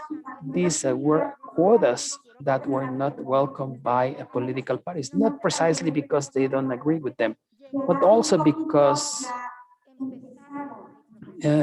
these rules and these regulations were created in the middle of the electoral process. So they came a little late, and that led to concerns among political parties in terms of how they had to comply with this quota system under these new rules, even though they had already been working on their nominations. But it was necessary because those groups and those nominated candidates include Afro-descendants or persons with disabilities significantly. That's why we thought it was necessary to do that. Councilor Carla also talked about the national registry of persons that have been sanctioned or who have penalties related to gender political violence. The original concept was born in the state of Oaxaca with the creation of a public list that included victims and not victims, but perpetrators.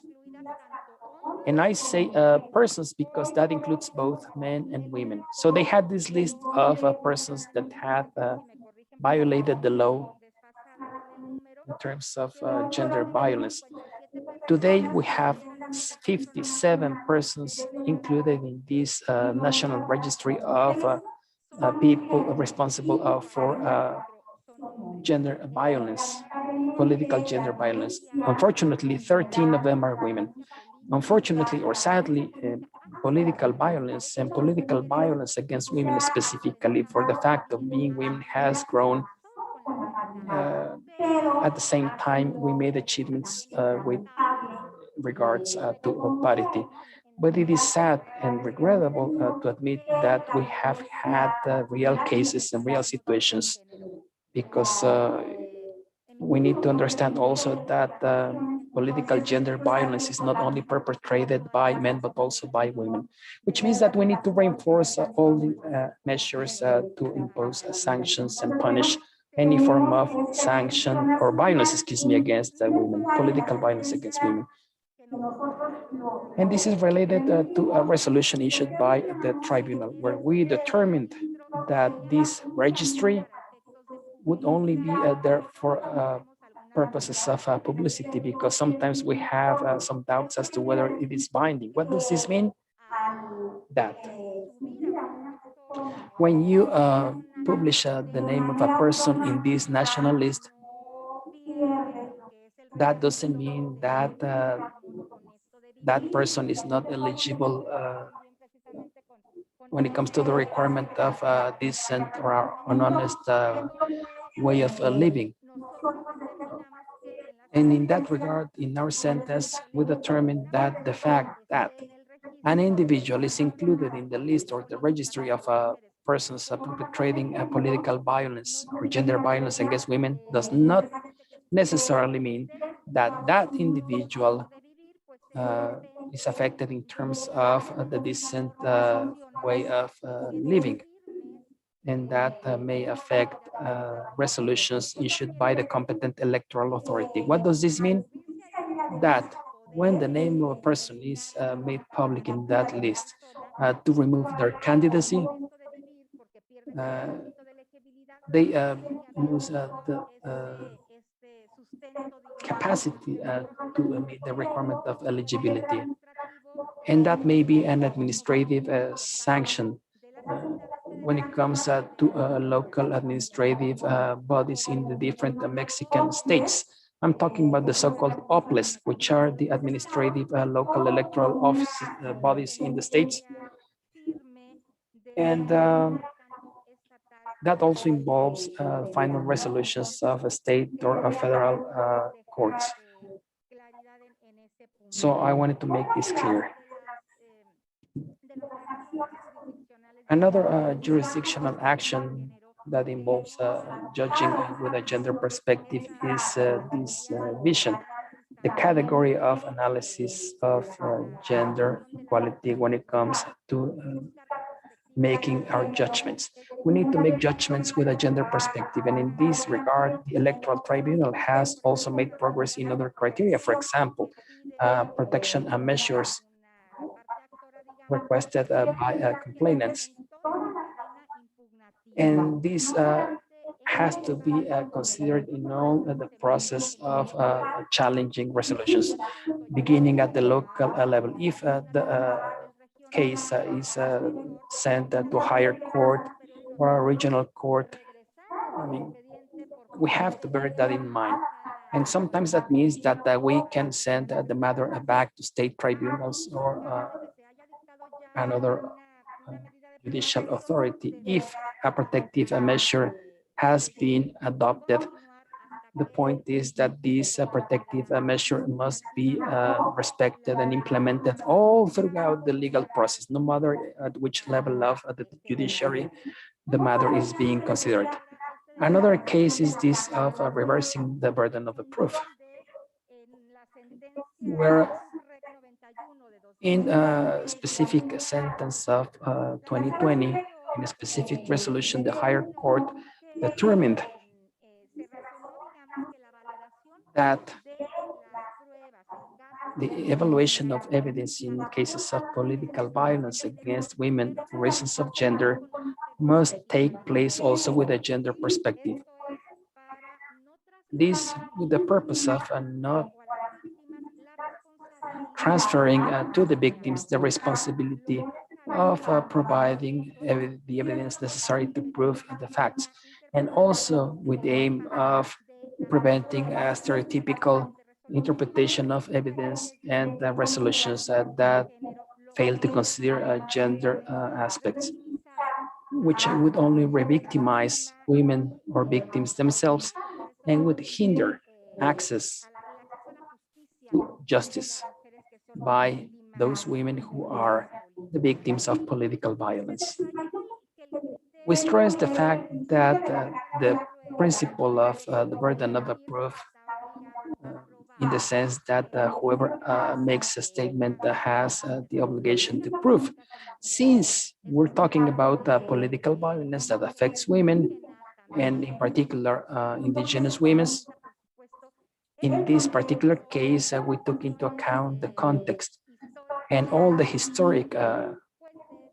historical and discrimination conditions, including the invisibilization of vulnerable groups, in this case, indigenous groups with a patriarchal culture. And this masculinized structure that we have always had in the field of justice and everything else, and in every other field.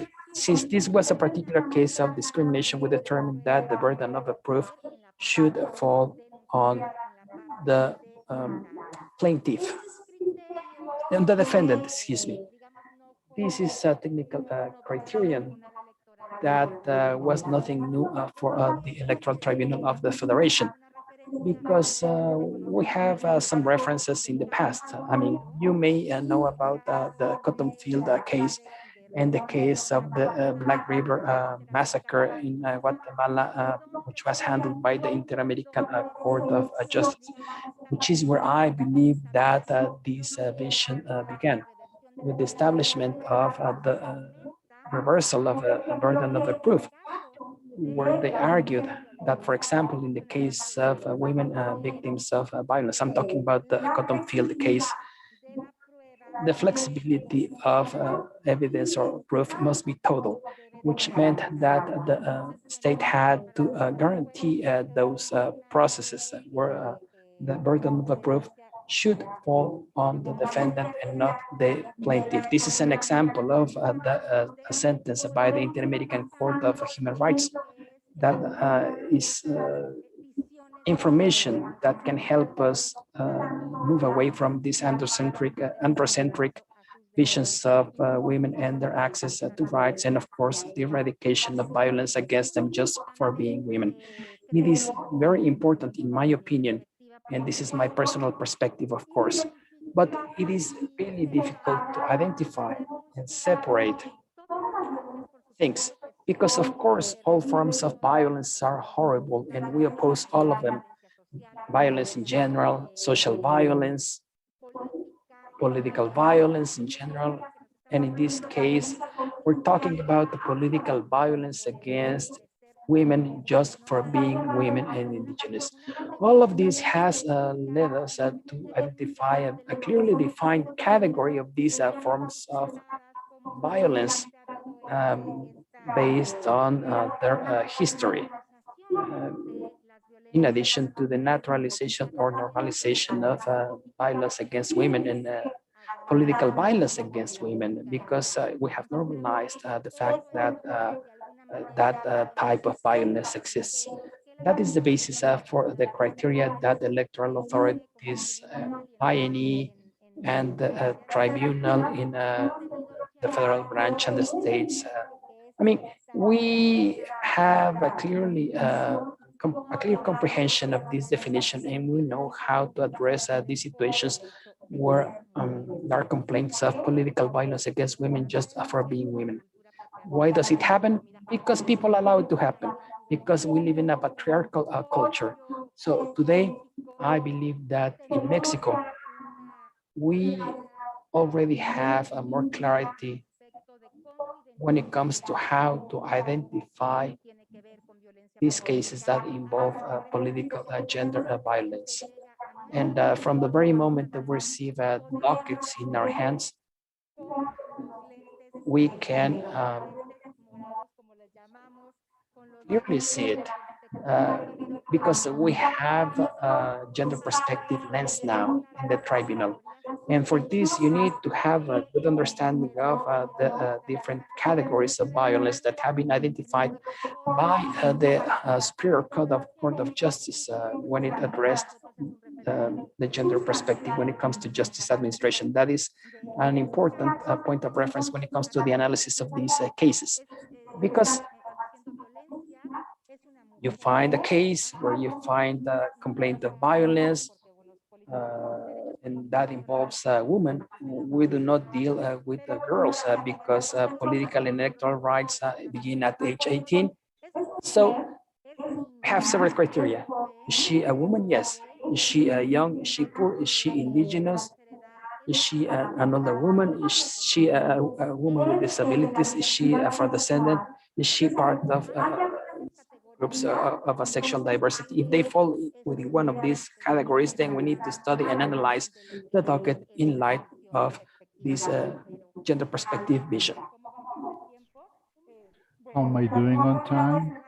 Well, in closing, also I want to say some other criteria in place. We also have another point of view where gender parity, when it reached the Constitution, for me personally, it was great. I thought everything would be solved. If we have parity as a constitutional right, there is no problem. Everything has been resolved. That is not the case. We have to make gender parity effective. Parity goes hand in hand with that terrible cancer, which is violence against women. Perhaps we have understood not in the best possible way what gender parity is all about. We tend to think that women are stealing positions from men. There is a nomination now, they have to be an equalitarian situation in the candidacies, because now the situation is different. It used to be one for one woman, and now has to be half and half. Still, we have this aspirational vision of society. The point is full equality. That's the arrival and departure point. As long as we assimilate more this reality regarding affirmative action towards women and gender parity do not have a negative impact on men. On the contrary, this makes society more equalitarian, more inclusive. That understanding will help us eradicate violence. There is not one single violence against women. There are many ways of violence against women. Mexico, many of the instances that we have heard of, women are victims of violence. First, we wanted to have the right to vote. Then we wanted to be included in candidacies. Then we wanted to have the same number of candidates, male and female. Then to get the public office. I don't know if I can give you this example. It's like video games. You are going from level 1 to level 2, level 2 to level 3. Okay, now we have the right to vote and we can be voted. Now you have the right to be candidate. All right, now a woman can be candidate. Well, but you should not go to the losing districts. All right, now we have regulations to do that. Now you should also get the same funding as for males. So we need also to have the development of leadership of women. Okay, now you got there. We have parity, we have candidates, and now women take office. Either sometimes they are not allowed to take office, or they have to resign to the position, or they don't allow them to finish appropriately in a legal way, according to the regulations, the entire period in office, be it for the municipal positions or for mayors or for deputies or for senators. There is always another hurdle. It's not only up to women to decide to participate in public life. That is our right. It is not out of proportion. We have the right. I also want to be part of the decision-making process in my country and my community. Also, violence has affected their family as well as their working teams. Many of the affirmative actions that we assume regarding protection measures, well, they have to do, or they cover, or they are extended also covering family members and the working teams of women. I'm almost running out of time. I am not able to talk about the rulings, but another criteria, gender of those committing political violence is not important to be recognized as such. Either a violent man or a violent woman, that has to be equally sanctioned. We believe that only men are violent against women. Unfortunately, that's not only the case.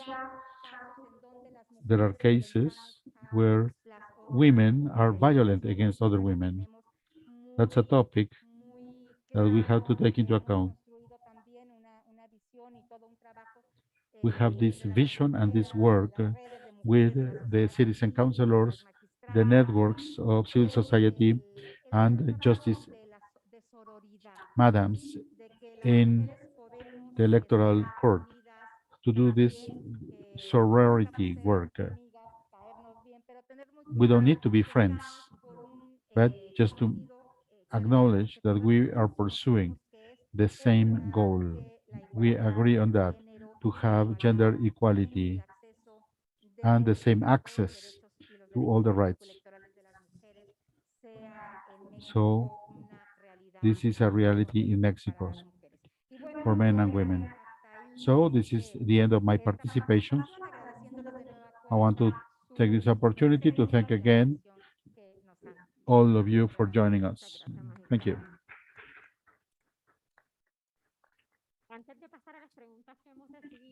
We have received several questions for those of you in person or joining us. This is not a feminist viewpoint. This is a topic of human rights. When we talk about inclusion, this is to close the gap that there is in place regarding human rights. We are dealing here with human rights. It is so simple.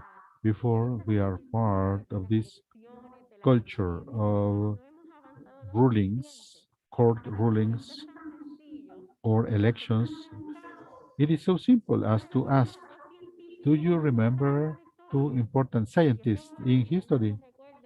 And they will talk about Albert Einstein and Isaac Newton.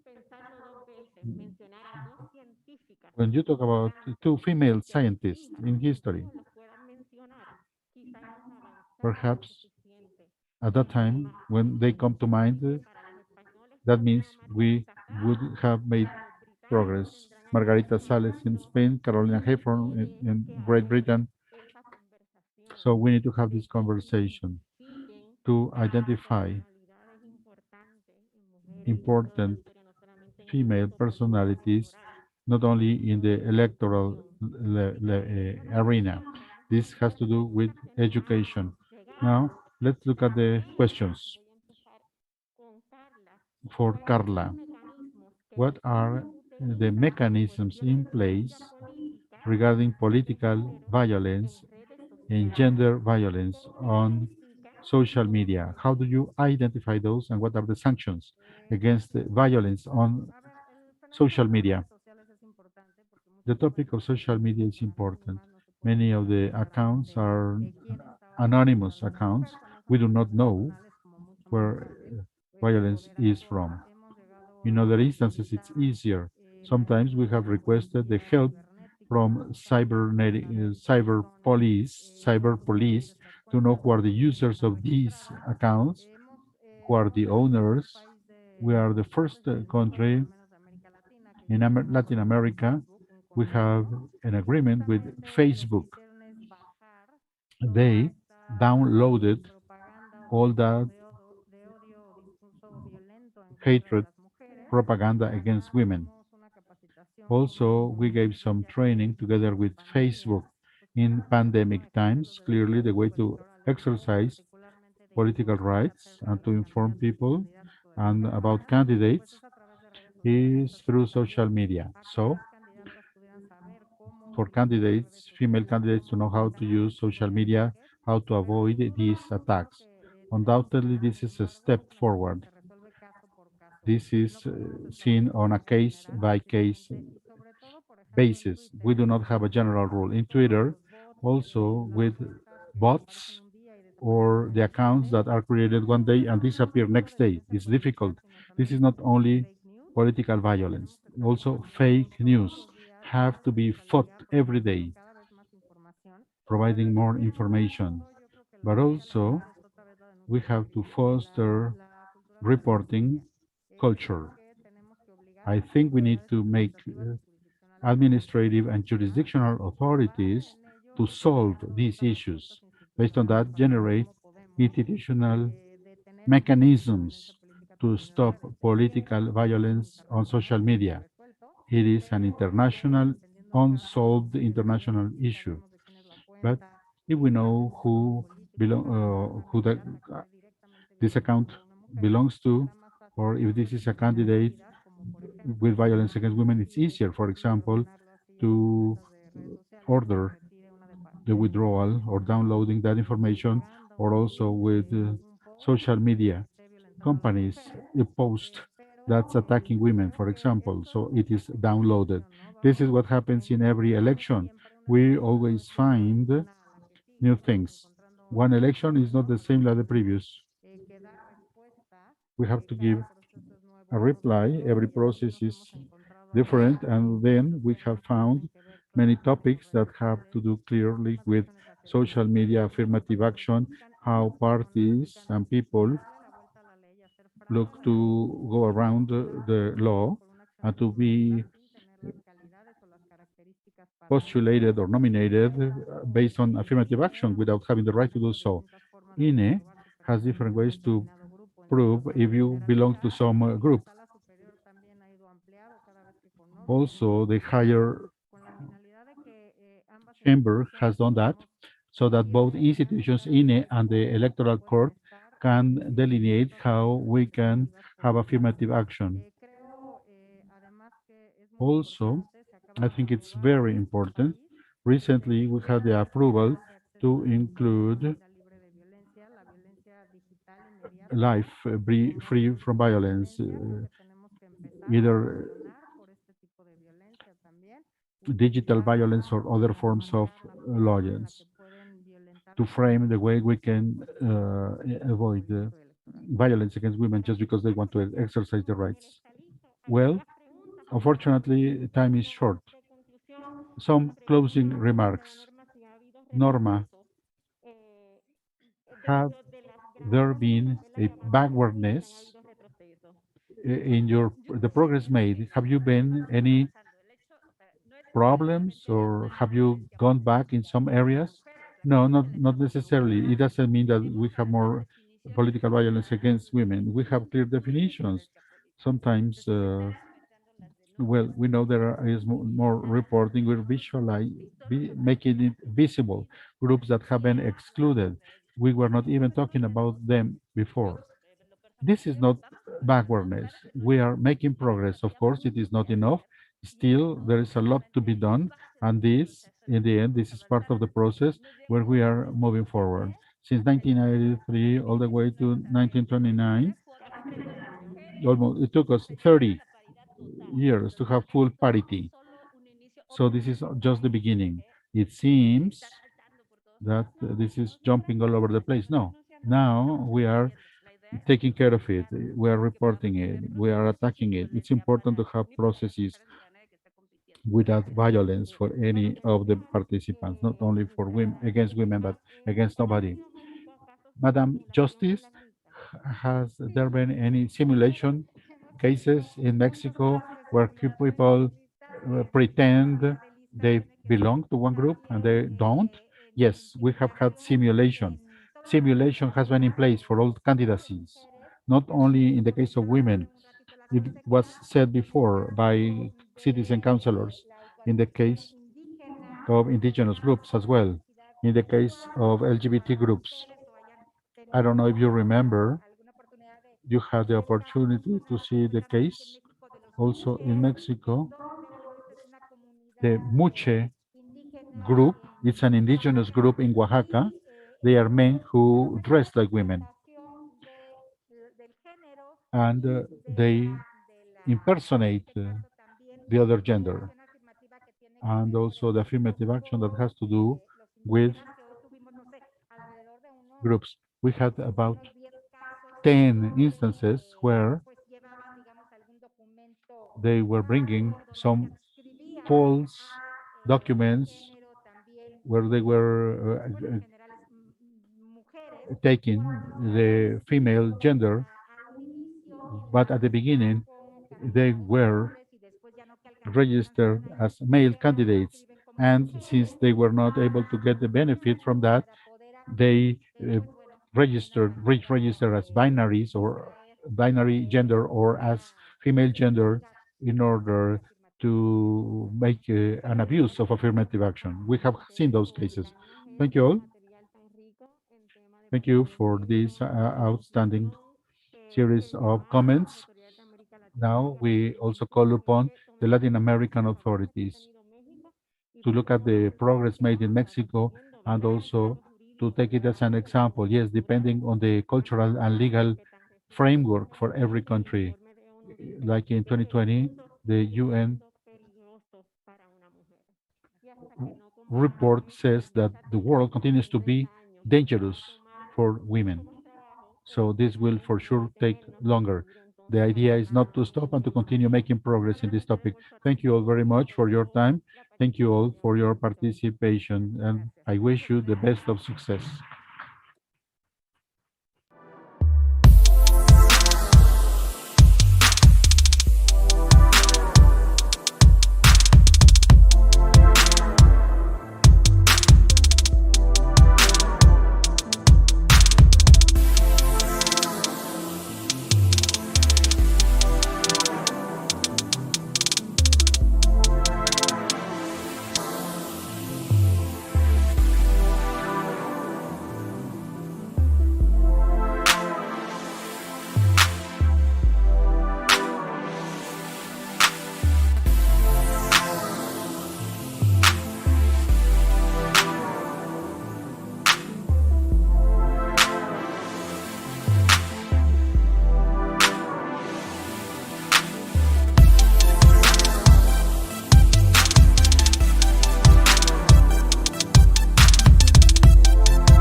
of this event, which has to do with the topic that we have called Certainty 2021.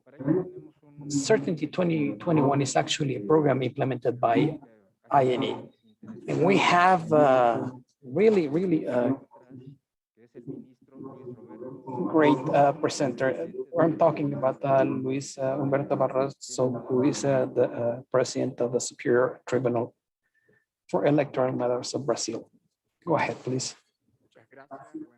Thanks a lot. Good afternoon, good evening to everyone. It's a real pleasure and an honor to be here with you. I want to thank you all. I want to thank the organizers, including the INE and the Electoral Tribunal of Federation for their invitation to moderate this session where we're talking about the issue of misinformation. I want to apologize for my Portuñol because I'm speaking a combination of Portuguese and Spanish plus the Argentinian accent because I have worked a lot in Argentina, and that's the reason why I have this accent. We we have lived the third industrial revolution, which is the technological revolution. This revolution has changed the way we live, the way we shop, the way we travel. And I believe that this third industrial revolution, which is the technology or ITE revolution, has changed our lives for better. We actually developed a new terminology and vocabulary with words that identify functions and aspects that we didn't know about in the past, without which we would no longer be able to live the way we do. I put together a short list with Google of these new terms and words. And Google is one of them.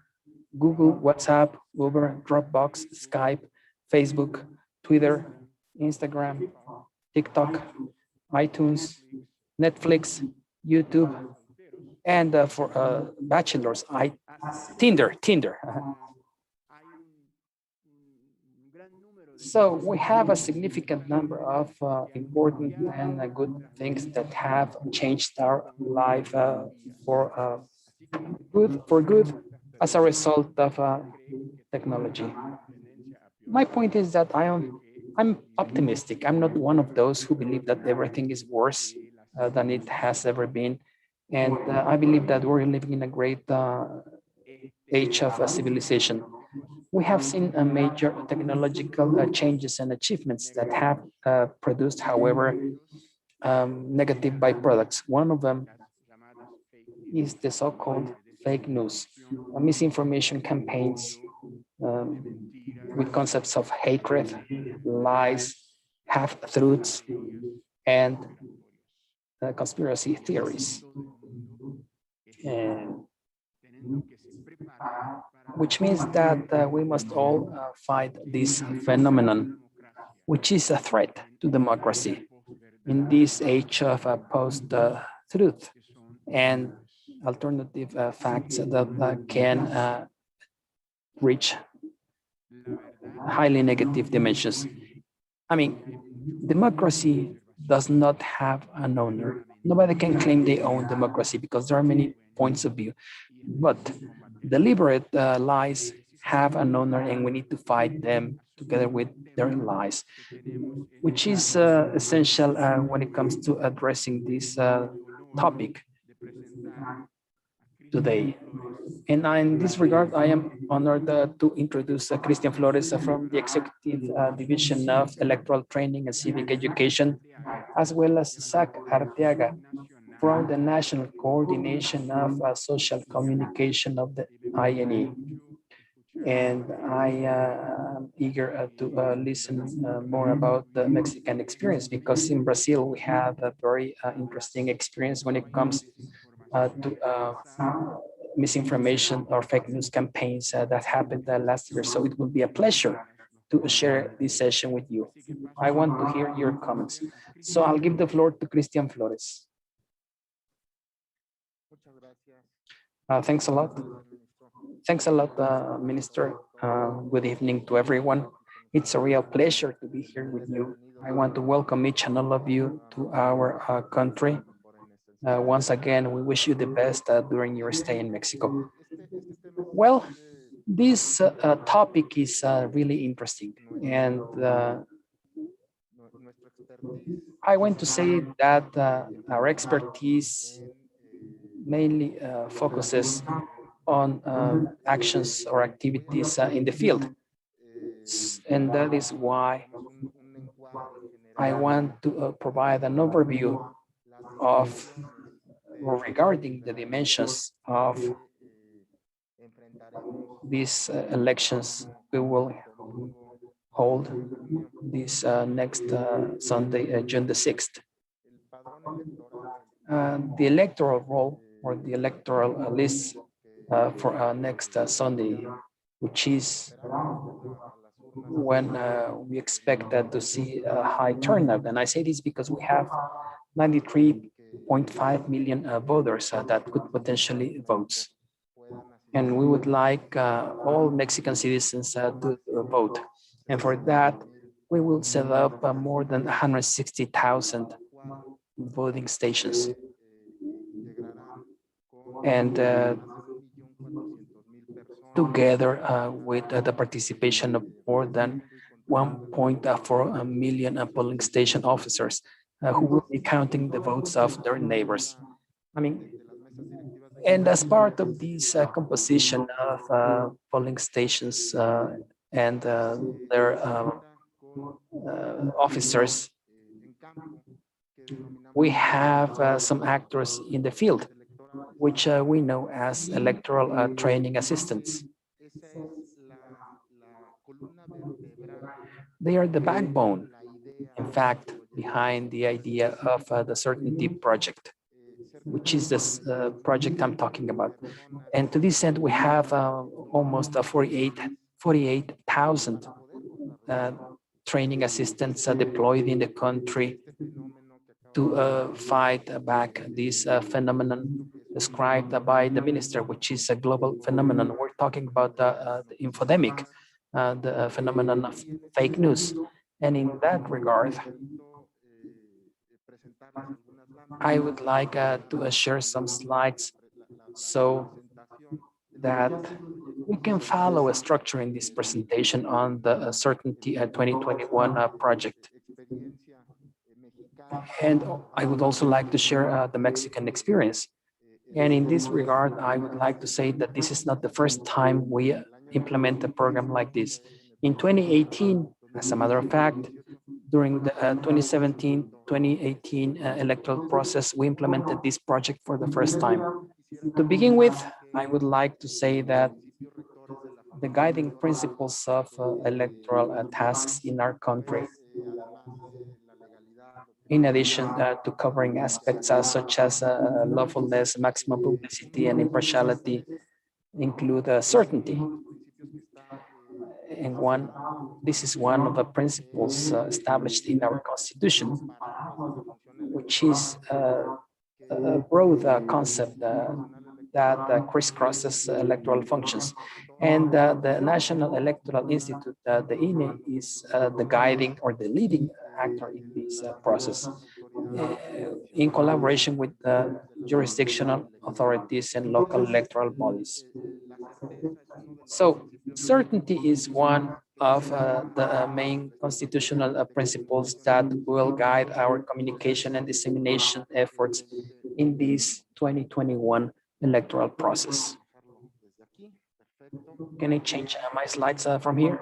Well, what are the main objectives of this project? To begin with, I must say that we want citizens to have certainty, and they must have confidence in the sense that their votes will count and will be counted.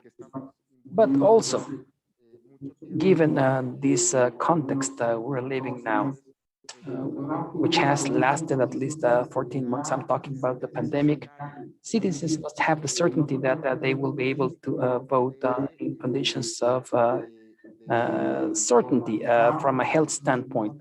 I mean, we not only have the challenge of organizing elections in such a diverse country like Mexico, which is a country with an important cultural and social diversity. We also face the challenge of dealing with the pandemic, which involves not only a logistical but also a communications challenge, because we need to make sure that voters can have the certainty that they can go to polling stations to vote with certainty and with safety. So this is one of the objectives during the election day.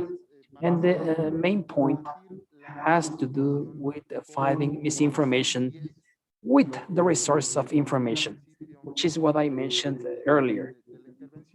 This is what I mentioned earlier in this intervention or in this session, with the verifiable information all throughout the electoral process.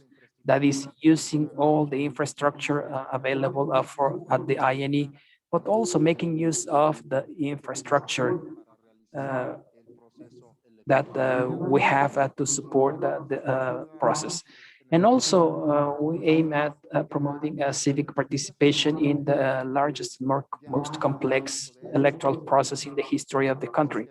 A lot has been said about this. I heard Councillor Humphrey talk about the early stages of this type of efforts, and she's right that when she says that this is one of the innovations that we have implemented in recent years. What is the background of this project or this program? As I mentioned earlier, this is a program that was implemented for the first time in 2018 and in local elections in 2019 in the states of Baja California, Aguascalientes, Quintana Roo, Tamaulipas, Durango, and in by-elections for the state of Puebla, we implemented this program. That was back in 2019. And in 2020, which is last year, we also implemented these projects in local elections in the state of Hidalgo as well as the state of Coahuila, which was the first election organized by INE together with the local public electoral bodies. And of course, we implemented the Verificado MX project. This was in the electoral process of 2017-2018. This was a supplementary program implemented together with this campaign. A key component of the certainty program mechanism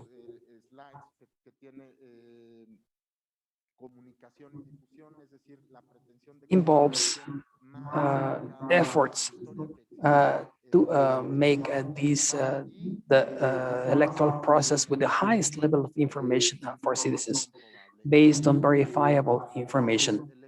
And when it comes to the electoral process, we also have the information system on election day, the so-called SIJE, which is an information system to provide information again on the election day.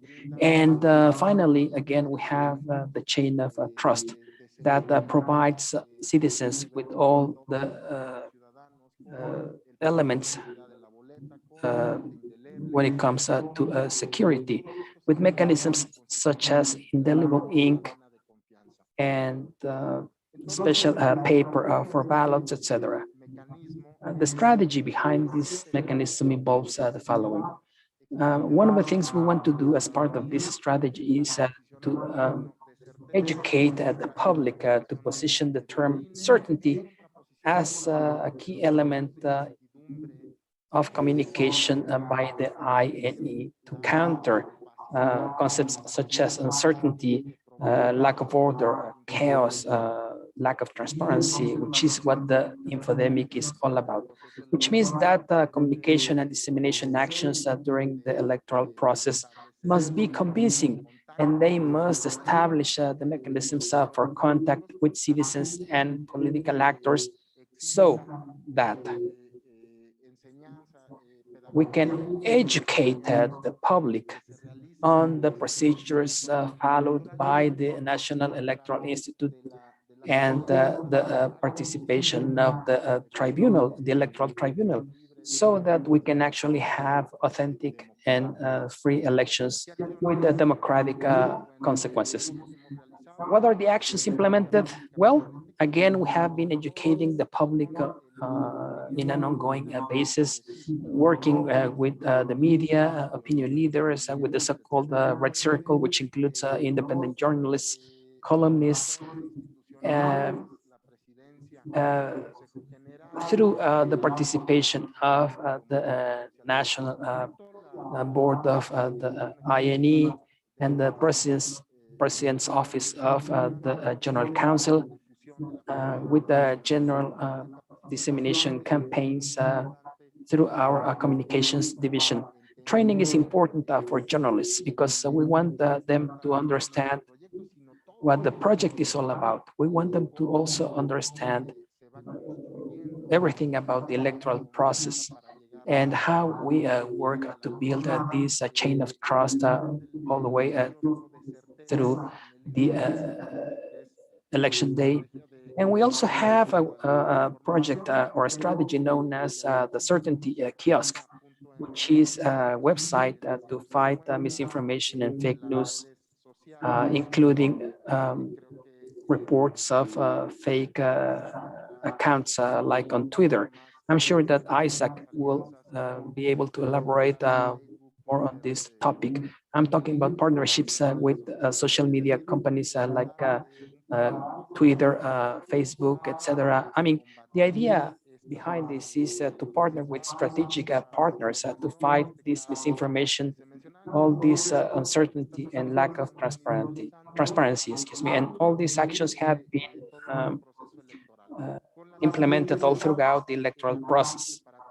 And that includes the preparation stages for the electoral process, which began last year because the preparations for an electoral process like this start or begin several months before the actual process. This was back in September. We had an initial state going from September the 7th to December 2020. And then we had a pre-campaign stage. We had the period between campaigns, which lasted all the way to March 2021. And then the actual campaigns from April the 4th to June the 2nd. And of course, we will have election day on June the 5th and the 6th. And this is all aimed at giving the public more certainty. Let me now refer to some specific actions that have been implemented in each of these different stages to develop and implement the strategy, as well as their conception and their design, all the way to the approval of the strategy with the participation of media outlets, universities, civil organizations, and efforts to educate the public with the support of different media outlets and the so-called Red Circle, which involves journalists and others. These are some of the mechanisms that we established or followed in this our website when we made our initial efforts to fight these fake news. The first action you can see is this. In this particular image, we are denouncing the illegality or unlawfulness of actions by individuals who claim that they were authorized to issue voter IDs, which was not true because that was illegal. Yeah, during the pre-campaign stage, we completed our training to media reps together with the development or the creation of contents for civic education, electoral matters, etc. And we began to share this information to raise awareness among all the different officers of or officials of the INE all throughout the country so that they could learn more about the Certainty project to promote the institutional fight against fake news and misinformation. Now, we have a third period, as you may recall, which is the period between campaigns, where we published contents both with communication materials and civic education materials to give certainty to all our members or employees in charge of implementing the strategy. Because our own people can counter these fake news and unlawful actions. We also worked in this regard with social media and others. Let me skip directly to the election day. In this particular case, I want to say that we have already set up and we have already set up a war room known as INE 2021 Certainty, which is similar to our program in 2018 and 2019. Once again, we implemented the Certainty Kiosk program for 2021 in coordination with the information coming from the war room. And we also implemented a system to share information on electoral results on election day. So this is part of the different actions that we have implemented. And basically, I wanted to give you an idea of our model of operation. We have also actions to monitor fake news and all acts of misinformation that could be found or that could occur on social media. And in this regard, the idea is to develop a structure at the INE as well as a mechanism on the ground that allows us to gather evidence of these fake news that could be present all throughout the country on all the social media that we have access to. Well, I hope I didn't take too long. So that would be basically overall what I wanted to share regarding the certainty mechanism. Thank you very much.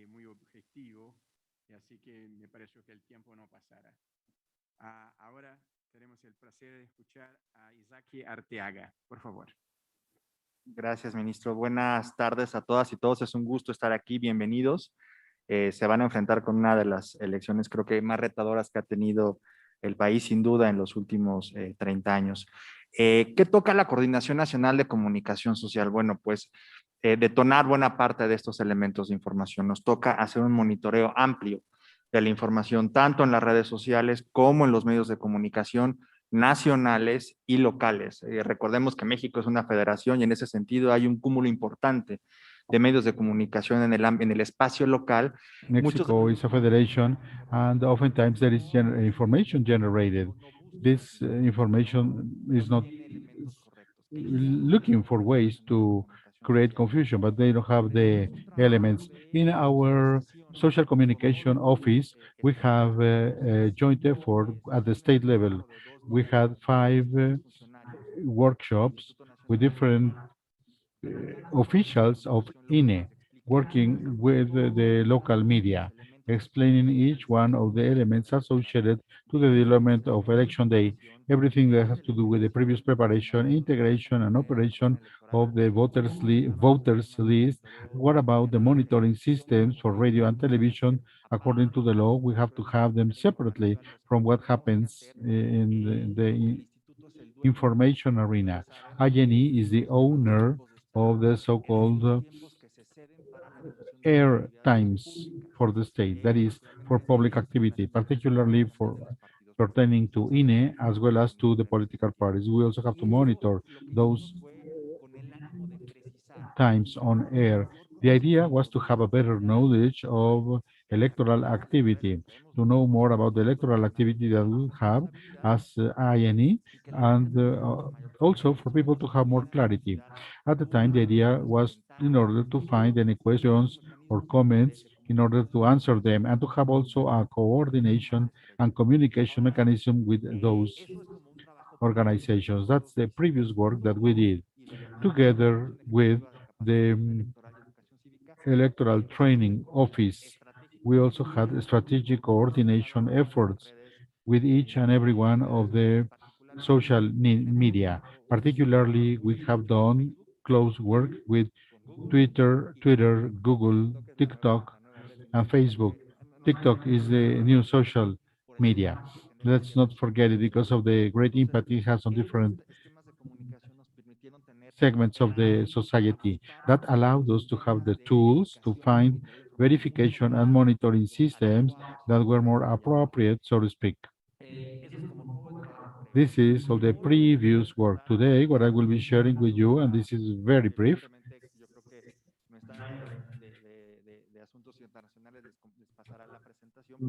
we will have this PowerPoint deck available for you if you need it. This is how we are operating. We are monitoring the information. That's why I was on the cell phone.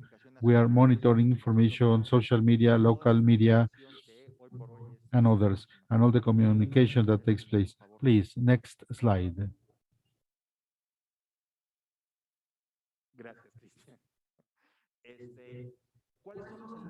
What are the 6 elements that we are looking at now with a team throughout the country analyzing the information? We have 7 blocks: electoral specialist, violence, electoral organization, all the elements that have to do with setting up the voting stations. Sanitary protocols are necessary because of the pandemic to make sure they're being applied, to know if people have questions or if there are any specific comment that could have an impact on election day. Number 5, we are also discriminating station polls. We have inclusion, and it has to be also included in this verification process of information. Number 6, fake news. There is a wide space for those. It may be cross-sectional, electoral offenses, electoral violence, etc. How do we operate? Today we have 50 people working on this project. It may seem too many people, given the information generated on an electoral process with more than 20,000 public positions to be elected. This is at least the minimum we need to develop. These monitors or men and women are distributed throughout the country. They are coordinating all the information analysis work, as well as with some specialized monitoring tools. Facebook gave us a monitoring tool. One people will be focused on Facebook. This is a closed-ended network. We need less observation in comparison to what we can find in other social media. And this is also a search engine for Google. 2 people will be focused only on those information elements. We also have an operational coordinator. All these people already have the search criteria. We carried out the second drill. It went very well, and we have been fine-tuning, monitoring aspects, what to do, what words need to be detected, analysis processes.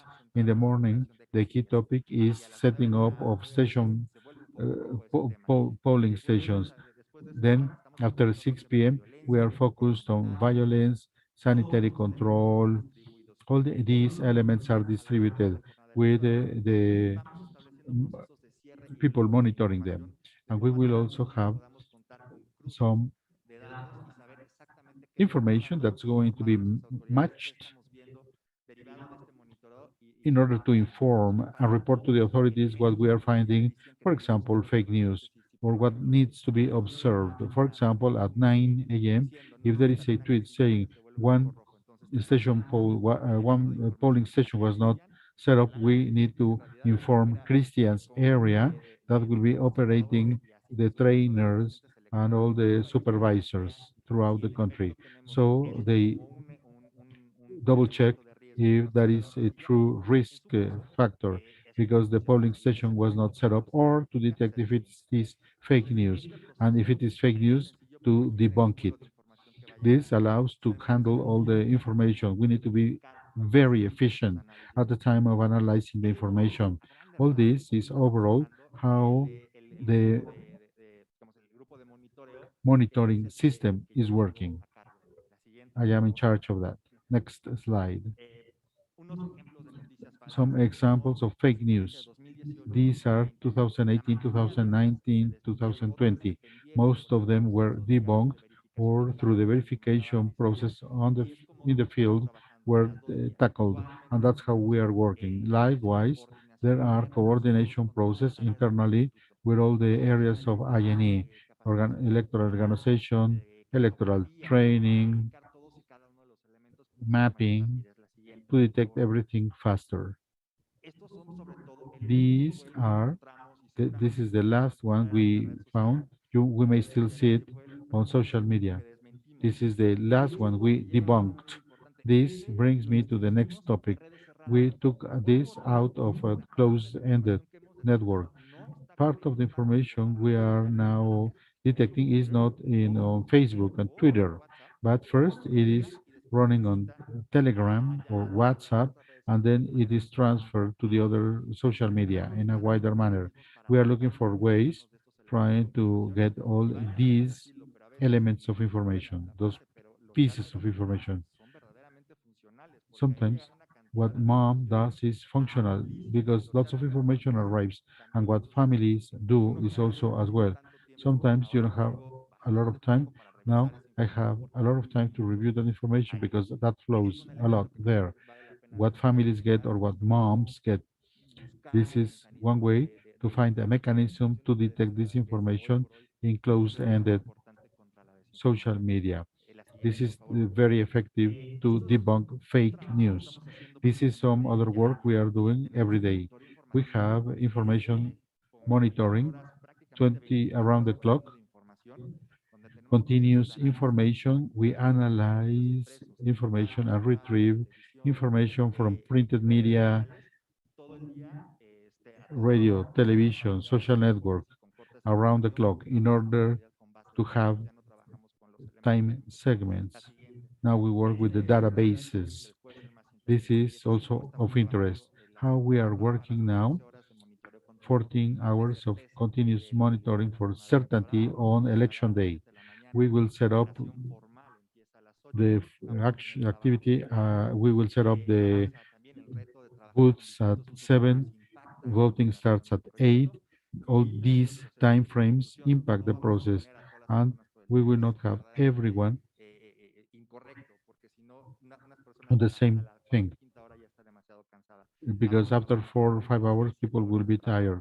We'll try to have 6 or 7 hours of continuous work with 2 blocks of people working. Next slide. We will use TweetDeck. TweetDeck. Definition of keywords. We work together with all the areas of INE. This is a repository of information. This is translated. So this is transferred to visualization templates such as this. This is overall the work we do, not only people monitoring, but also people analyzing the information, which is more significant because the citizen councilors are interested in knowing how the information is evolving and how it is impacting at the institutional level as well as on the conversation on the institutional stakeholders as well. This is interesting for you to review. Should you have any later questions, please let me know. We will operating with WhatsApp and with working schemes such as Teams in order to have a visualization of the information in a segmented way. This is carried out in forms. Somebody is analyzing the downloaded information and somebody else on a panel detects where we have more lack of information or fake news, in what state, the topics, the trending topics, and also to add information in order to have a better and more specific search criteria. This is overall the working promises about the seven districts of the country. This is organized by state, assessing always what could be the information burden depending on the type of election, the detection of problems we detect in the territory based on social media as well as on media information. And that's how we are able to distribute the information that can be more egalitarian. We will also find challenges to assess how we can improve these analytical processes. Next slide is for table 4, and 5. This is how we are getting organized. The challenge is how operational we develop these working schemes to guarantee timely information and high quality information for decision making. Thank you. Muchísimas gracias a Izaki. Thank you, Isaac Arteaga, for this detailed explanation. Thank you very much. Now, we have 3 questions for our panelists. Some are in English. This is for Christian Flores. Basically, how do you define hate speech? Does it need to be taken down? And how can you reconcile it with freedom of expression? There's a question from Fritz Siregar from Indonesia. La pregunta entonces es, ¿cómo define? How do you define fake speech? And does it have to be downloaded? How can we reconcile this with freedom of speech?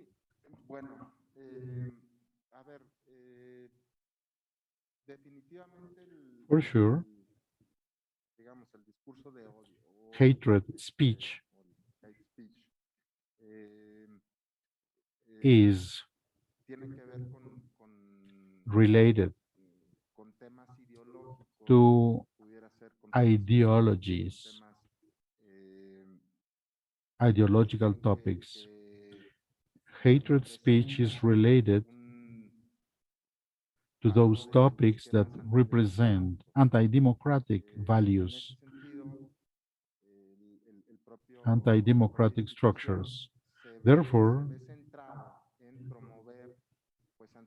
INE is focused on promoting all and furthering all democracy principles. Your question is very interesting, but it's a complex question. We know the project is focused on fighting particularly fake news, basically on technical, operational topics, but also on topics of principles, regarding principles that has to be mentioned. Furthering democratic values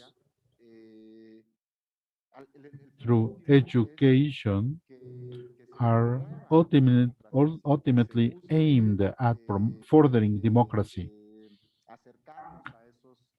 We are trying to get close to these principles. Therefore, by fighting and debunking fake news,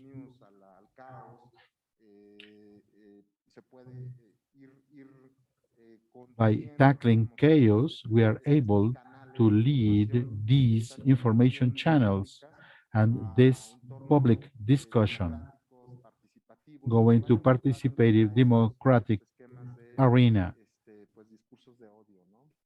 So focused on hatred speech. In Brazil, we talk also about attacks to vulnerable groups, or when there is an attack by offending others, disqualifying others, or with bad words. How do you say bad words in Spanish? Excuse my Portuguese. I have another question. How long has it taken you at INE to establish the certainty program in order to tackle fake news? The first time we developed this project was for the 2018 election.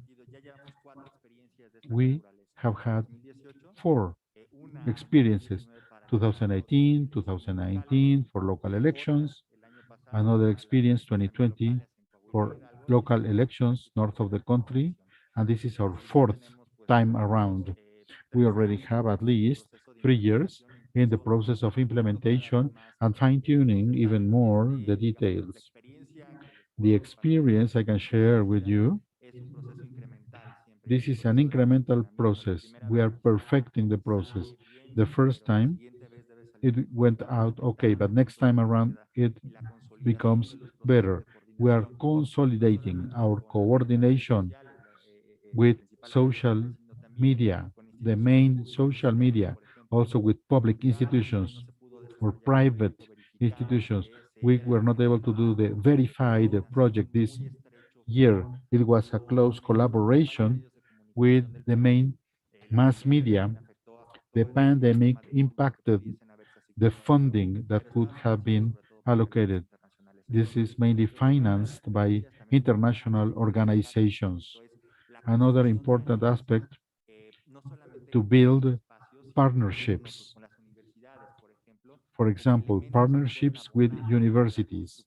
They can help us to analyze information, to evaluate information, to detect information. So partnerships are important.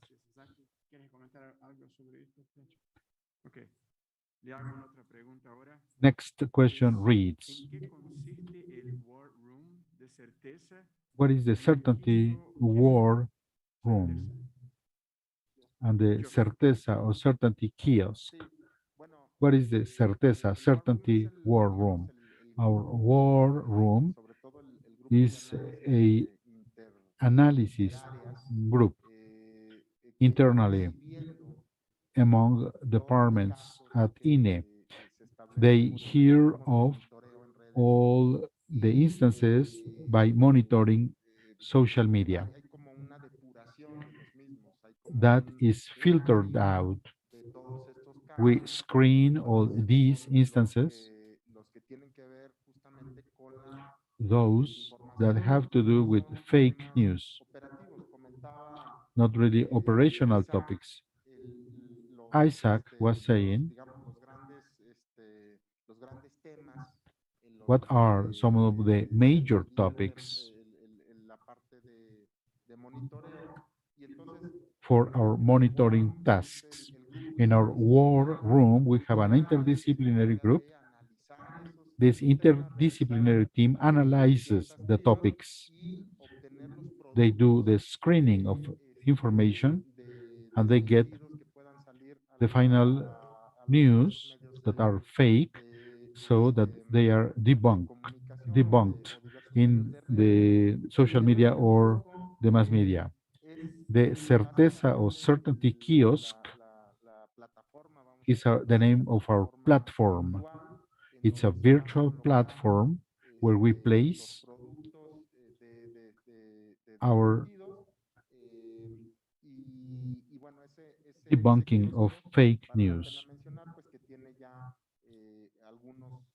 This kiosk has been in place for some weeks already, and we think it will continue to work in the post-electoral stage. Any further comments, my peer? Look at this. The Certainty Kiosk is a virtual space through which we link the analysis area and the monitoring area. The analysis area has at least one member of every area, one people for gender department, one people from other areas. We need to have that expertise to take care of those instances in particular. Also, we have the participation from the security department, from the field department. In this analysis, we have all the different departments of the institute represented to solve any issues. This is a common space, a virtual space, which also works in order to analyze the information and to come up with the best answer when somebody is filing a request or through the social media or through the mass media. No more questions. I want to thank both of you panelists. This was a very interesting presentation. Our experience in Brazil is similar regarding monitoring mechanisms. Associations or partnerships with social media, so the fake news are downloaded. More than controlling contents, the idea is to control unauthentic behaviors, the use of bots or unusual behaviors to attack fake news without censorship. But obviously, when fake news arise, you need to have a readily accessible system to have access to social media. We had in Brazil a partnership with 9 organizations. Every time monitoring was saying something, we would resort to the agencies, the news agencies, and that was debunked right away. We should not leave fake news to remain without an immediate reply. And of course, instilling awareness of people.